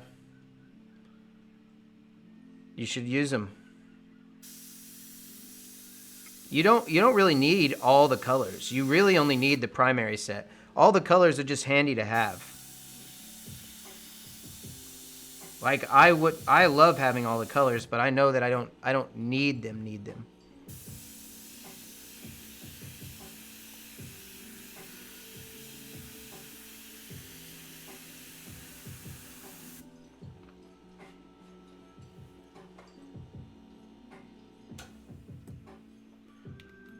All right.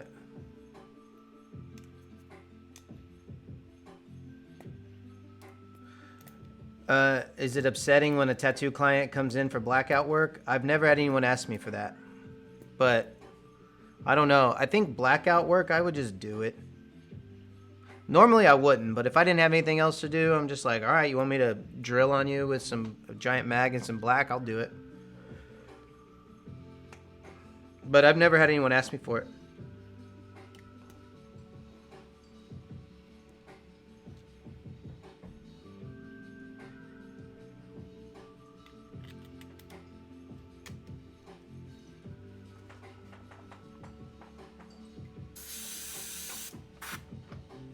I get people asking me for like watercolor tattoos.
All right, let's get in some of those darker tones.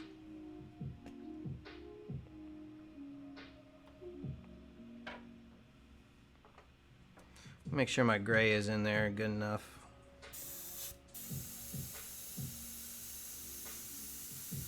So I'm about to dump it.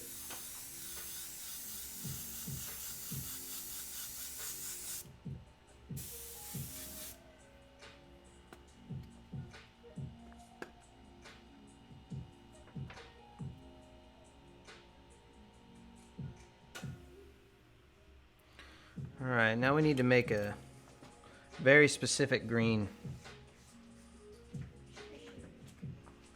I'm gonna add a little more white to it. Well, let me make the green first.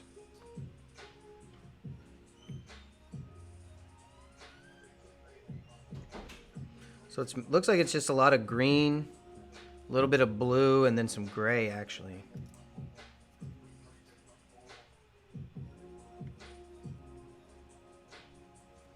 Which I'll bet if I had the Tim Gore set sitting in front of me, which it's kind of away from me, I just don't want to get up and get it. I'll bet he has that green already.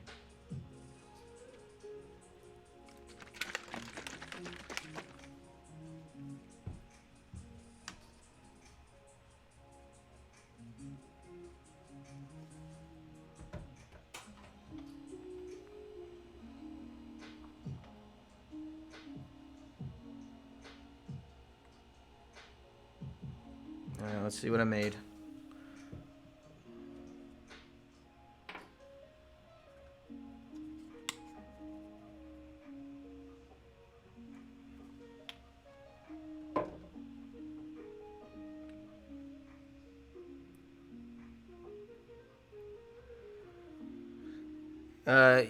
Consider auctioning them off? Yeah, I'll consider it.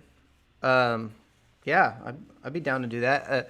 I'd feel bad because this is on like poster board, but that's why I want to start doing it on some better paper.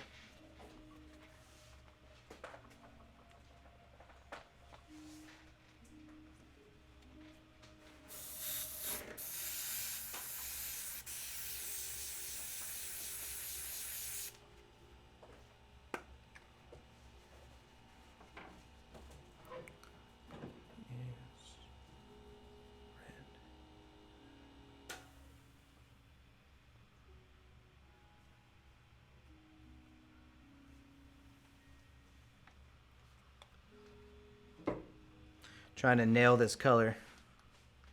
Well, not nail it, but get closer to it anyway.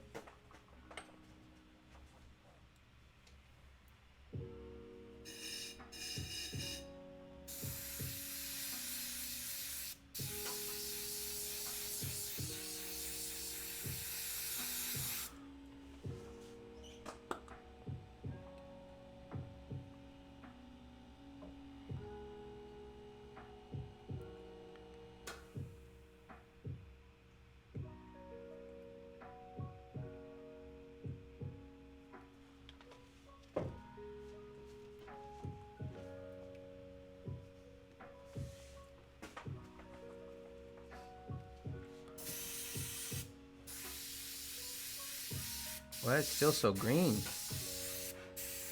I have to kill it. A lot more red.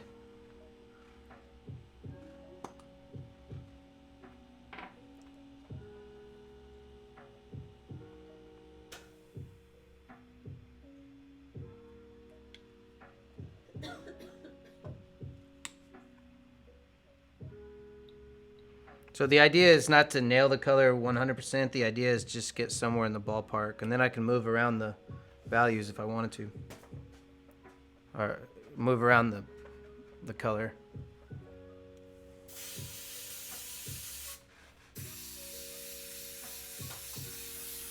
All right, let's just see what it looks like on the paper.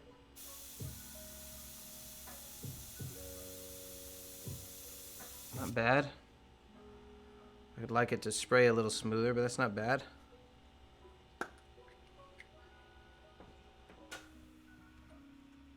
I still got some white in my airbrush. I can see it coming out from before. I could use a good cleaning, but that's a time waster, and I'm not going to waste my time with it right now. I'm just going to have to fight it. Normally, if I wasn't streaming, I'd take some time to clean this thing. All right.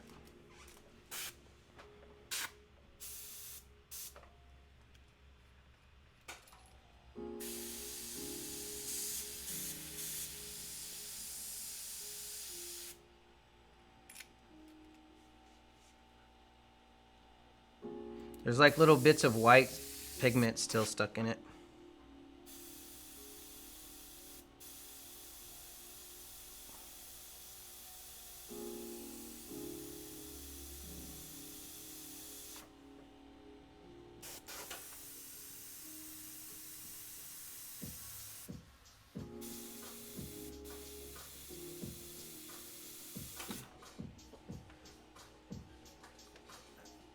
I need to turn the air pressure down. Hey Faith, will you hold that trigger down so I can turn the air pressure down? Just push it down. I'll be right back, guys. I gotta turn the air pressure down. In fact, I'm gonna go ahead and take a bathroom break, and I'll be right back. Here, I'll put that up, and yeah. So I'll be back in just a few minutes.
Actually, I think I can probably grab it from here.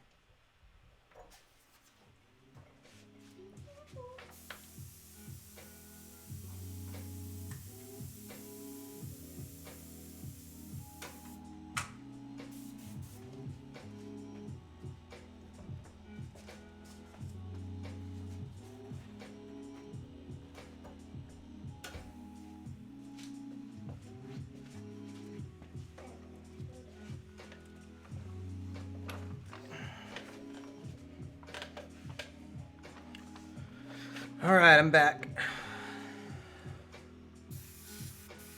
Oh, there you go. A lot more. Not so loud.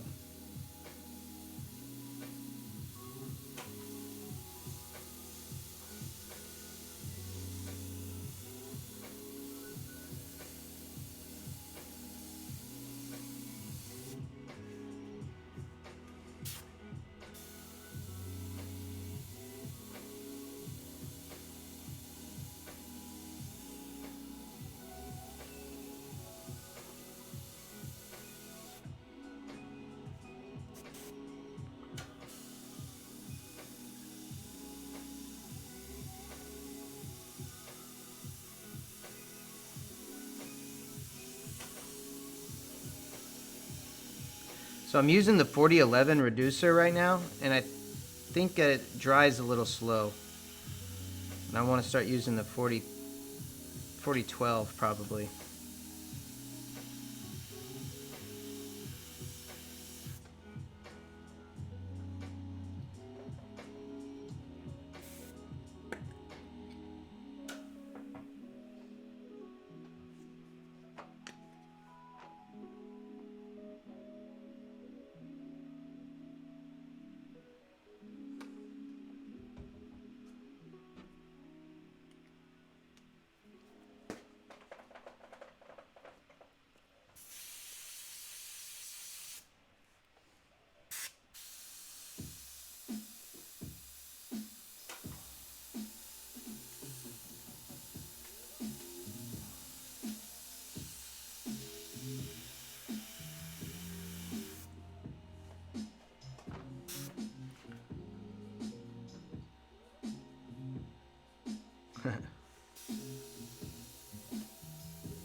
What color did I do the sketch with? I did it with,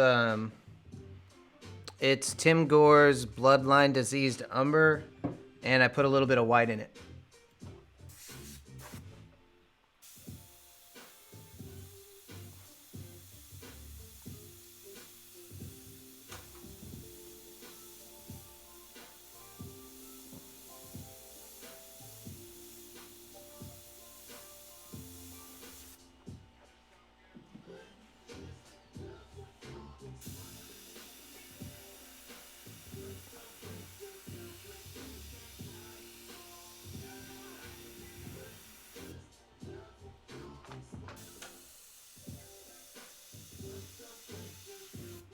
This airbrush is so hard to pull back right now because it's so dirty.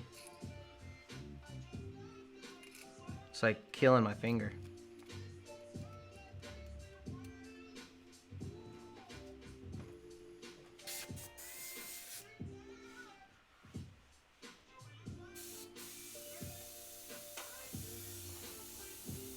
I keep watching on my phone and I forget that I can just walk over here.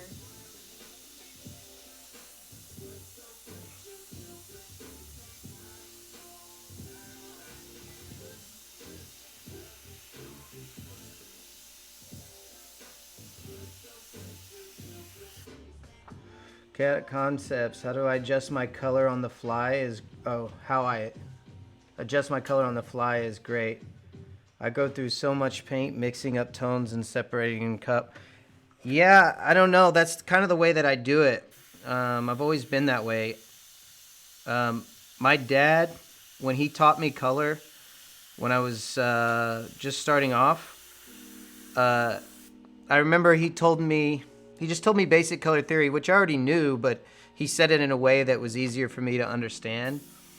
And I always just mixed in the cup because I only had primary colors. Like when I started, I used to grab my colors off the mixing bank. We had Standox paint.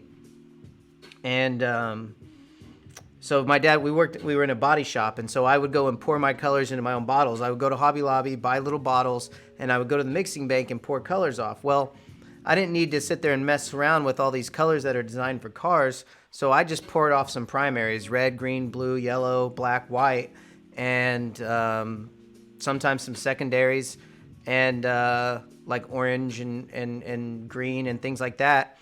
And that way I just had my little primary color bottles, and I just got really intuitive. Like I just know it.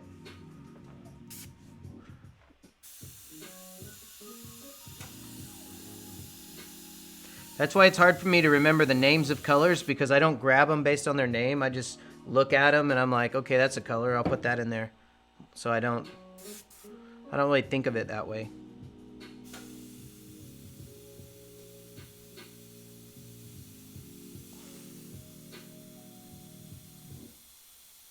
Everything can be tinted anyway. Like you can move color around all you want on the thing. So if it's too green, spray red on top of it. It'll turn to brown. If it's too blue, spray orange on top of it. You know, like all these different things that you just do just intuitively. You don't have to get it right out of the gate. You don't have to get it correct, like first thing.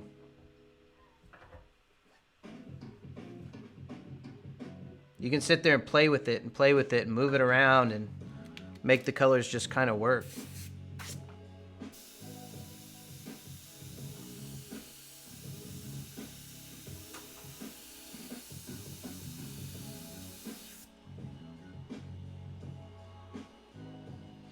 Do I ever have spouts of carpal tunnel?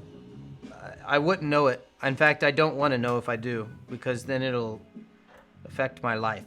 It'll give it a name. Yeah. Once it has a name, it can't leave. Yeah.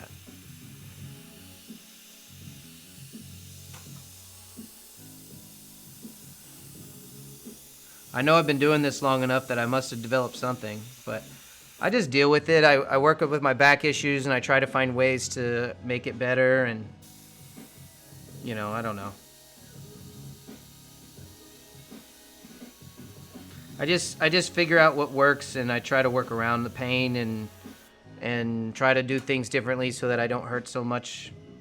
Like, My chair is extremely important. I got a $400 chair and I won't trade it for anything. And when this chair finally kicks the bucket, I'll get another $400 chair because it means that much to me about keeping my back from hurting.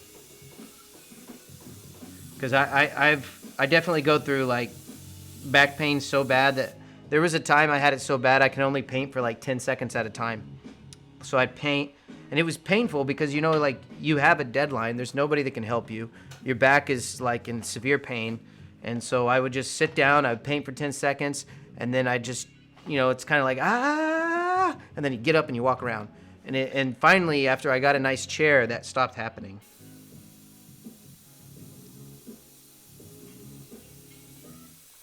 But I thought I was going to have to live with it. And I wasn't about to change careers. You know, I went to a chiropractor. They were no help. They just made it worse.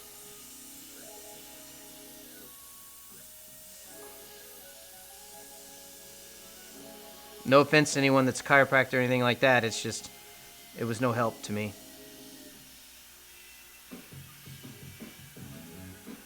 Also, too, I'm sure there's chiropractors that know what they're doing and some that are just Right.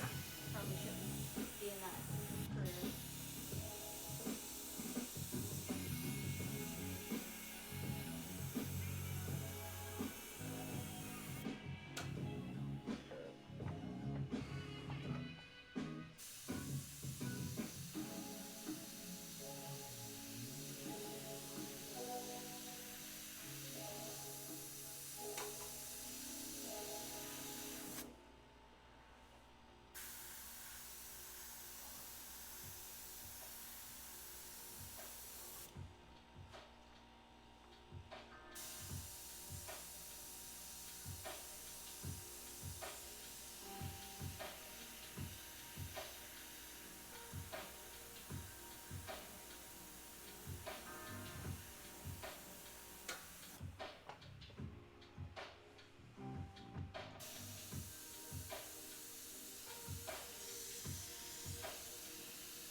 The Good Feet store?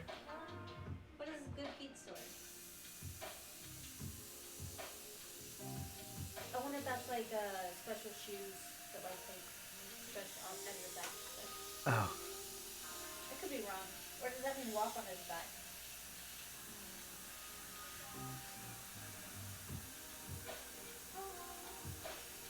I usually hate walking on your back, though. It freaks me out.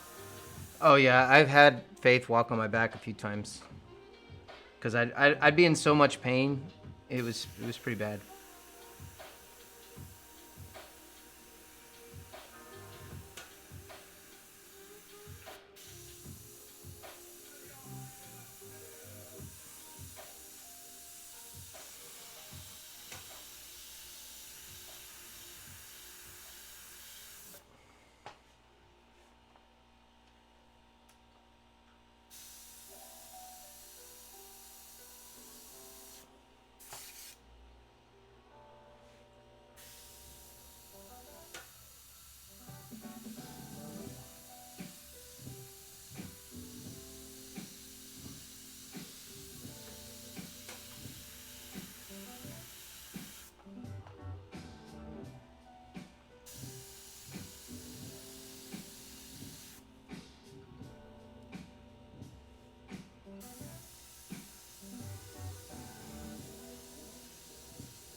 John said find a good chiropractor. Yeah, honestly, I don't have a lot of faith in those guys anymore, and it could be just because I had a bad one.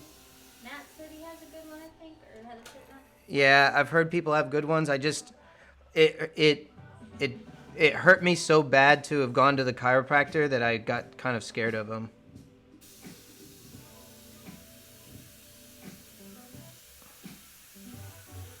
Like, I had a new pain that wouldn't go away after I went to the chiropractor. But I will say, he's the one that suggested find a good chair. So I went to Staples, and I sat in Staples chairs for hours. And I would go back every day, going to Staples and sitting in different chairs, trying to find one that worked. And I finally did. I found this one. It's just I think they call it a work chair or something. But it's great. I could never use another chair. Anytime I go anywhere and I have to borrow a chair, I'm disappointed. So I've brought my chair cross country with me. This big, bulky thing. I'll take it anywhere, and people are like, you can use my chair. I'm like, no, I'm good. I got a chair. Like, I've had this thing. It's my trusty chair. I don't like sitting in anything else. Todd says good feet is the thing you put in your shoes. What is? Good feet. Oh, it's like a shoe insert?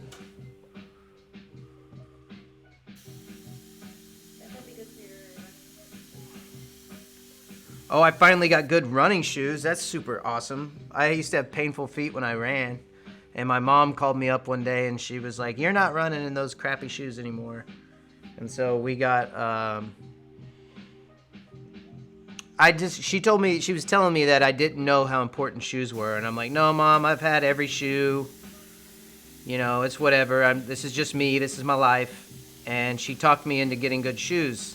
She goes, if you pay anything less than $150 or something like that for shoes, that's not how she talks. That's the voice I'm giving her. But then you're not getting good shoes. And so I went and got some, you know, I got the shoes that were on sale. And man, now I can run forever. And I don't get blisters into my feet anymore. And yeah, never underestimate quality goods.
Air Todd said, get an Iwata Micron.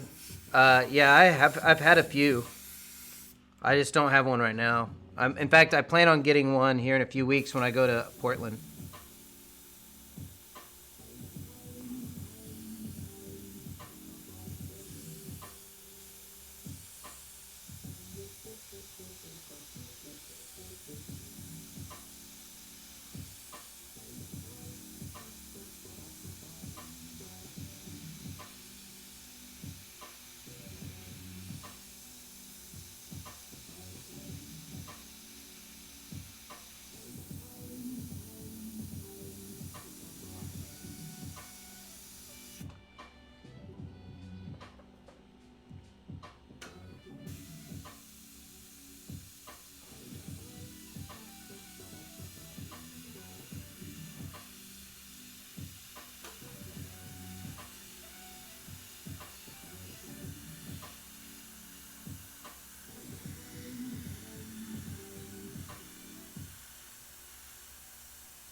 What's the needle size on that? This is just your standard Iwata Clips HPCS. Nothing special at all.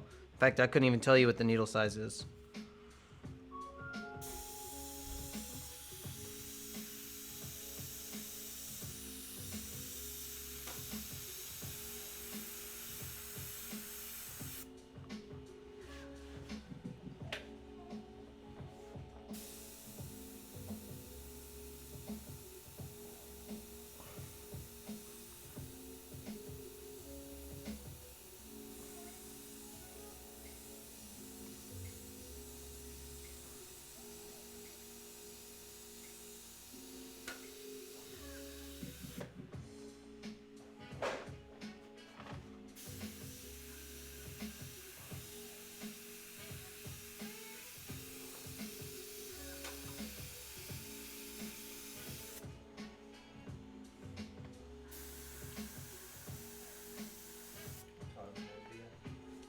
It's a 3.5, Chad says. Yeah, you're probably right. That sounds about right. I honestly have never paid attention to that ever. I just kind of look at the model, and I know what the model is, and I'm kind of go with that.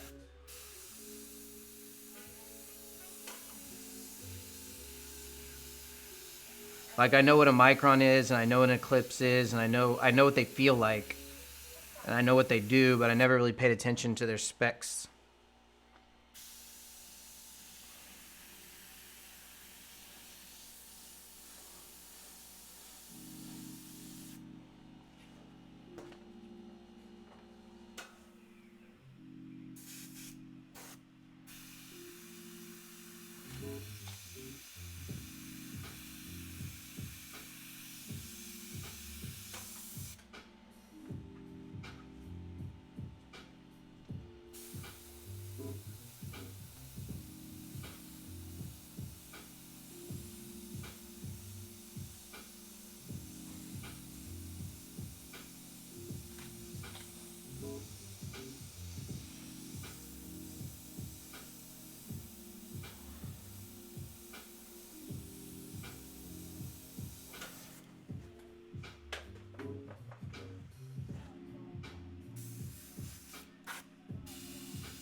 Yeah, Todd, it definitely helps to learn to reduce your paint correctly. That's just something you got to kind of trial and error and play around with.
So what I have to do now is do the hair. The problem is this stuff is soaking it up so much. I'm wondering if I can do it. I might have to switch to an opaque white and then do all the hairs with that.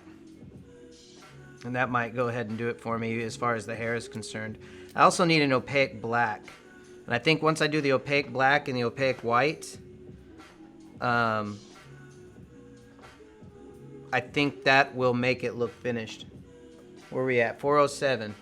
So we're getting the face done in the amount of time that we needed. So let me go ahead and let's think here for a second. I'm going to add some black to what I already have. I'm going to mess with my white. I'll finish it off. I'll have to finish it off with some oranges and things like that.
So I'm dumping out my transparent white and I'm going to start in with my opaque whites. Try to get it like a finishing look to it.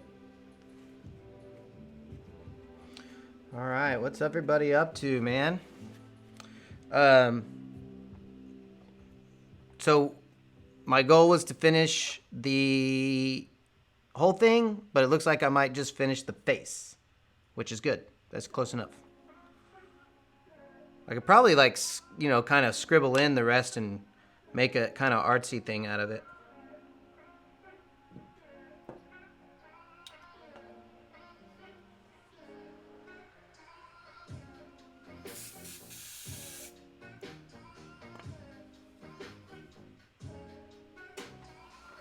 So we'll see what the finishing touches to the face will do. Hopefully it all goes to plan.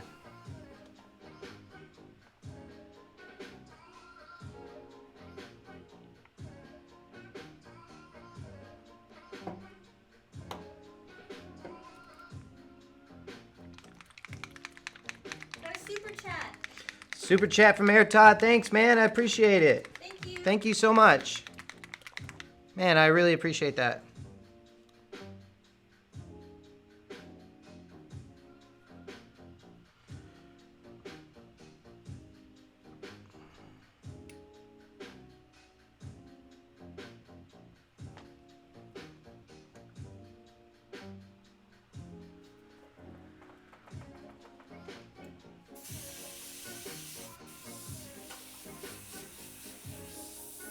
Todd said your time is worth the money. Well, thank you, Todd. I appreciate that.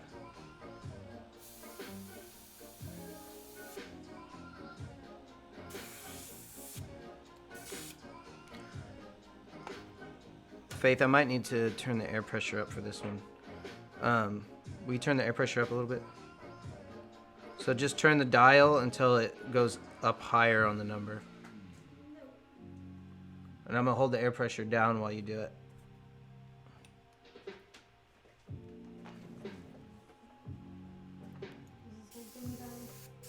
Yeah, so you pull up on it and then turn. Yep. Until the dial goes up to about 25.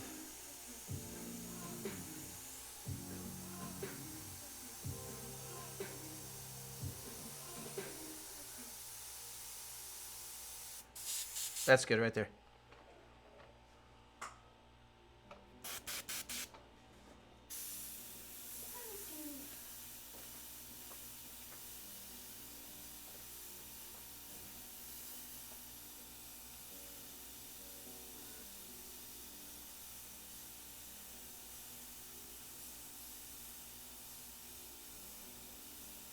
Bad Mojo said, okay, that's what I was curious about earlier. The switch from transparent to opaque. I see what you did there. Yeah.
That's probably where they got it from.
How was the transition from painting to tattooing? That's my number one question. And it was very painless thanks to my good friend Armando Saldana.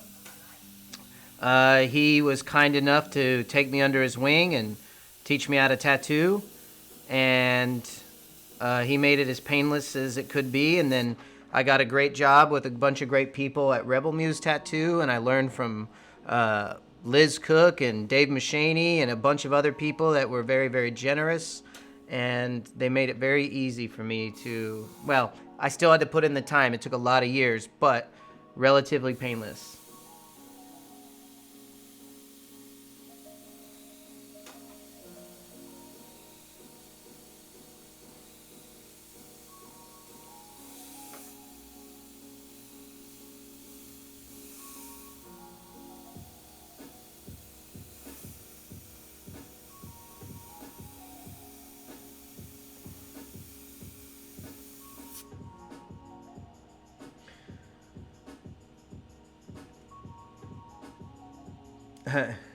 Super Killer recognizes their Todd.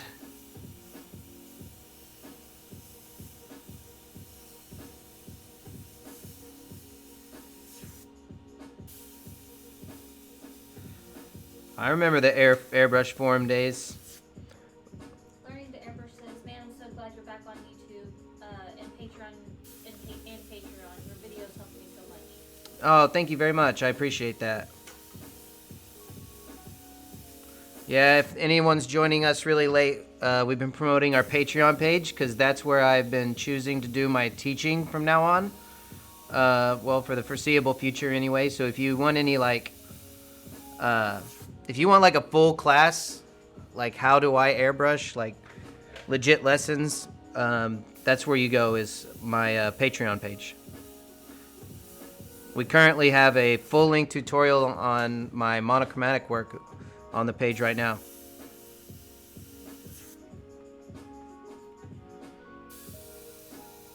Superkiller says, any idea why a lot of airbrush guys go on to tattooing? Is it the money? Is the money in airbrushing hard to come by? It's a complicated answer, but the easiest version of that answer is there's a lot more skin in the world than there is motorcycles. That's a quick answer. Also, I think anyone who is a professional artist, you should always have at least two disciplines. I knew early on that if I was to be pigeonholed as just an airbrush artist, I would fall victim to the industry. So the industry trends up and it trends down. And if it trended away from me, what am I going to do? You know, so I decided, Faith and I both decided that choosing a career path in tattoos would balance that. So if ever tattoos were to dip, then I would go to airbrushing. And if ever airbrushing were to dip, I would go to tattoos. And I suggest everyone have at least two disciplines. And it doesn't have to be tattoos. It can be like, for instance, painting cars on the line, like painting wrecks and sort of things like that. I know how to paint wrecks too. I grew up in a body shop. So I have that to fall back on if all else fails. Right now, tattooing is dipped because we're legally not allowed to do our job, our career right now, which is horrifying. It's terrible. So I've gone back to my airbrushing career. And I'm going to do this for the foreseeable future. And when they let me tattoo again, I'll do both at the same time. I'm rotary machines all the way, David. In fact, I happen to have a good friend in the industry who makes the world's best rotary machines. Actually, Mondo, who I don't know if he's still in here, but he works with a man named Franco Vescovi who owns Bishop Rotary. And in my opinion, they're the best machines. And that's all I use.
Have I tried other brands of airbrushes? I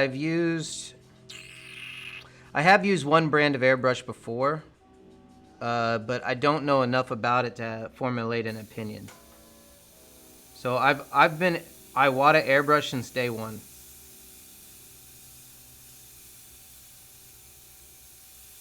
My first airbrush ever was an Iwata TH airbrush.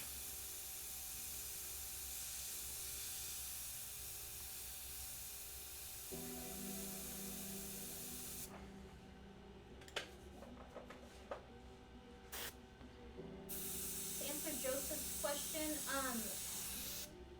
I'm not sure, but I think you pick one, and then you can enter in a donation amount. The highlighted message, is just highlighted, and then the super sticker is like a little cute guy that moves a bunch of different options. So in case you didn't hear Faith, she's explaining the super chat and how it works. It's basically a tip system, and I have never done it, so I don't know. But other people seem to be figuring it out just fine. Haven't either, but I think you have to pick which one, and then it asks you how much you want to donate. So I think that part is just asking how you want it to look. Yeah, it's kind of an emoji. It's a shout out. It's saying thank you for streaming. It's also what helps us to continue to stream. So we appreciate it very, very much.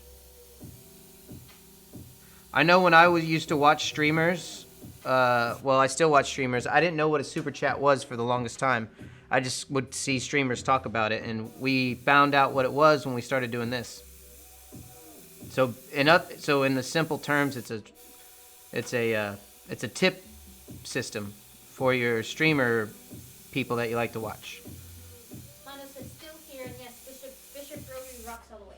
Yeah, Mondo's still here. Yeah, so yeah, Mondo works there at Bishop Rotary, and I get to go visit and play around with all the neat toys.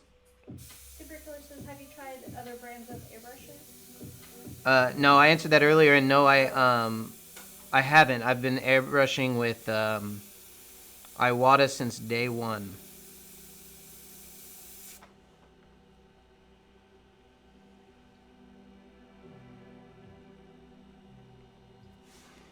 Kevin says, Bishop machines were up, got one second hand because the dude didn't like it. Nice. Yeah, Bishop machines are the best. They're always innovating too. So like, if there's something you didn't like about one machine, you might like it about another machine, because it's not a one size fits all when it comes to tattoo machines. You got to play around and see what fits. And Bishop happens to have such a variety of machines that there's something that fits for everybody.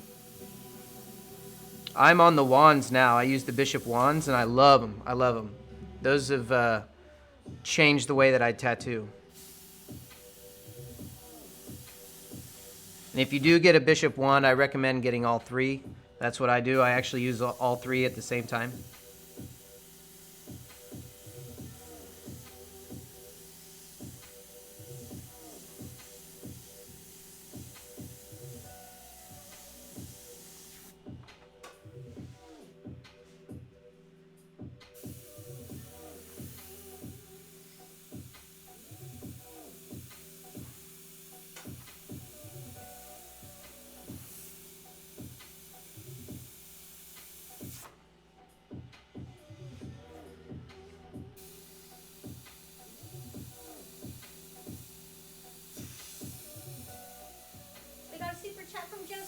Thank you, Joseph. Super chat. Thank you so much, man. We really appreciate it. That's why that's how we can continue to do this. Those super chats help more than you guys know. Thank you so much.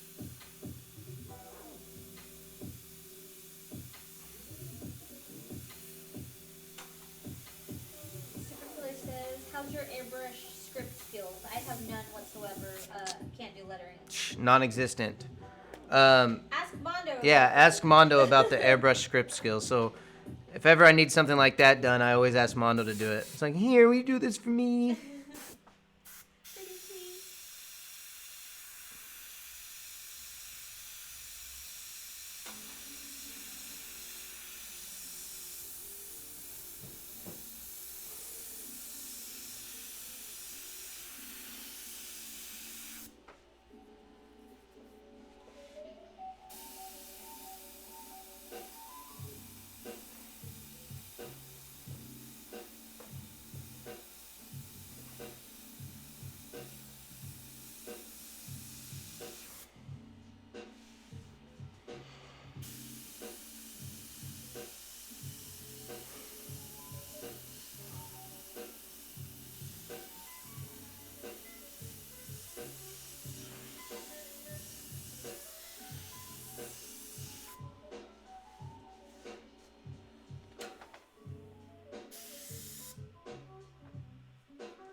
Yeah, Air Todd, I will definitely do a portrait with only primary colors. In fact, part of what I'm doing right now is experimenting so that I can get a system down that I can package into a lesson.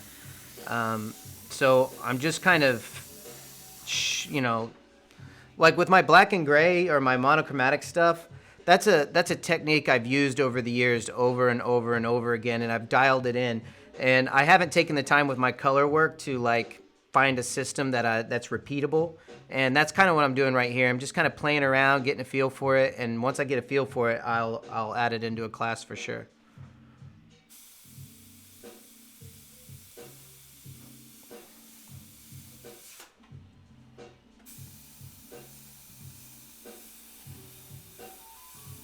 Like I said, for me right now, it's very intuitive, so it's hard to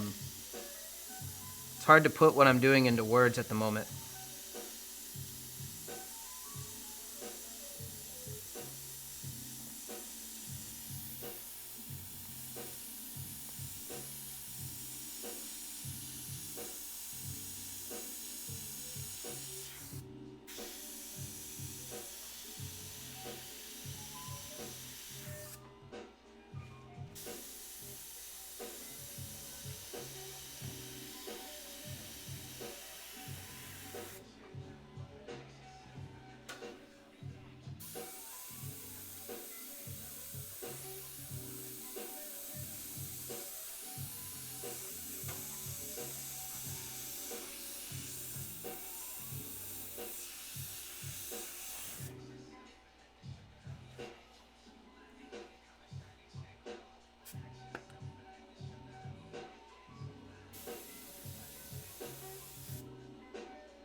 Well, thank you, Joseph.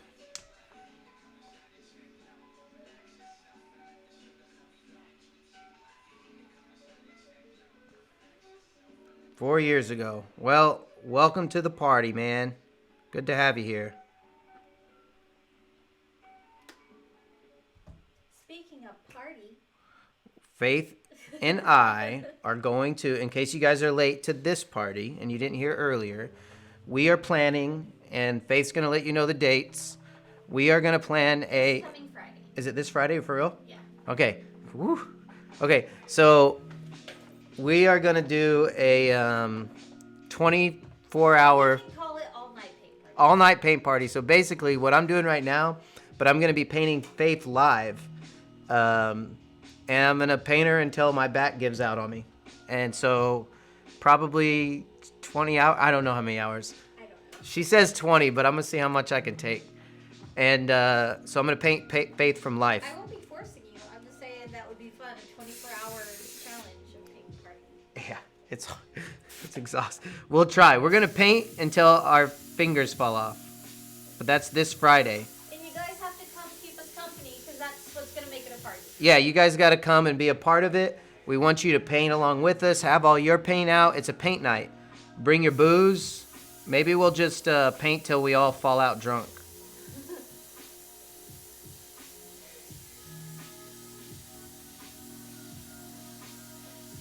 That'll be this Friday, according to Faith.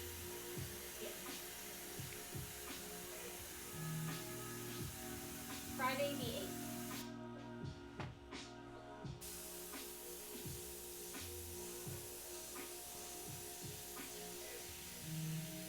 We'll do a lot of putting music on. You guys comment, all that good stuff. Same thing we're doing now, just more intense.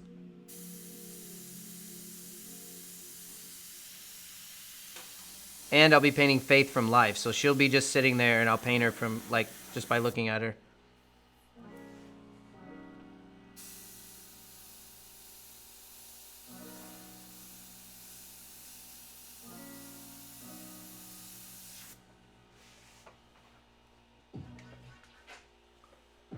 There you go, Joseph. Well, it'll be good to have you there. Or here. Wherever you choose to watch.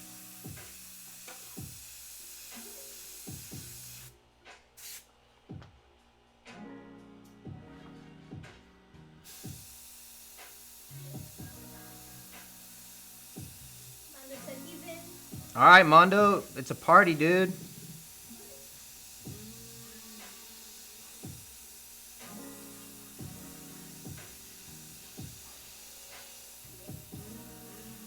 Maybe we'll get you to call in and we'll put you on speakerphone and add you to the. That would be fun. Or maybe you can stream from something else. We're gonna figure out how to make it a party, Mondo. We're gonna figure it out.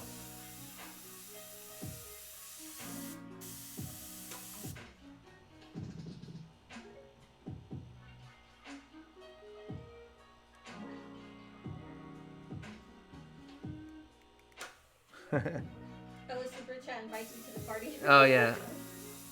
You're not welcome till you add a super chat. No, everyone can come. Super chats are appreciated though.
Isn't it fun when a piece comes together? Like all that stuff that you do in the beginning, it's just like it's what's necessary to get you to where you're get going. And then you get at the end, it's so much fun to put that final touches on that really make it come to life.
Super says, do you like the Mandalorian or the Armandalorian?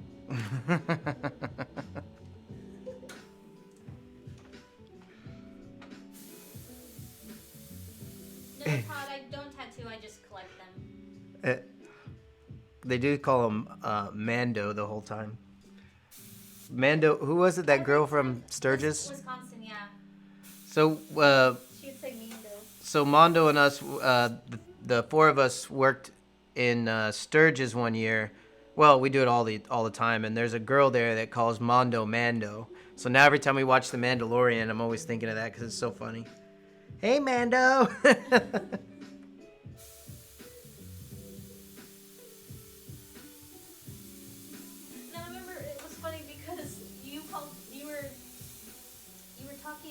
to her about him, and you said Mando, and she's like Mondo. Ah. Do you remember that? And you're like, it's only weird if I say it. Or Oh. I can't remember what happened, but she had to like say Mondo to Oh. make sure you were talking about The same person. It's like she changed her accent momentarily just to... Mando.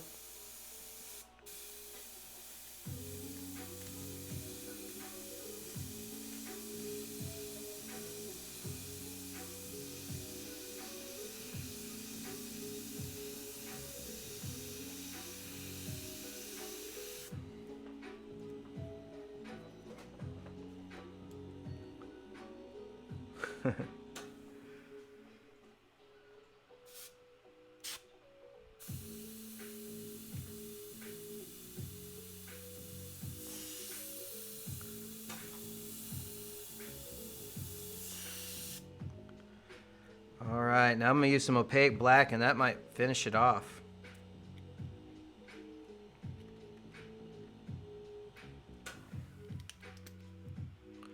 Actually, I don't have any opaque black back here. Will you see if there's some opaque black? There's a. Illustration opaque? Yep, that's it. Open it up. Make sure it's got the seal broken. Yes. Look in the bottom, in the cap. In the cap. Yeah, under the cap. Look underneath it. Is it open? All right. All right. So. Oh, that's weird. I thought it was like stuck on like the... This should be the last touch for at least tonight, anyway. I should finish. You know how many unfinished paintings I have? Like, loads and loads and loads. What? You didn't Creeping? see that? He wasted so much energy. We got Alex over here creeping. I don't know. He did something like. We have a creeper wall. Speaking of Sturgis. Oh yeah. Alex is standing behind our creeper wall there, doing something. I don't know what he's doing. Instead of boobs, it's Yoda. Yeah. Baby Yoda. Again, Alex is the guy that set all this up for us. We wouldn't be able to do it without him.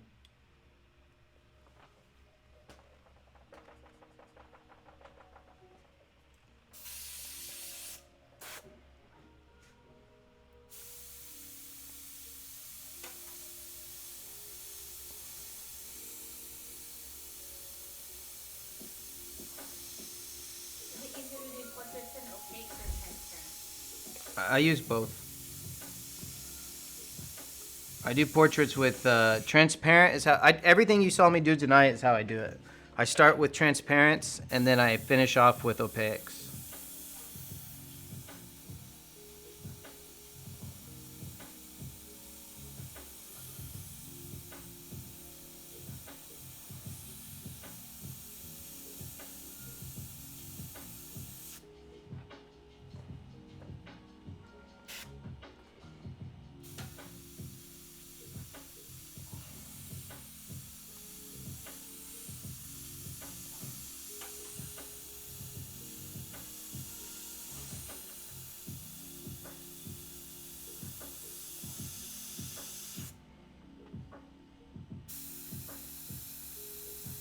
There's definitely some details I could sit here and milk all night, but for the sake of completion. Did erasing never appeal to you? No. In case you didn't hear, they're asking if erasing ever appealed to me. No, I've done it, but it never really. I use it. The only time erasing to me really works is when, and that's just for me. This is specifically for me. It only really works when I have like a metallic or a pearlescent base coat. So, but when I absolutely have to preserve my brights. But if I can sit here and go back and forth, and that's an option for me, I'll do it. Because I just like the look of it better. I like it to look like a painting.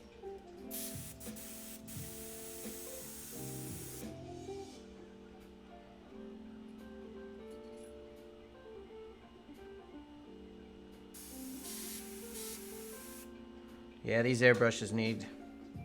I've been saying it for days, but then I never do it. They need cleaned.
It's kind of spitting on me a little bit. I think it's time to give it a rest for the night.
All right, so there's your baby Yoda face. David said, wow, looks killer, Ryan. Thank you. Todd said he posted this on Facebook for you. Thanks, Todd. Thank you, guys. Yeah, that's all for now. I probably should finish this, so I probably will finish this. I'll just leave it up. I know I have a lot of things I'm supposed to be painting. Now that people know that I'm painting again, they're calling me and they're asking me, and I'm really bad about saying no.